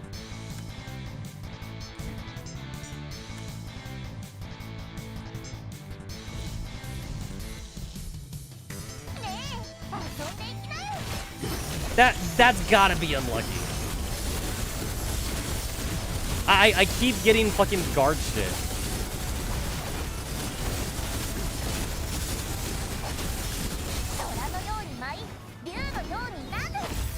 I'm like, I want sniper. Where's my sniper? Full guard team win. I honestly like, I don't have Clotho. I bet Clotho would be good here if I had Clotho. I don't have her though.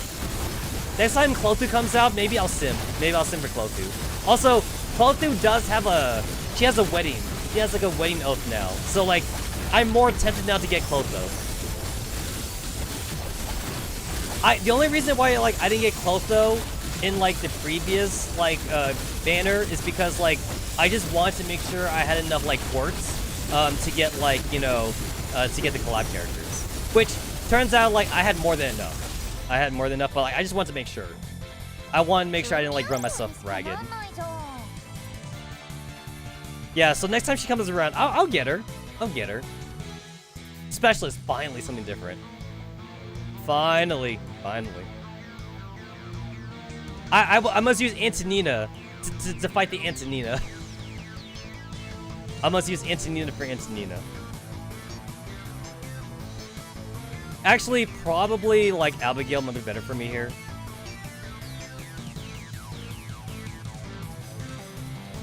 Sniper, yes, finally.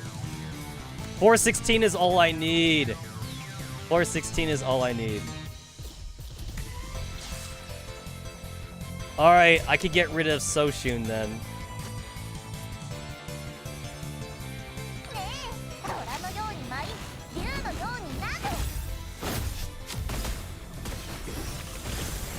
If I get like medic, I'll put in like Emotep or something.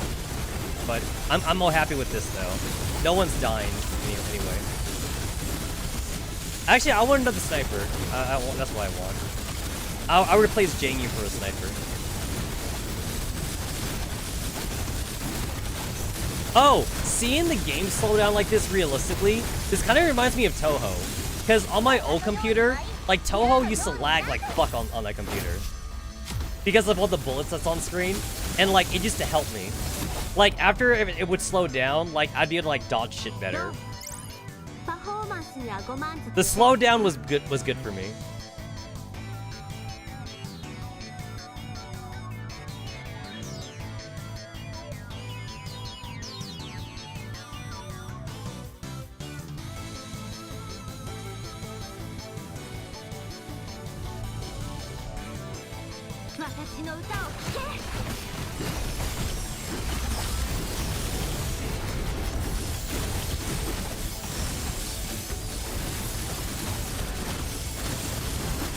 The screen goes all wobbly and like it slows down, which honestly the slowdown is like I almost can't tell now like if it's because the game wants to slow down on its own or if it's meant to be like actual like lag or whatever.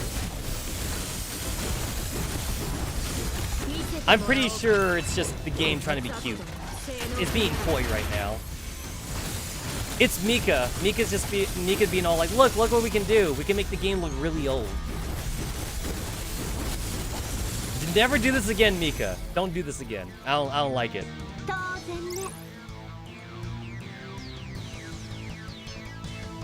Don't be cute with me. Don't be cute with me.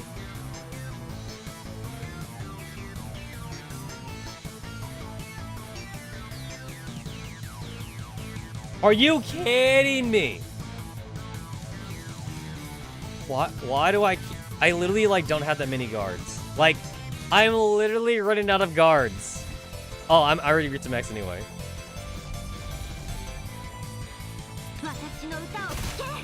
That's 4 guards! That's 4 fucking times to let me pick guards. I don't even have that many guards to pick from.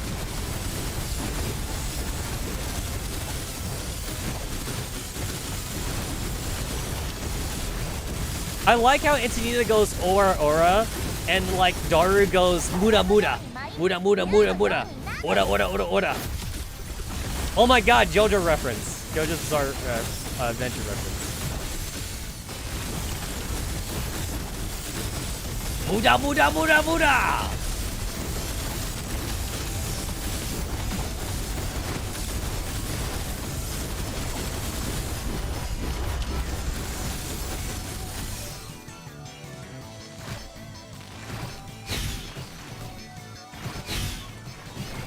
Your HP's flickering. Super secret move. Grand Summoner release. This is Anna's secret move. She's too strong. She's way too strong.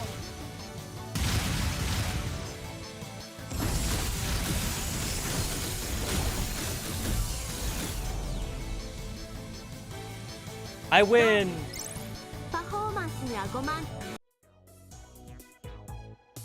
And that was with all 3 challenge keys, so like it wasn't even that hard. All right, I won. Gah, I can't believe it. I actually lost. Akari, did you see that just now? I won. Yes, yes. But did you really need to fist pump so excitedly? You were one to talk, Akari. All you did was stand there and watch. That was a really tough battle. After 4 hours of intense battling, things finally ended in great success for me. What do you mean, great success? I just got careless. Still, to the victor goes the spoils. I have to admit, you are better than me. I sense that something is amiss. 4 hours? How is that possible? Before I can further ponder the matter, I suddenly hear a familiar voice. Daru-kun, Anna-chan, have you finished your showdown yet? Mayuri? Doo-doo-doo! Yo, I am mad that, like, they at least could have played the voice line for that. Come on, Mika. You could have played the voice line here. Like, that's all I was asking, just the voice line. Doo-doo-doo. Huh? Okarin? Why do you look so shocked? Did something happen?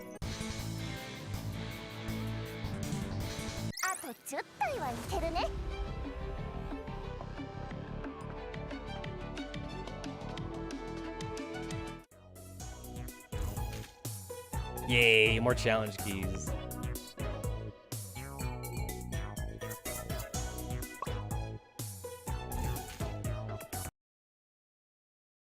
At the Oasis inside the electronics store.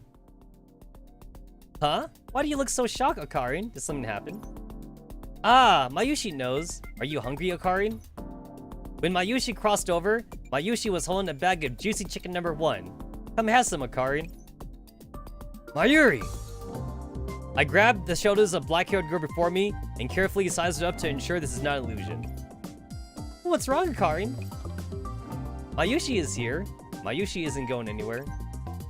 Mayuri, I'm glad you're okay. Perv. Anatan, could you look at me and say that again? It is when I realized my fox paws. In order to resolve this misunderstanding, I quickly let go of her. Ahem! I was simply showing concern for a labman. And now for something completely different. Mayuri, how'd you get here? Huh? Don't you remember, Okarin? During the lab party, Mayushi fell asleep after that flash of light. By the time Mayushi woke up, Mayushi was in an unfamiliar place. There was nobody around, and Mayushi was so scared. Mayushi couldn't find anyone, and Mayushi couldn't call them either. It was so scary. In the end, Mayushi had to shout everyone's names while walking towards the nearest building that Mayushi could see. Akarin, you weren't listening to what Mayushi was saying, were you? It's great that Karisa-chan is nearby, if it were just Mayushi. Christina did? Yeah, after that, we headed towards the Oasis, and shortly after that, ran into a field team on the outskirts of this sector. Didn't we just talk about this? We spoke to them, and they brought us to the Future Gadget Lab, where we saw Persicaria-san pinning you to the ground after you said something weird. It took a lot of work to clear up the misunderstanding, and after we explained the situation to the professor, we came here to see Hashira game with Anasan, though I didn't expect it to take so long. Kurisu and Mayuri's description is slightly different from what I remember, but on the whole, things end up the same way. Apart from Mayuri showing up. No, it's okay as long as Mayuri's fine. Right now, there's something more important that I need to verify. Hey, that green-haired lolly over there. Huh? Huh, what? Do you see other green-haired lollies around here? Tell me, how's that antique PC of yours? What do you mean, how is it? It didn't spark or blue screen or anything, right? That's a weird question to ask. It freezes up from time to time, but it runs fine apart from that. I just used it to play a match with Daru, and it's staying by over there right now. Moo. Moo? Mwahaha! It seems that D-Mail worked! A green-haired lolly, how will you thank me for this? Don't stinge on your praise. Feel free to lavish your gratitude upon me. Professor, are you sure you don't need to perform a psychological evaluation on this comrade of yours? D-Mail? Wait a minute, Okabe! Are you saying you came from another world line? Huh? In response to the above question, yes, I did come from another world line. So you crossed over with Fujigachi number 99 by sending a D-Mail? It's definitely a good story. You deserve praise for it. Kiki! Heh, so you think so too? Huff, oh green-haired lolly. I knew you would say that. That's why I have 2 pieces of evidence. Ready? Now listen up. First, I know you received an anonymous mail message half a day ago, telling you how to fix the antique PC. I told lots of people about that long ago. It wouldn't be strange for you to have heard of it. And secondly, green-haired lolly,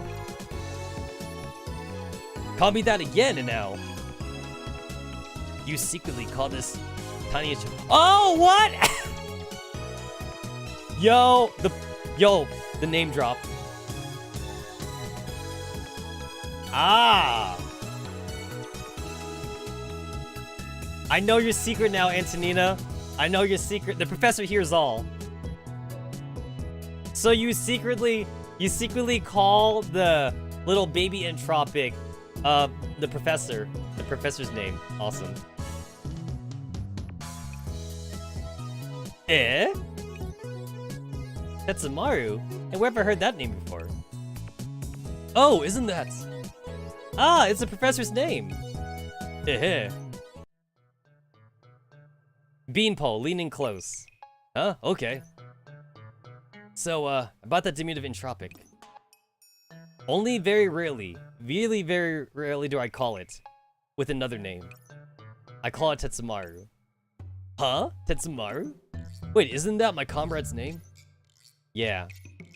Pwah! I didn't expect you to do such a thing, green-haired lolly. Shut up. Make sure you never ever tell anyone about this. If you do, I'll delete your very existence from this world. Oh! That's impossible. This dummy Beanpole must have gotten it wrong. Huh, that's a secret that you from the other timeline told me. There's no way it could be wrong. Then I must have lied to you. Case closed. Kiki! Quit playing along with him. Come here, little fella. Ki? Come here, Tetsamaru. Kiki! The diminutive entropic clearly responds to that name. Haha, you can't deny it now. Can you, green-haired lolly? There's a complex look on her face that I can't interpret. I believe what you're saying is true. Now can you give me some time to be alone? Wow, Anna-chan's ears turned super red. Oh, this is Anna-chan's super rare Dairy side. Ah, everyone's named pets like that before. Don't worry about it, Anna-san. Ugh, I wish I could forget this. Was the me from the other world an idiot? Why would she tell you something like this? Also, you, Professor, quit laughing in just a gross way. Do you want me to beat those memories out of your head? In any case, I believe that is conclusive evidence for the existence of world lines. I am compelled to agree. Mwahaha! Now show me your gratitude, oh green-haired lolly. Mr. Rentaro Kabe, Did the meme from the previous word line tell you that anyone leaking this secret would be mercy erased from existence? Ah, come to think of it, she did. The same thing applies here too, you know. Ah! Now then, if you went to all this trouble to cross the word line just to have me believe this theory, tell me, what do you want me to do? Thank you so much. Now then. Ahem, in that case, Al. More gurgling. Dude, would you mind not interrupting me with that weird noise? Even more gurgling. I sigh and turn around to lecture the gurgler in question. Huh? What's with all of you? Everyone is looking at the same place. I follow their gazes and soon arrive at the source of the gurgling. It is Daru, or more precisely, it is the anger's cries of his belly. Tee-hee. Tee-hee, my freaking ass! Why the hell are you going tee-hee during an awkward moment like this? But I'm so hungry. It's not like I can help it, right? Gaming totally burns up my energy. Daru, I got some juicy chicken #1 here. Mayushi will help you warm it up. I'm saved. Oh yes, Mayushi. Mayushi, when you serve it, can you say, here you go, master? You never learn, do you? Also, didn't you have pizza before coming to the Oasis? Oh, that stuff got converted into my energy bar and depleted several hours ago, during our showdown. Huh, that was a good battle. Their words reminded me of a feeling of foreboding I had earlier, regarding the time taken. More than 4 hours? You're not exaggerating, are you? It's true. Weren't you watching us play, Yokari?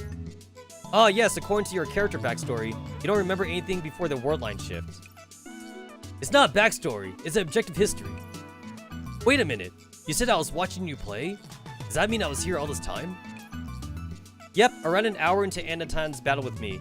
You, Makaseshi, Mayushi, and the professor all entered the store. We were battling, but I'm sure about that. Hey, after that, Mayushi got tired and fell asleep. Otherwise, we would have gone to find the others while they were battling. Don't worry, we tracked everyone else's signals to the Oasis, so they should be safe. Plus, since everyone's tired, it's probably a good chance for us to get some rest. Everyone else's responses confirmed Daru's statements. I checked the time again. It is now 4:25 p.m. If I had arrived 3 hours or so ago, I should have come to this place around 1 p.m. I remember the conversation between the assistant and the green-haired loli. Anna-san, do you remember when you finished building the vintage PC? 1:30 p.m. or so.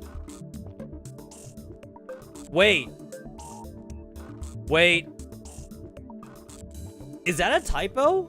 Or is that the word lines being different? I don't know. I don't fucking know.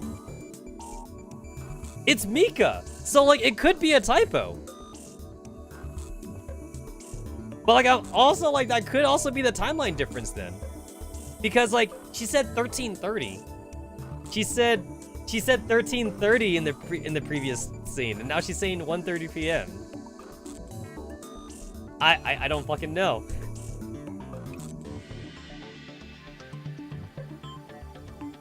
Yeah, they're saying PM. They're saying like PM and shit now. They're not using like the 24-hour clock anymore. And to be fair, I know that the original game is just as confusing too though, which is why people like the original visual novel, which I still haven't played. I only watched the anime, I haven't played the visual novel, and this kind of makes me want to try it out, but like, to be fair, this is like the 4th time I played a game that collabed with Steins game, and if all 4 times haven't been enough to get me to play the visual novel, I guess the series isn't for me. I usually don't do well with like these kind of like, these mystery drama kind of stories. Like, another like mystery drama that like also got popular was Death Note. Like, I remember when Death Note like when it came out, everybody was into it. Like everyone wouldn't shut up about Death Note, and I didn't get into it at all. I know that like fucking L's reveal was actually a big deal back in the day. It's like, if you're too young to be there back then, it probably doesn't seem like a big deal now, because that's been spoiled. Like, L's reveal has been spoiled the fuck right now. So there's no way you didn't get spoiled on it. But, like, the reveal for L back then was actually a big deal. You had to be there for it.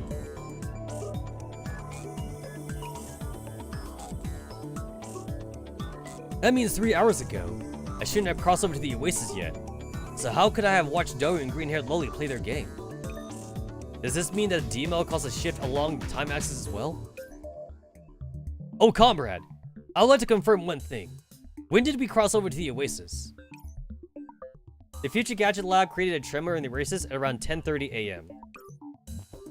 In the previous word line, we crossed over the Oasis around 1:30 p.m. But how? How did we end up crossing over 3 hours earlier? So the DML managed to influence a crossover time too? Truly amazing. I find it hard to believe, yes. However, my reading Steiner can't be wrong. From my memories of the previous word line, we only just entered the electronics store. After quickly exchanging information about the local conditions, we, namely you, me, Daru, my comrade and green-haired Loli, went back to the lab and sent a DMail. This entire process took around half an hour. Huh? What about Mayushi? Was Mayushi there?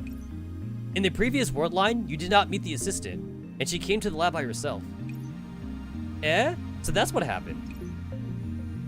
Okarin, did you remember wrongly? After all, it was only 3 hours. Maybe you fell asleep while Anatan and myself were battling. That's impossible. I think Okarin's statement is trustworthy. While I clearly remember you crossing over around 10:30 a.m., I have a vague impression of you crossing over at 1:30 p.m. too. Huh? Could it be? Reading Steiner? Comrade of mine, do you remember what happened in the previous word line? Unfortunately, I don't have clear memories of it. All I have is a sense of deja vu when you brought it up. Ugh. My comrade suddenly grabs their forehead. They seem to be having a headache. Are you alright, my comrade? Are you awakening your Cerberus demon eye too? No, I just want to organize what we know right now. Okabe sent a DMail and entered the present timeline. This brought the entire crossing over forward by 3 hours. And the content of the DMail was sent to Antonia of the past, telling her the right way to put the antique PC together. That's right, I received an email earlier tonight saying use 790C for vintage PC motherboard. At that time, I thought someone had sent the message I posted in that weird ad channel forum. Now that I think about it, it's definitely weird. I would never have posted my personal email address on a shady forum like that. Wait, Anasan, did you say at channel? Ahem, by which I mean at channel.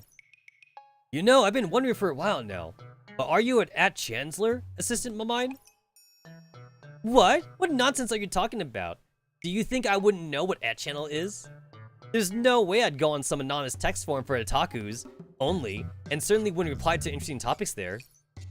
Oh, Assistant, what shame is there in admitting you browse at channel? I too browse the things which interest me there. As a sign of magnanimity, I shall tell you my handle.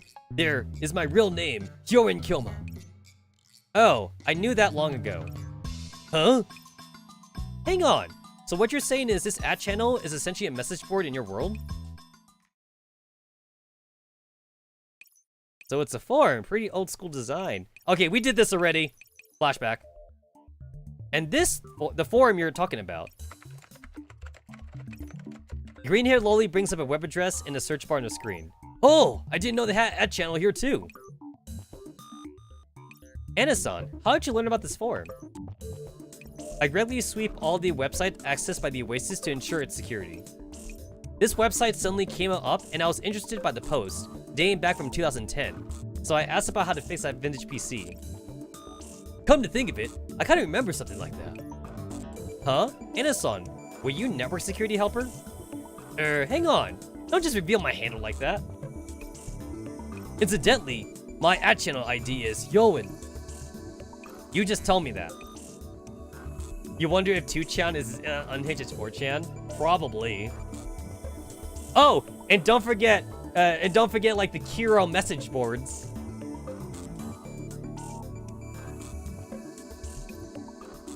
In any case, When the vintage PC was running for a bit, I managed to log into @channel, but the connection soon broke. It was only today when it... Green-haired loli suddenly stops, then looks at my comrade. My comrade looks back and nods. Upon seeing the look in my comrade's eyes, green-haired loli walks over to the corner of the electronics store. Did you realize something, my comrade? I wanted to conduct an experiment. I hope you'll cooperate with me. Howa and Kyoma, can you get into @channel now?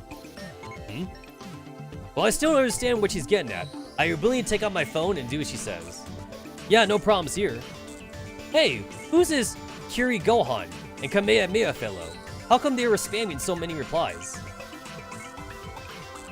Is something the matter, assistant? It's nothing. I was just clearing my throat. Maybe you should get some water or something. I said I'm fine. Piffed. Anyway, it's good that you can log on. After my comrade confirms I log to the forum, they look in green-haired Loli's direction. Green-haired Loli performs a brief operation, and then gives my comrade a thumbs up. Damn, do they communicate by merely looking at each other or what? Okabe, can you still connect to the @channel? Didn't I do that just, Did it just for me?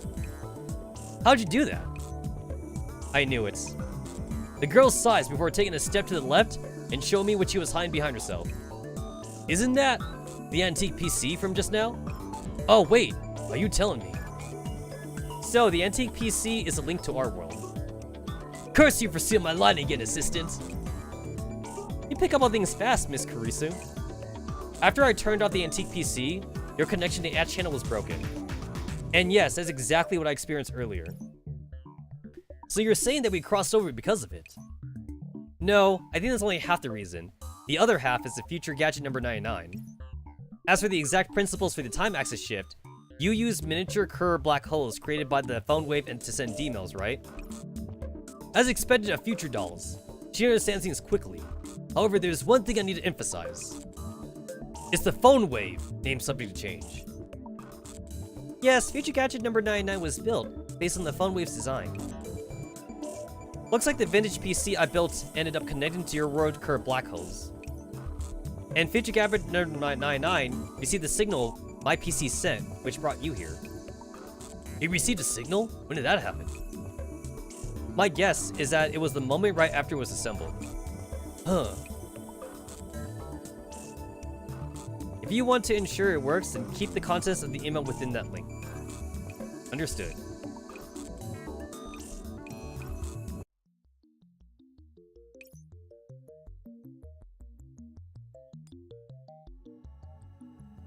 I couldn't find the point of the 3 hours, ended up working on 79B instead. Oh! That's the 3-hour time gap. Yep, that's the 3-hour time gap. Now I get it. With Akabe's memories, we now have all the pieces of the puzzle. The D-mail allowed green-haired Loli to finish the vintage PC 3 hours ahead of time. And according to Akabe and Fred's memories, we ended up crossing over 3 hours earlier too. So that's what happened. In that case, that explains everything. Hang on, there's one question remaining. Huh? What is it, assistant? Okabe, in the previous word line, Mayuri didn't come with us, right? Yes. According to Akabe's description, pretty much everything else in the previous word line happened like it did in this one, apart from that time discrepancy. That means Mayuri should have met me outside the Oasis even if there was a 3-hour difference. So why? The assistant's question plunges us into silence once again. Sorry to interrupt you, but I got your urgent message from Kimi. She said she encountered a suspicious doll while patrolling and ended up fighting him. Fighting? Were they hurt? It's hard to explain. I think I should take you all to the outskirts of the Oasis. Thank you very much. Well, but we still haven't figured out what happened to Mayuri. Doo-doo-doo. If you can't figure it out, let's forget it for now, okay? Since Mayushi is here, there's no need to worry about Mayushi. Mayushi finishes off the last morsel of fried chicken and interrupts me before I can voice my concern. Now all we have to do is find Luka-kun and Ferris-chan, and we can all go back safely to Akihabara. Oh, I get it. She probably fought Luka then. Because, like, Luka still has, like, his sword, right? So, She fought Luca, and Luca thought that Kimi was suspicious, so they fought each other. But, no, you're right. Mayuri, let's find the others before thinking about this. Indeed, we need to gather our companions first. Since you're going to look for them, I'm going to this lab of yours to look at the miraculous crossover machine. By the way, did you invent feature gadget number 99, Miss Kurisu? Actually, I made it. Ew. I can imagine, I could hear that. I literally heard Antonina say ew. Oh, those eyes. Please glare at me more. Humph. Despite Daru's looks, he is actually my favorite right arm. A man who could change the world. Daru, you stay behind and fix future gadget number 9 with green-haired Loli. What do you think, Antonina? I have faith in his technical skills, but I'd rather have someone else stay with me. If he keeps spending all that weird stuff, it's gonna gross me out. Ah, then Mayushi would do it. Mayushi's so tired anyway. Mayushi, can you say I'm so tired again? And maybe go ha-ha at the end? Watch what you're saying, you damn pervert. Alright then, Mayuri and Mr. Hashida will stay, while Okabe and Kurusu will go with me to the outskirts. Thank you, Professor. Okabe, let's go.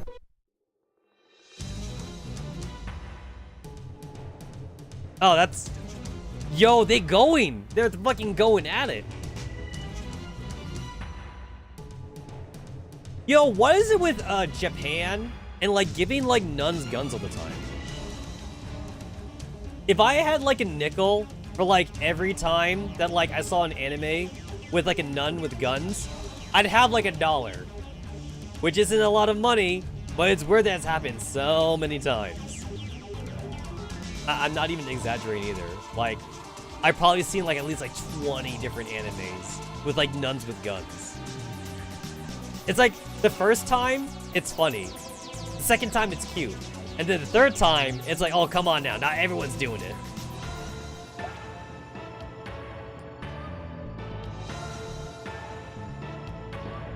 No challenge keys?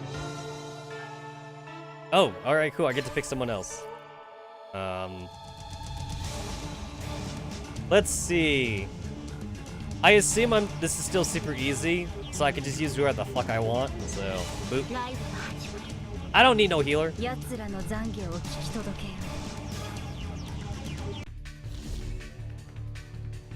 Man, it's crazy just how OP like 416 is without an Alma Inscripta. If 416 got an Alma Inscripta, like she'd be even more crazy.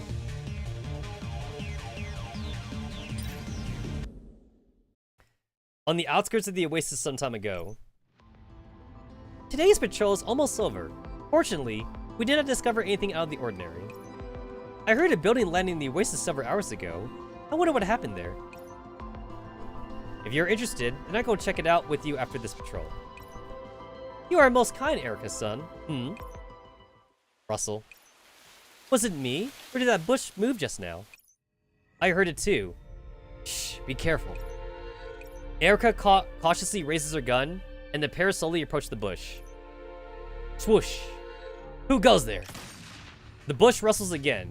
Before Kimi can react, Erica has already fired in the direction of the sound. Yay! However, the expected does not happen. There is a flash of silver light, and Erica's bullet falls to the ground, sliced cleanly in two. All this happens in one fluid stroke, akin to a legendary swordmaster making their move. Oh yeah, it's exactly who I thought it was. Just as the two of them are stunned by this development, the person responsible is already swiftly fled into the distance. What just happened? Did that person actually cut a bullet in half? The sinless may travel in the world of ease. The sinner will find nowhere to hide. Go contact the professor. Leave catching him to me. Okay.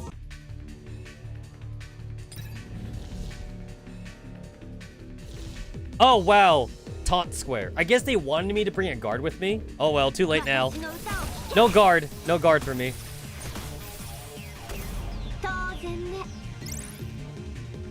As a kid, I don't need no guards.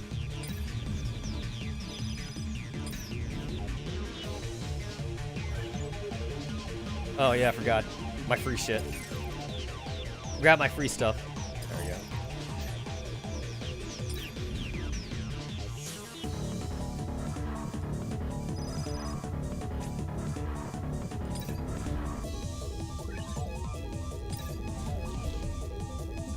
I'll just take her off the guard spot.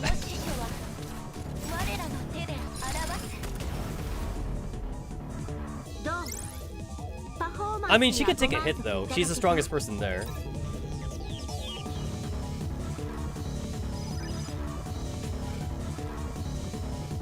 Yeah, I can't go up there. Yeah, I can't go up there.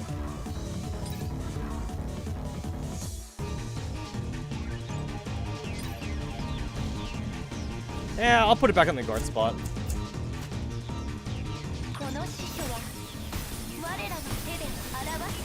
I regret my decisions. Ow. 416, not meant to be a guard.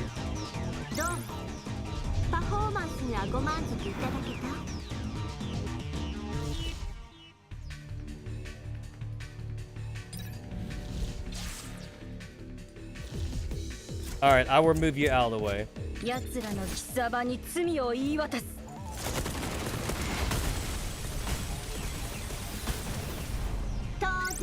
Erica has like such a nice like animation for her skill.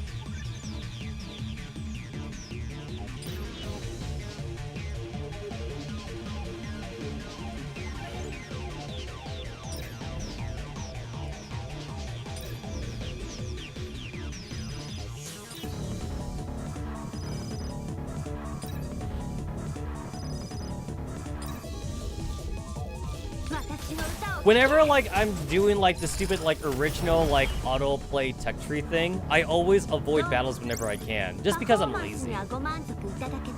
Even though like the battles in this game don't take too long to do, I still skip everything.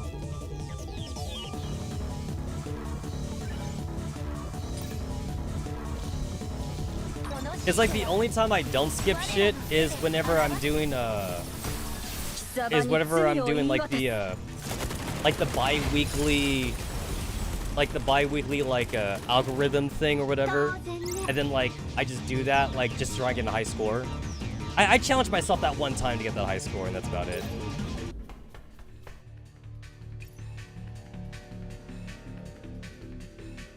The pursuit ends off in a standoff, while Erica glaring at the irregular agent hiding behind the building. Please wait! There's been a mistake. I won't lower my guard even if you imitate Kimi's voice. No, this is my real voice. Scan complete. Indeed, you're not from the Oasis. In fact, you don't even have a sector of origin. Despite that, the Oasis security detectors didn't go off. It appears that you have not only disguised your voice, but also destroyed our security equipment. Security equipment? Ah, do you mean like that white device over there? I really don't know what's going on. If you are truly innocent, then why did you flee? That's because you were holding something really scary. Oh, you mean this gun? Fair enough, I'll discard it then. Erica slowly crouches down and lays the gun she's holding on the ground. In that case, I'll also. This is what Erica's waiting for. The moment her opponent lowers his guard, she converts her crouch into a runner's start, and dashes close, following up with a quick leg sweep. Eh? It's too late.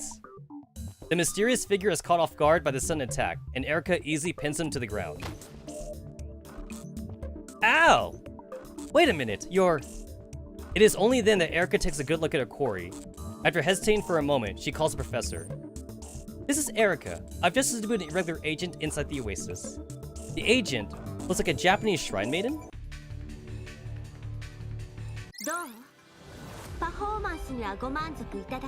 Yo, the writer should have let Kimi do it. That way we could have had like the shrine chicks talk to each other. And yes, I said 2 shrine chicks. Yo, if it's pretty, it's a girl. If it's pretty, it's a fucking girl. If there's a hole, there's a way. Lukaku! Kiyoma-sensei! For a moment, I'm unable to parse the situation in front of me. Luka is currently being pinned to the ground by a woman dressed like a nun. And beside them, another woman, dressed like a shrine maiden, is standing over the fake sword I gave Lukaku and doing a shaky thing with a stick over it, while muttering to herself. No, calling it a stick would be inaccurate. I'm not sure what's it called, but it's got the zigzaggy paper thingies on the end that rustle as they swing through the air. It's called a gohei. They call it a gohei. That shrine maiden seems to be using it to conduct some kind of exorcism. Erica, could you please put the gun down? And Kimi, would you mind putting that ritual of yours on hold for a moment? This is Luca Ueshibara, is a guest of the Oasis. I'm sure there must be some kind of misunderstanding here. Upon hearing this, the nun put down the gun she is holding, and the shrine maiden beside her stops her prayers. Lukaku, are you alright? Kyoma-sensei! Lukaku dives into my embrace, eyes brimming with tears, and clinging desperately to my sleeve. Surely anyone would be moved by this. So, if I remember right, this also happens a lot in both the anime and the visual novel. Like, they always say like, but he's a guy. But he's a guy. I'm alright. I was a little scared just now. I'm so glad to see you and Mikase-san again. Slender in limbs and body, the very picture of a lovely young girl. But he's a guy! Kyoma-sensei, where is this place? Where did everybody go just now? It's a long story. As long as you're okay. I breathe a sigh of relief as I see that Lukaku's fine. Much like the Oasis' own shrine maiden, standing off to the side, Lukaku's garments are a perfect fit. But he's a guy! Since she is a guest of the Oasis, it seems that we must apologize for our prior rudeness. My sincerest apologies, Lukaku-san. I call you that. Lukaku's face turns red with demure embarrassment as he hears the words of the Oasis Miko. Every movement, every gesture, every fiber of Lukaku's being exudes elegance and femininity. But Lukaku's a guy! Lukaku's face turns even redder as everyone looks at him in shock. Yes, please call me Luca. Eh? I see. It would seem I was too rough just now, Mr. Luca. It's alright, Erica-san. It's my fault for dressing up like this, even though I'm a male. Professor, could you tell me more about what's going on? What's this about crossing over? Are these people from another world? Also, is there really no need to exercise the sword, Professor? After all, Luka-san was calling it a demonic blade or something. Let's take things one at a time. Kimi, Erica, I think it's time to introduce yourselves. Greetings, everyone. I am Kimi, Miko of the Oasis. Please feel free to look for me if you need help. I'm Erica, prison counselor. I handle counseling, the expiration of sins, and intimidation where necessary. Mwahaha! As a show of courtesy, I too shall introduce myself. Indeed, I am he who SP's chaos, who plans. I'm Kirisu Makase. The dork in the lab coat is Rintaro Okabe, and our friend in the Miko garb is Luca Ueshibara. Hey, don't reduce me to a pile of clothing! Earlier, I received a report about security detectors in the Oasis malfunctioning. Am I right to assume it has something to do with the incident? Indeed, Luca-san was not registered with the Oasis, yet he did not trigger the security detector despite being an agent from outside the sector. So I went to investigate the matter. It was seen the detector was destroyed by an artificial means, and I have asked the engineering department to repair it. Luca-san appeared near the damaged detector, and he seemed suspicious at the time. I decided to subdue him just in case. You attacked Lukaku, didn't you? I apologize for that. Still, there is no need to worry. I used rubber bullets. Why, you? How can you trivialize something so dangerous? I'm fine. I just got a few scratches on my shoulders and legs. It's alright. Thanks to you, Koma-sensei. The demon sword Samidari that you gave me protected me. What?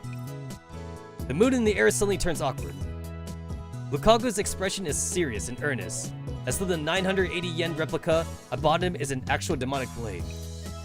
But of course, Demon Sword Samidari is a legendary double-banishing sword. Make sure you cherish it. So it is both a demonic blade and one that banishes evil. No wonder it could cut a bullet in half. What? It cut a bullet? You can cut bullets with 980 yen replicas? No, wait. How can humans even cut bullets in the first place? Huh? Okabe, I mean Kyoma-sensei. Why do you look so shocked? I simply used the Senshin Zama school when I saw the bullet and then the sword cut in half. Ueshibara-kun, in real life. Wait a minute, assistant! Allow me to handle this. Is there a problem, Kyoma-sensei? You don't know the half of it. However, telling Lukaku that it's just a replica sword and can't cut bullets no matter what he does at this point in time would be bad for him. Mwahaha! Oh, Lukaku, you did well. You are truly my pride and joy. However, your skills are not yet mature. Even with the protection of Samidare, cutting bullets with it is highly dangerous. In order to prevent its power from running amok, I must reinforce the buttons upon it. Once you have mastered the Senshin Zama school, I shall undo them for you. Remember not to do anything dangerous again, got that? Alright, I understand, Okabe. I mean Kyoma-sensei. You forgot the password, Lukaku. Ah, you mean L-side Kongalo? It's Kongro. Ahem, in any case, Lukaku, can you tell me everything that happened to you after you crossed over? Ah, okay. When I opened my eyes, I was beside a broken device and my back hurt. There was nobody from the lab in sight, so I went looking for you nearby. Then I met Erika-san and Kimi-san. At first, I just wanted to ask them for directions, but then Miss Erika started shooting at me. A broken device and an aching back. Could it be that you crossed over and landed on the Oasis detector? Was this a broken device beside you when you woke up?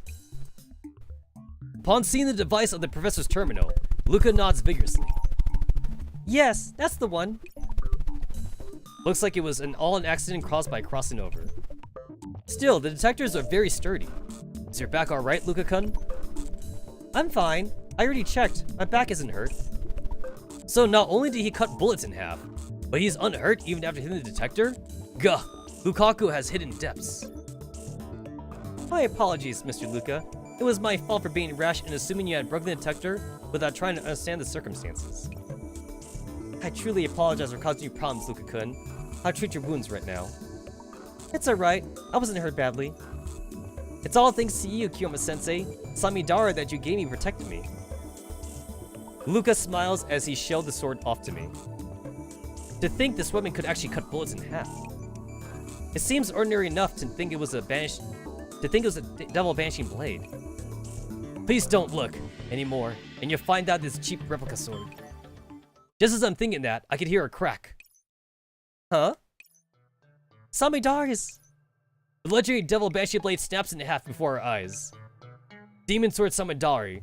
Was the strain of slicing bullets too much for you after all?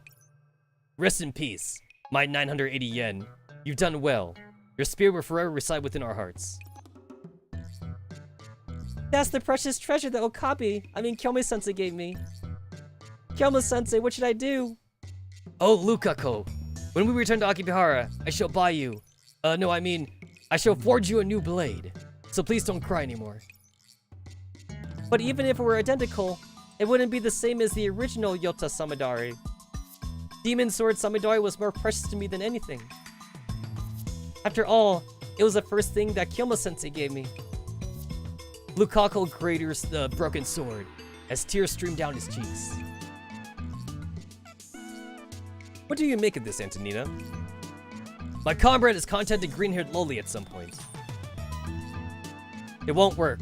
The sword isn't registered in the Oasis databases. I can't fix items or neuroclouds that haven't been backed up. I could make a copy, but... sob. But it just won't be the same. Well, good luck, you guys. Bye. It's okay. Samidara is special. Even if it's broken, I'll still cherish it. However, his actions are not matching up with his words, because his tears show no sign of stopping. I'm sorry. I don't know how to make it up to you, Mr. Luca. According to the prison rules, I should offer out my little finger. This Kimi shall also do a penance of a 3 months fast, while confined to the shrine grounds, and pray for forgiveness every day.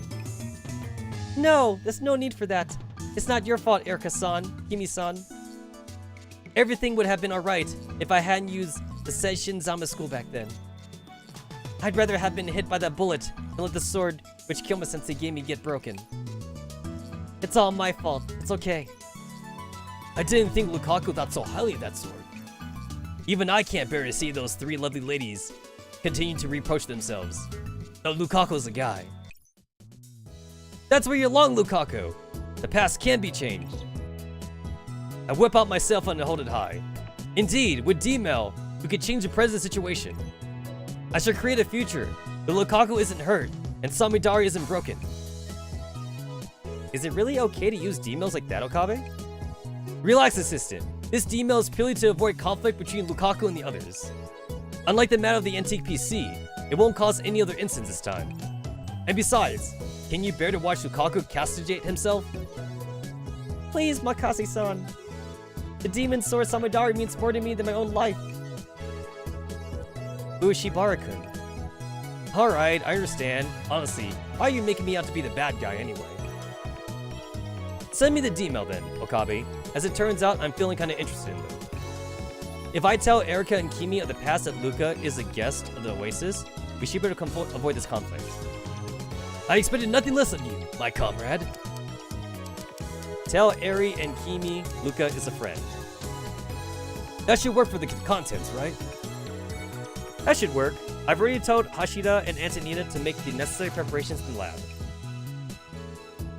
Indeed! Now we can avoid all the sadness and bloodshed. They're reporting electrical arcs in the lab. Go ahead, Okabe. Let us march towards a future where nobody is hurt, my comrade.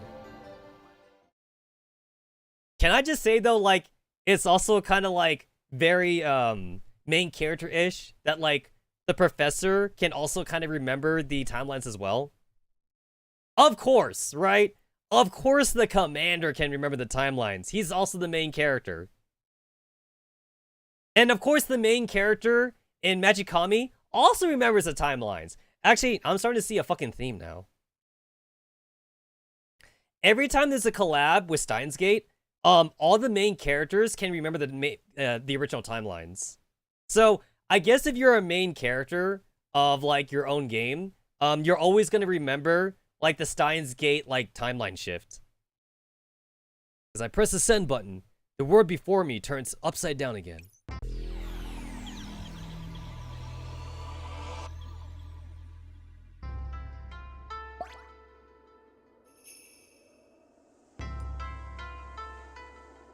Yo, we got the 3 timelines, baby.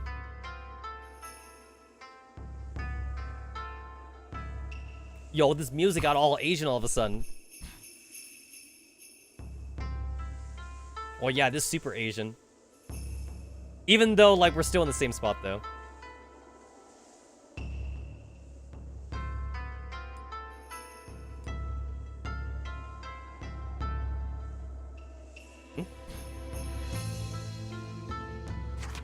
Oh, this. Also, the server time resets in 46 minutes. Challenge mode. All right.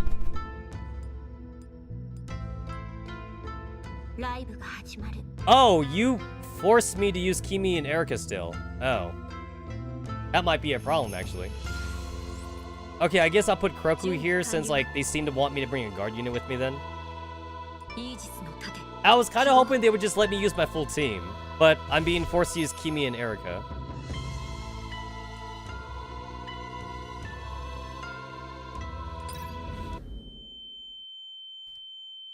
As the pain in my head fades away, the ring in my ears is replaced by a chirping of cicadas. Oh wait, are we through Luca's perspective? This place is different from the high-tech skyscraper of the Oasis. Before my eyes is elegant. Oh no, it's... We're still Mr. Mad Scientist-kun. Alright, never mind. I am back. In Akihabara? No, that doesn't seem to be the case. Upon closer inspection, this shrine is built in a different style from what I'm familiar with. It has an ancient feel to it, but also a few high-tech elements. So I'm still in the Oasis, huh? But where is this place? I look around, trying to figure out what's going on.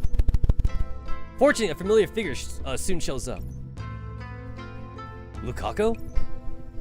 Lukaku is currently sitting with Kimi and Erika inside the shrine, having a merry discussion of some sort. You're fucking the timeline, bro. You're fucking the timeline.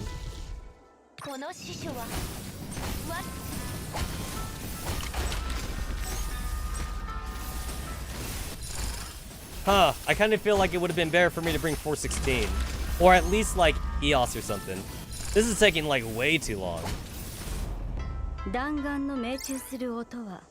リコイル同様癖になる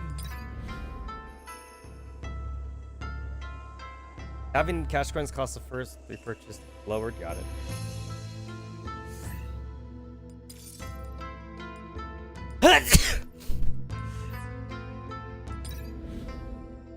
Kimi, I believe this is the person the professor was telling us about. Indeed, Erica. She appears to be a Miko of some kind.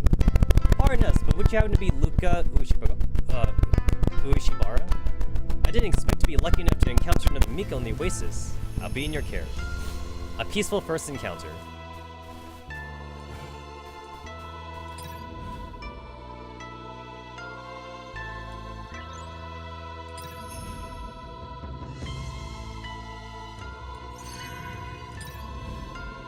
So you're saying this isn't my original world then? Kimi is explaining Backseat to Luca. Perhaps the professor will be able to help you out, Luca-san. Ah, just call me Luca.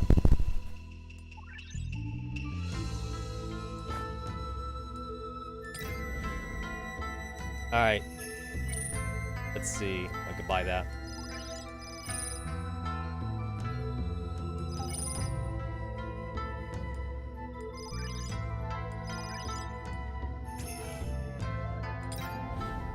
I usually see if I can try to like get a discount like on protocols, like whenever like I get that discount thing, but I didn't get lucky this time. Like 3 refreshes and no protocols. I mean, I want positive protocols though. I don't want negative protocols or like neutral protocols. Because a lot of times the neutral protocols, they're basically about just as bad as like the negative protocols sometimes.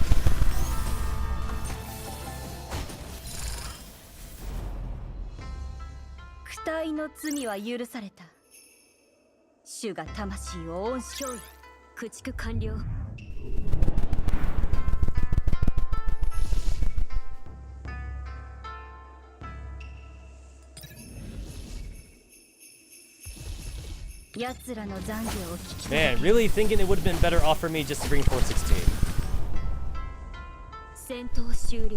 I don't need to guard if I kill everything super fast. The best defense is a good offense.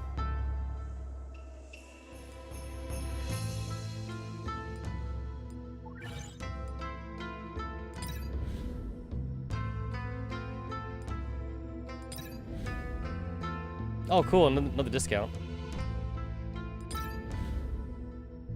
You're a prison counselor? I've heard of a job like that before, but this is my first time seeing someone in that profession. It's not particularly a memorable job, anyway. It's filled with darkness, said. The 3 of them begin discussing their respective fates and vocations.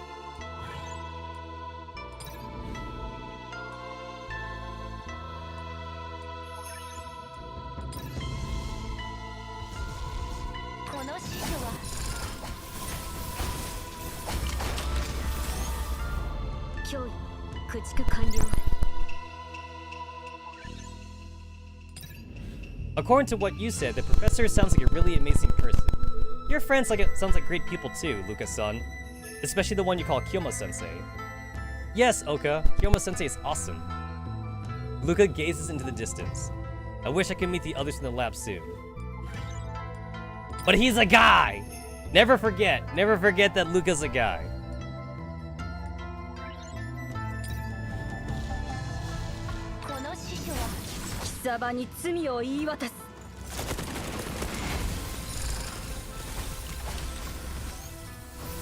Man, like that fucking move like did nothing.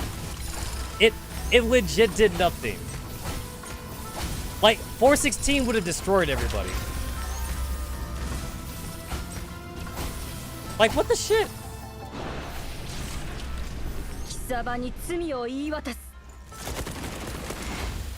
I'm sure Erica's great if you build a team around her. Unfortunately, this is not building a team around her. Also, I just realized there's 3 characters here, so it's pretty obvious that like the 3rd slot's supposed to be Luca, but Luca's not playable though. So I guess like you just gotta use your own doll for this. But I guess this is technically Luca right here. I didn't know your shrine was in the middle of the city, Luca-kun. That's truly amazing. Surely having to face all of these visitors each day must be most stressful, is it not? No, my father is the one who manages the shrine, usually. All I do is assist him here and there. However, I've been training to perform exorcism recently. I hope I'll be able to help my father out someday. It seems you are quite a proper maiden, Luka-san. Ah, no, you flatter me, Kimi-san. I'm a long way off from that. Speaking of which, might I ask, what you usually do, Erika-san? I haven't had much contact with nuns before this, so I don't know. It's similar to your work, strictly speaking. However, there are differences between people seeking forgiveness and people seeking protection. Helping those who seek protection is generally a feel-good kind of thing, while those who seek forgiveness generally seek to offload their sins into the listener. Under most circumstances, I tend to end up as sort of a spiritual trash can. Erika-san. Oh, don't worry, I have my ways of de-stressing. You see this gun? Whenever the pressure gets unbearable, I go somewhere no people, and fire off 180 rounds to blow off some steam. Once you give it a try, Luka, it ought to be more fun than the sword practice. Lukaku! Ah! Okay, Kyoma-sensei, you're here at last! Upon hearing my voice, Lukaku waves happily to me. Right, Lukaku, you're not hurt, are you? Ah, Kyoma-sensei! I pull Luka's clothes open without another word. Good, your shoulders are fine, and so is your back. And your legs, yep, all untouched. Remember, guys, Luka's a guy, it's okay.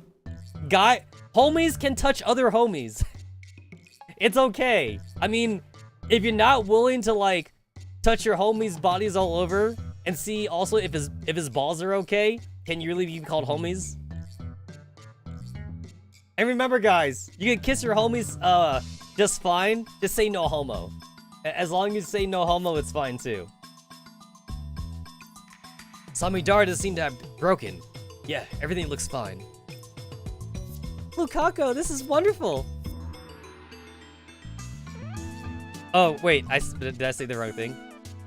Oh, yeah. Lukaku, this is wonderful. I did the wrong voice.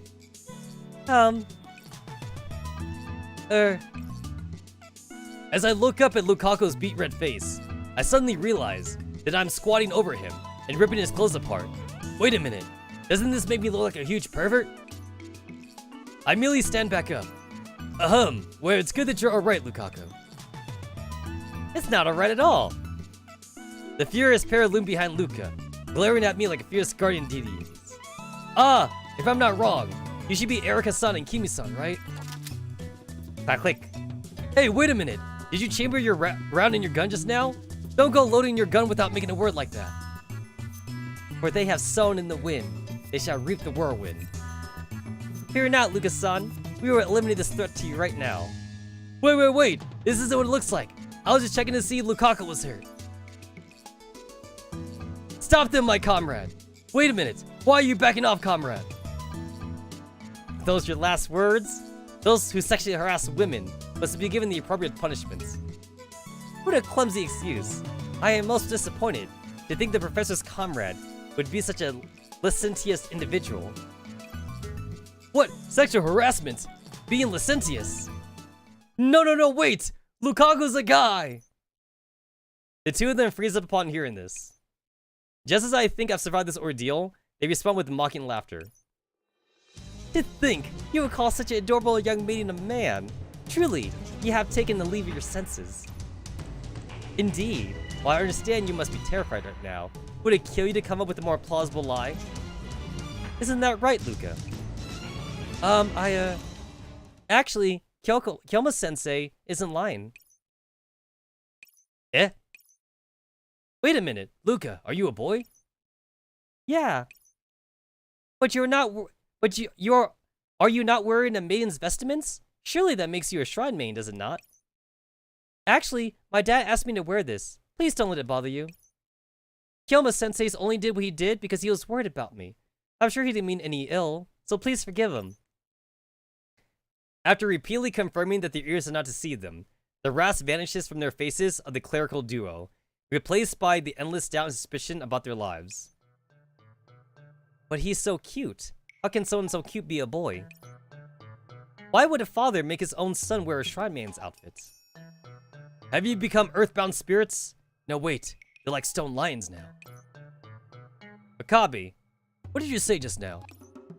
No, it's nothing. Speaking of which, it appears you have arrived, oh comrade and assistants. Akabe, what did you do to them? Why are Erika-san and Kimi-san like that? Oh, come on, don't go suspecting me right away whenever anything happens. What happened to them was purely physics, an unquestionable and unchangeable natural phenomenon. Saying this only makes you even more suspicious. But it is the pure and unadulterated truth. Humph, fine. Consider I'm in a good mood right now. I'll tell you what happened.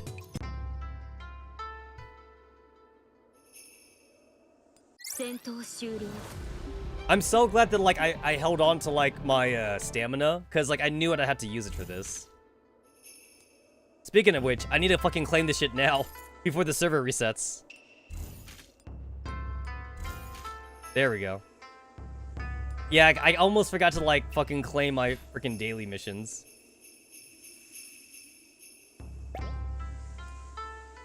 Is there anything else I forgot to do? Before, like, the fucking things resets? That's fine. That's fine. That's fine. That's all fine. Oh, we literally have, like, 2 more days until Accession Protocol resets.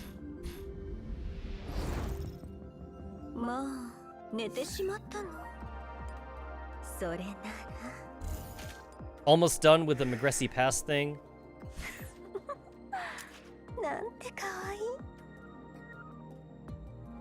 What's this?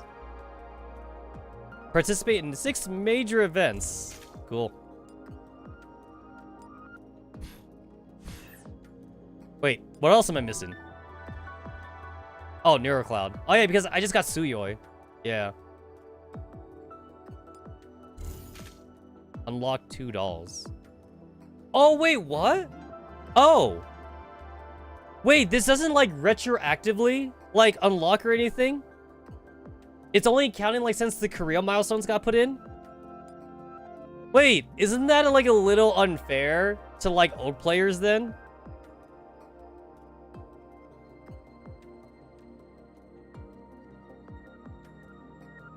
That definitely... Wait. I kind of feel like that's an easy fix, though. Like, the only thing that, like, Mika would have to do is, like, is simply, like, just not include any of the dolls that, like, you get automatically in-game.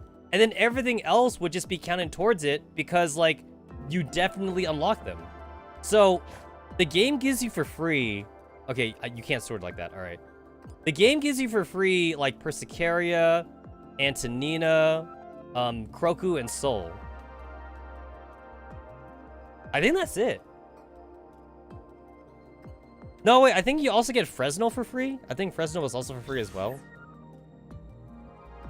I mean, either way, Mika should know who's free. So, like, all they had to do was, like, subtract, like, the free units, like, from the pool of, like, characters. And then the game should just scan, like, what characters you do have and just count. It just, all it has to do is just count anything beyond the free characters.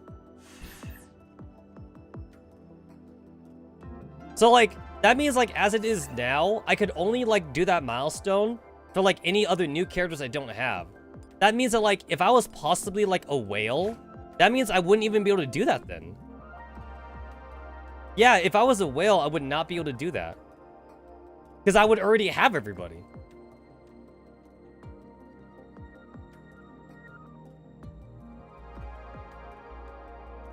Huh.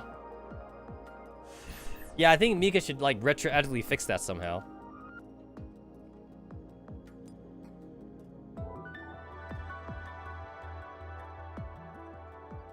It's like the game is obviously reading, like the characters I have and shit. The game's able to read that. But, like, it can't read me Gachiin characters, though.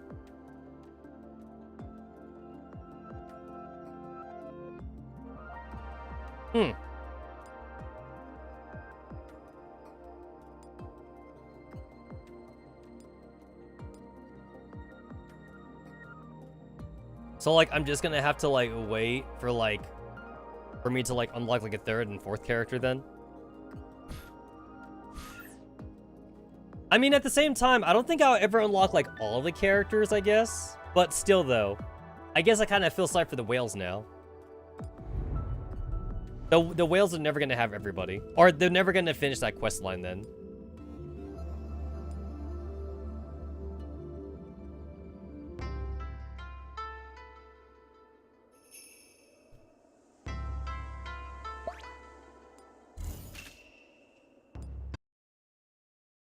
At Kura no Yume Shrine in the Oasis. Man, looking at this this is actually a really nice background. Like, not just a background, I just mean like as like a place to like if I was rich, basically. If I was rich, this would so like this aesthetic right here would so be my living room. Maybe I would change the tree though. I'm not a fan of the tree there. I'd probably change it for like something else, but I really do like everything else about this. Especially like the recess, like I'm not even sure what to call this, like rest area, like the couch right there and shit. I like it. Maybe I would actually change the tree for a waterfall. I kind of like a waterfall kind of aesthetic. Yeah, I like that. I see. So you came from another word, Oka, Kiyomi-sensei. So, you sent a second D-mail already. According to what Okabe said, we managed to avoid Ueshibikawa-kun getting hurt and Samidari getting broken. No wonder Okabe suddenly rushed over and started stripping Luca. He gave us all a scare.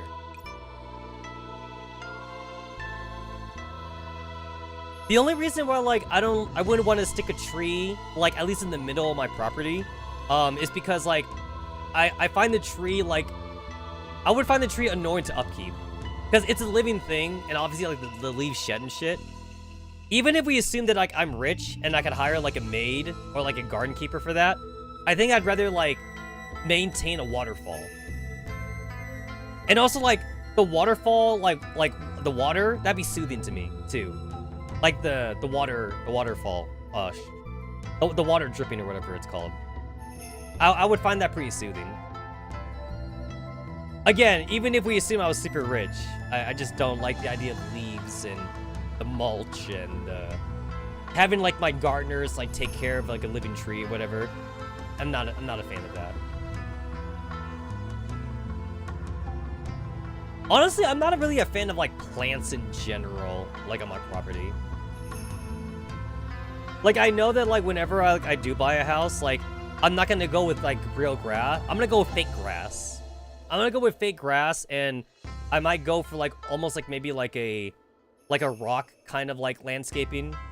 So like maybe like a desert boulder and possibly like maybe like stone like river rocks or some shit. I don't really want to have any plants like bushes. Like a lot of people have like bushes or like hedges or whatever. I don't want to take care of that shit. Even if I hire someone else to do it, I just don't want it on my property. Because anything that's alive will die. And then that's something that you have to take care of. And then anything that's also alive, it sheds. Everything sheds. So, I also don't want to have to take care of that. At this point, I feel a pair of cold gazes boring into my back. For the sake of my safety, I better change the topic. Well, let's just leave that aside for now. Although I'd like to clarify one thing. I was on the Oasis outskirts in the previous world line. So why did I come here after sending the D-mail? Ah, that's because Kimi-san mentioned the shrine where she spent her time. I was interested, so. This shrine really is different from the Yanabayushi shrine. Kimi and Erika-san also had very interesting experiences to share. I too was very glad to have met another Miko over in Kuranoya Shrine. After considering Luca's wishes and ensuring his safety, we asked the professor to meet us at the shrine. In that case, you must have been turned up here because Luca was in a different place, and so our meeting place changed. I see. That makes sense now. Erika, what do you make of this? Well, if Lukaku was a girl, you could consider this an ordinary teacher-student interaction. However, now that we know that he's a boy, it's become a hot topic. Wait a minute! What are you looking at me from that angle? Why is she shrine maiden and this nun talking about things that seem entirely inappropriate for their positions? Truly, you are a lady of culture, Erica-san. Well, oh my, no! No! They did not. They did not just do that. No. Hold up. I gotta find the clip now. I gotta find the clip. Where's that clip? Where's that clip? Ah, yes, yes.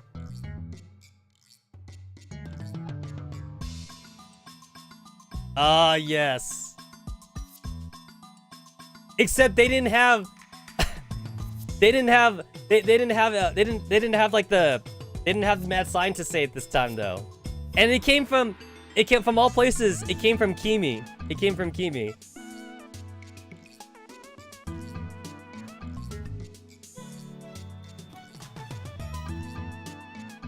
Ah, there it is. There it is. I must play it. I must play it for posterity.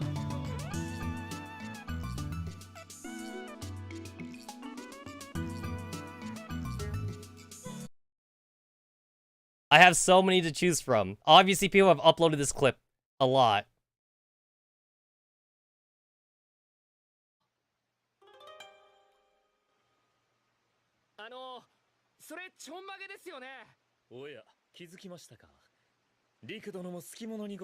Ah, yes. Yes, yes, yes. Truly, you're a man of culture as well. Except this time they did different genders. Truly, you are a lady of culture.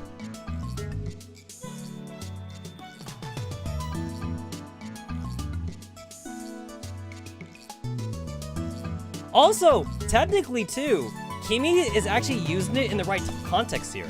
Because like, ever since that stupid ass scene from Steins Gate, like, people, or otakus, they turned it now to be like an otaku thing. So, when she says, truly you're a lady of culture, obviously, she's talking about the fact that like, Luca's a guy, and that like, Okabe's a guy, and like how Okabe was like stripping his clothes off and shit. They're talking about yai. They're talking about fucking otaku stuff. So, she's actually using it in the correct context here. Because normally that's how we use it.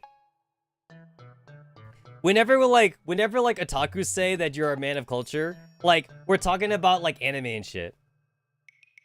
Usually we're talking about hentai. That's the thing too. We're normally talking about hentai when we use it. Eh? Why'd you suddenly mention me? I've got some good titles in my room pertaining to the sub- Oh, no. Erica. Oh, Erica. Wow.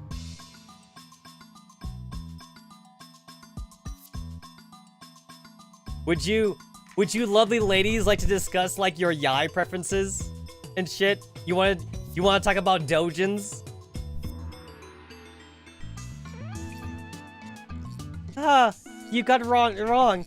I'm not a Fujo or anything. Oh, in that case, please do not go in any trouble on our account. Don't smile in such a mysterious and easily interpreted way. This Miko looks so much like Luca, but her true nature is anything but. Kimi, I can't believe you've been corrupted by the anime. Speaking of which, you do not seem surprised by Luca's situation, Professor. Did Okabe tell you about this beforehand? Huh. But his sex was obvious at a glance, no?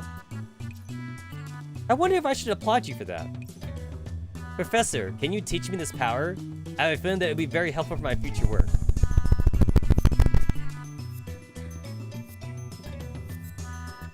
Oh, just in case it wasn't obvious enough. It's like, I'm gonna fucking like, I'm fucking zoom in on this shit, man. We gotta like really look at the Erica's book here. What kind of nun are you? The fuck are you reading, man? What is this? What is this? I like how it has like that stealth cover too, you know? Like, it makes you think that Erica's like reading some kind of like holy book. What kind of holy manuscript is this, huh? What is this, Erica?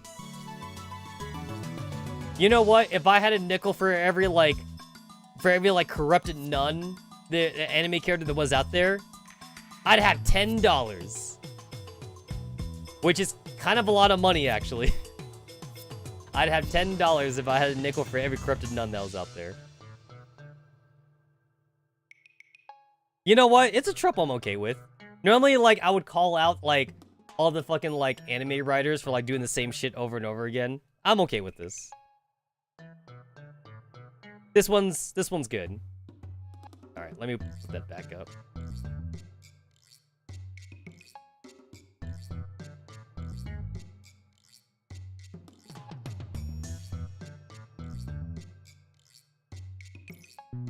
No, I can't let them keep chattering like this. As a resident insane mad scientist, I need to regain the initiative. You lot over there, let's finish our work before engaging in idle banter. In any case, the second D-mill was highly successful and ensured Lukaku's safety.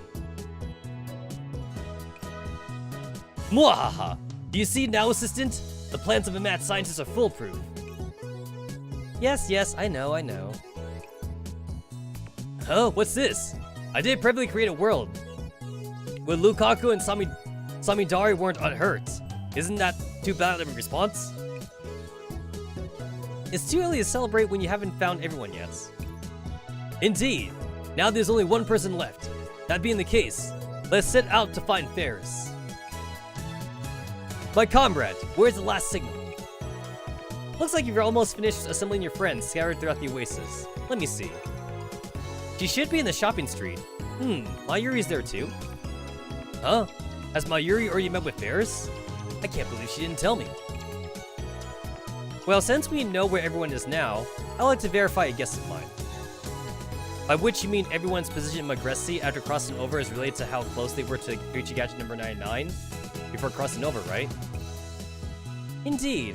Earlier, we already confirmed that besides Okabe hitting his head on Future Gadget number 99, Hashida was the closest to Future Gadget number 99, was also the closest to the Future Gadget lab after crossing over.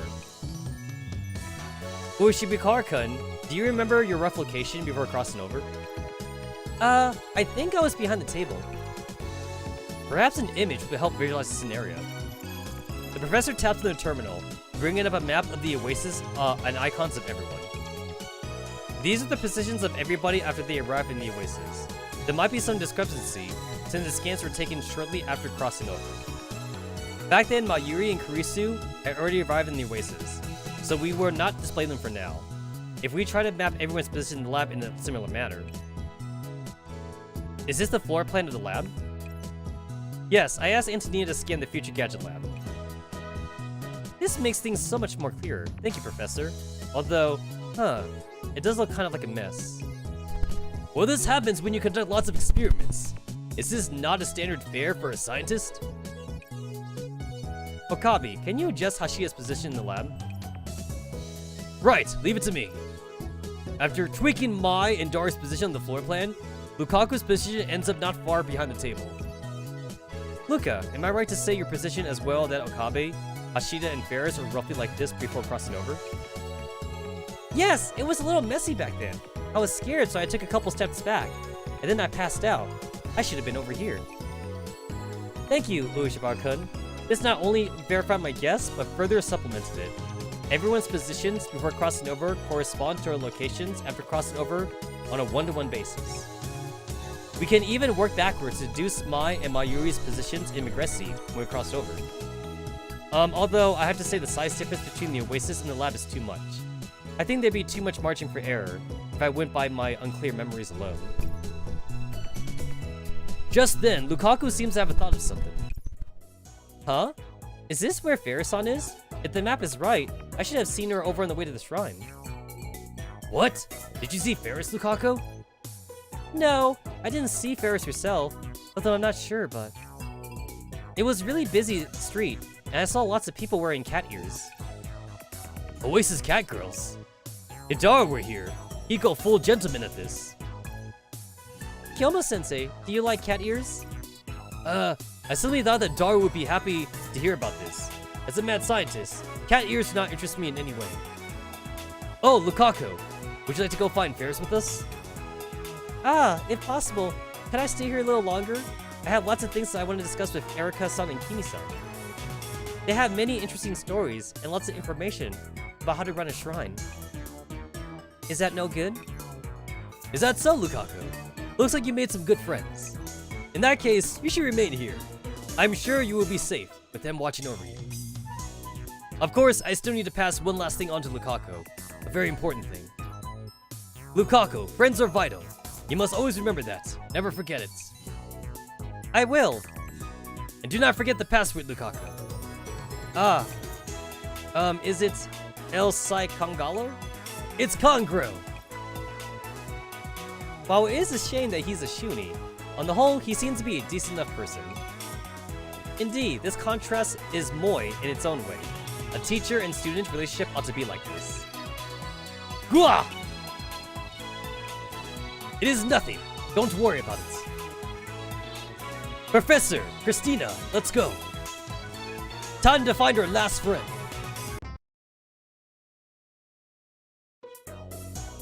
Oh shit, we changed. Oh, we in different locations. Oh, yo, giant gachapon machine. You got some coffee here. Okay, when did I see this one? Wasn't this one like last year's Chinese event? I think that's what this one was. Yeah, this was the previous Chinese event. Not the last one. This was like 2 Chinese years ago or something. Oh, also Undini's here. Cool. Undini and Mayuri. Cool.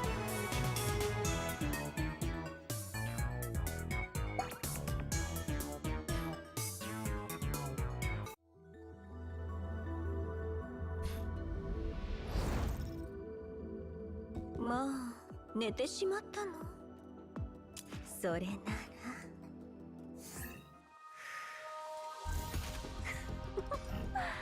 Alright. かわいい。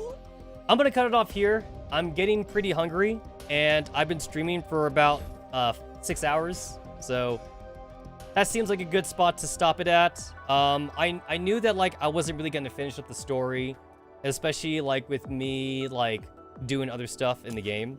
So after this, the next stream probably be the last of it. I feel like I'm getting close to the end, and then like I'll probably like do some other grinding and stuff or whatever. So I'm gonna go grab something to eat. I'll make some dinner, and I will see everybody for the Saturday's live stream. Hopefully not too late.